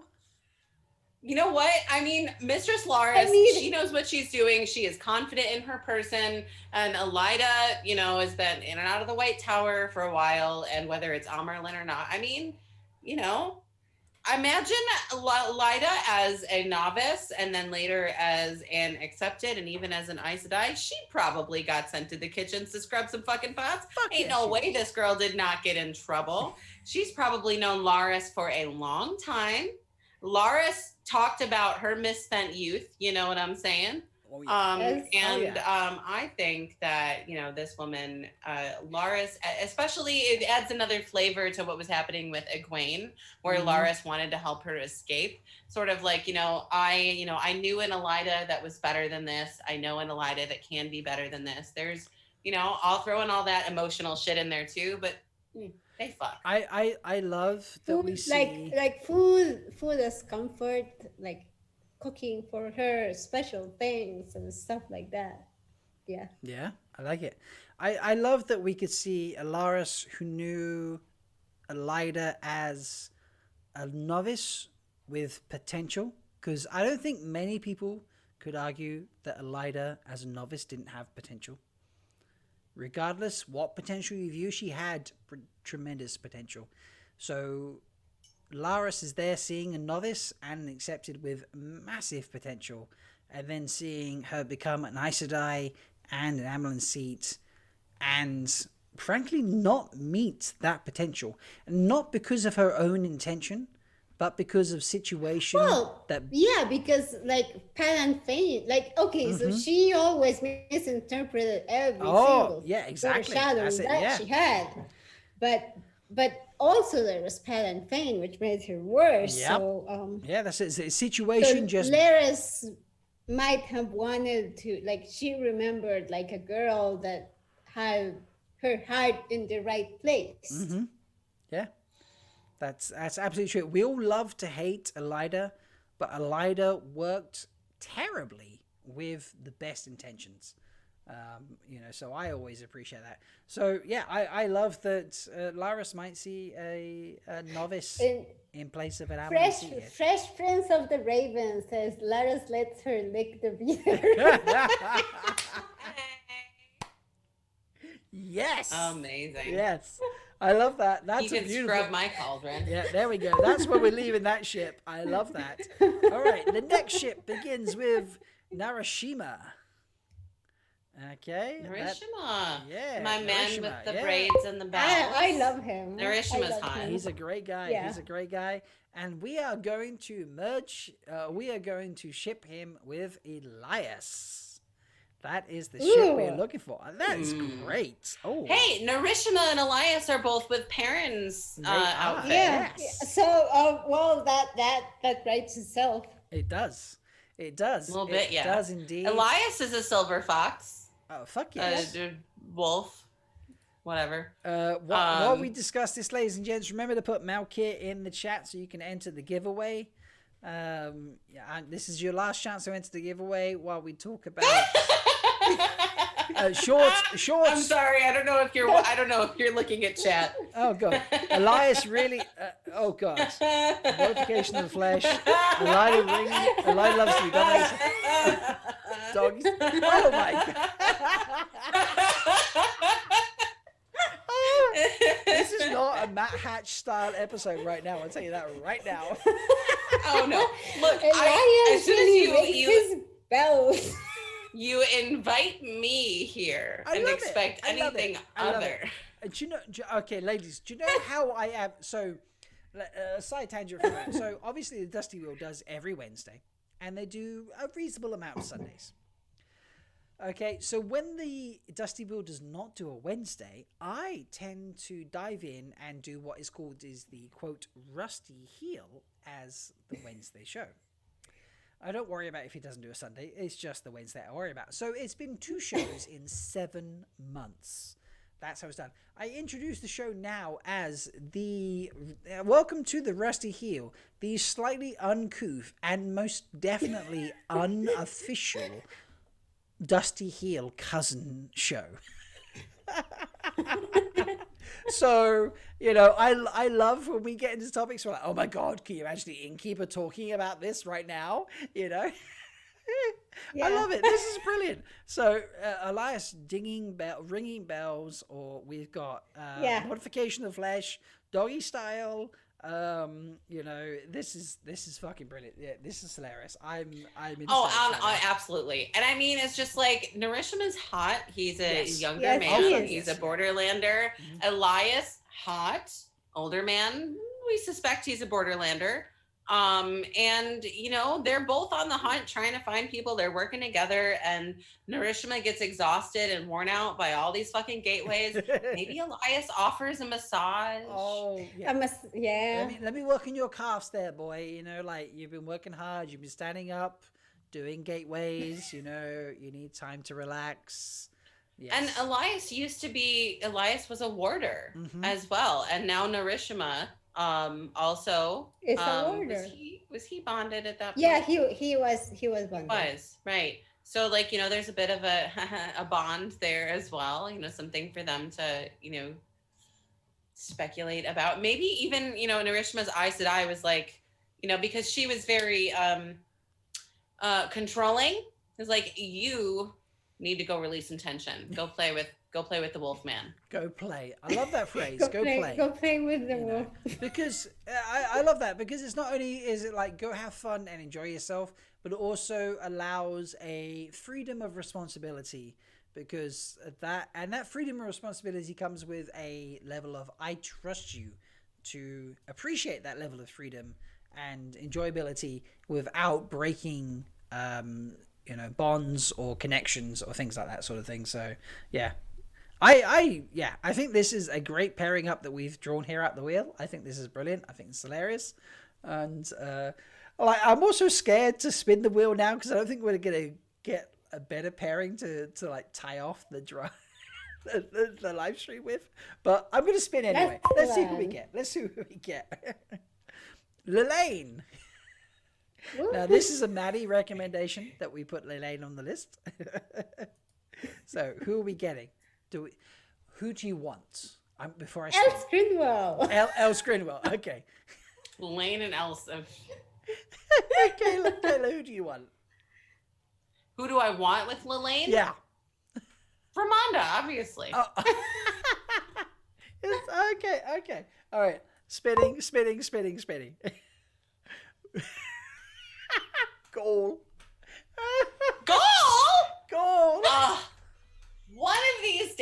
One of these days, we will have Perrin and Gaul, and I will just get to unleash the flood of Stonewolf. Do you know, this was raised. I need to hop in. I'm sorry. I need to talk over you for a moment. This was raised in the first part of today's MalkieriCon with Zool, and we talked about how we were doing the shipping episode with myself and yourself, Kayla, and how we came up on ship names. And Paul Stonewolf was raised as a ship name for Perrin and Gaul in the chat, just in the live stream. And in chat, 3 people instantly changed their name to Paul Stonewolf. Yes, Paul Stonewolf, Paul Stonewolf, yes, Paul Stonewolf are typing. Three Paul Stonewolfs in chat instantly, and then Zool was like, "No, I'm not having this," and changed her name to Gerin Stonewolf, and to this day, ladies and gents, that is exactly still the name. That is still Zool's name in my Discord server. It is Gerin Stonewolf. So if you ever get, it's cousin Gerin. It sounds so dorky, and I love it. I love it. Zool's amazing for that. So yes, I needed to bring that up because that came up earlier today in the first part of the live stream when Zool was in. And I was like, this is brilliant because we have Gaul, and you're talking about Gaul and Perrin, and I need to mention it. So yes, but we have Gaul and Lelaine. Gaul and Lelaine. I mean, there's got to be some hand waving, because I don't think that there's ever any interaction. Oh, not even close. Because Gaul is either with Perrin. Gaul is with Perrin. Or he's in Tyr, or he's running around looking for Rand. That's basically what happens with Gaul. And Lelaine That's his arc. I wrote the wiki article on him for thegrapelight.com. I know. Nice. Okay, so is this? I mean, is there any possibility here? I've already taken Gaul off the list of possible entries, although I could put him back in. We could also spin for a different person to ship with Gaul. Okay, give me 1 second. Yeah. Let me. Because I love Gaul. Gaul might be my favorite Wheel of Time character. Gaul is period. Great. All right, I've taken the wheel down, so 1 second while I work some magic. And we'll spin a new possibility for... All right, so we have... who do we have to start with? Gaul. No. Previous to Gaul. Oh, we had Lelaine before. We had Lelaine. Okay, new Lelaine, and new option is Min. Gaul and Min. No, Lelaine and Min. Oh, Lelaine and Min. Oh, I thought we were respinning for Gaul. Never mind. Yeah, as in to replace Gaul. Gaul was option 2. So Lelaine and Min. Lelaine and Min. I don't sense people buying Lelaine into it. hangs out in the White Tower. She's in the camp with the Aes Sedai. They're sort of like in and out of each other's lives.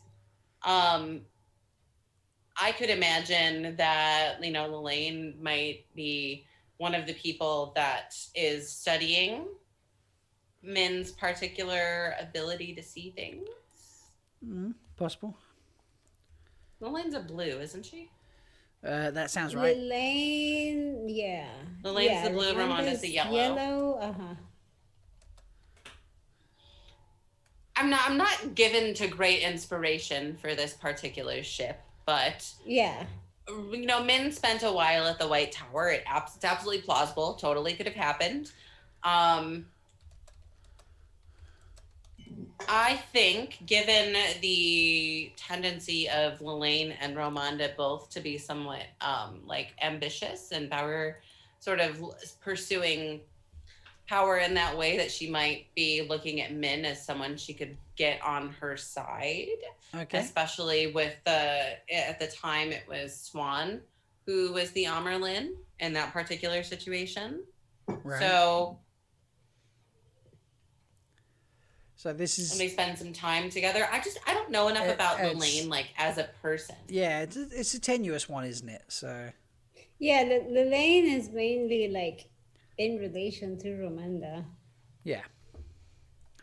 Okay. Well... Yeah. Dana Lou says that Lelaine is blah, and I agree. It's sort of a flat character. Yeah. All right. We'll spin and we'll see how we go. We're not going to get gold. Yeah, let's try to get a spicy thing for the last one. We can't leave it on Lelaine and Min. No. Okay. We could spin and keep Gaul, and the next person could be someone we should with Gaul, or we could see what the wheel gives us. Well, I've already spun, so that's up to you and Maddie if you want to keep Gaul and add someone. Let's keep Gaul. All right. Let's see what we get. Do you want to keep an option on that because of who I've already spun? I mean, who did you spin? I spun. I do be spinning someone special. Bail Doman. I spun Bail Doman out. Bail Doman and Gaul could be a fucking adventure. Are we okay? Are we discussing Bail Doman and Gaul? Maybe. Here's a fun part. We could spin again, and it could be an OT3, and we'll try to ship 3 people just like we did last time. Okay. Are we right? Okay, we're gonna spin for an OT3. All right. Basil Gill is the potential third person right now. Bail Doman, Basil Gill, and Gaul. How are we feeling, ladies? Yeah. I mean, Basil Gill and Bail Doman, there's plenty of precedent for an interaction there. Basil Gill's been a soldier. He's been out and about. He works in the trades. And, Bail Doman's he do be a smuggler. Okay? Imagine, the only thing that I can think of that would be absolutely amazing to me is that Basil Gill was on Bail Doman's ship, and that Gaul also needed to be on the ship, but Gaul fucking hates sailing. Right? Yeah, so instead of Gaul being the absolute, big dick energy powerhouse of this, Gaul is the one who's seasick and needs to be comforted. Nice. as Dana has put in chat, Gaul has to overcome his fear of the water for Bale. So I do be showing you how to rock the ship. I do be showing you how to rock the ship. Oh my god, Wolf Brother 7, that's brilliant. The innkeeper, the smuggler, and the stone wolf.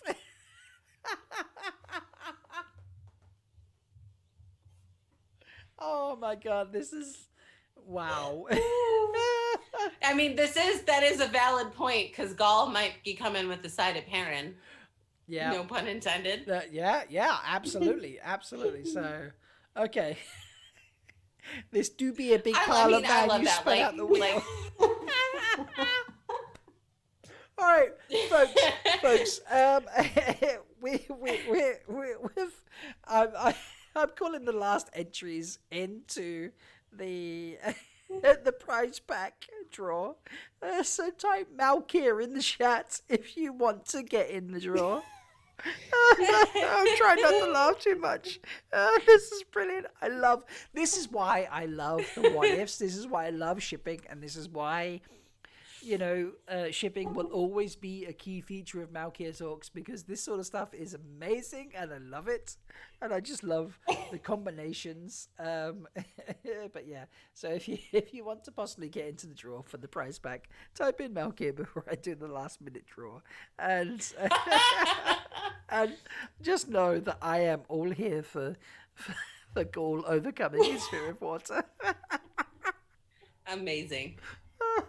Do I feel like I feel like we don't need to draw anymore, because I feel like we've ended on some king material there. Wolf Brother just said Basil Stonemon. Basil Stonemon. Wow. Okay. I'm okay for I like that as an ending. I think that's a pretty solid ending. Ladies, how do we feel? I mean, we've got Gaul, we've got Bale, and we've got Basil Gill. Those are three of the heaviest hitters in this fucking series. Let's go. We do. You are absolutely right. That is brilliant. And we've got three people that all lived through the end of the series as well. So that is true.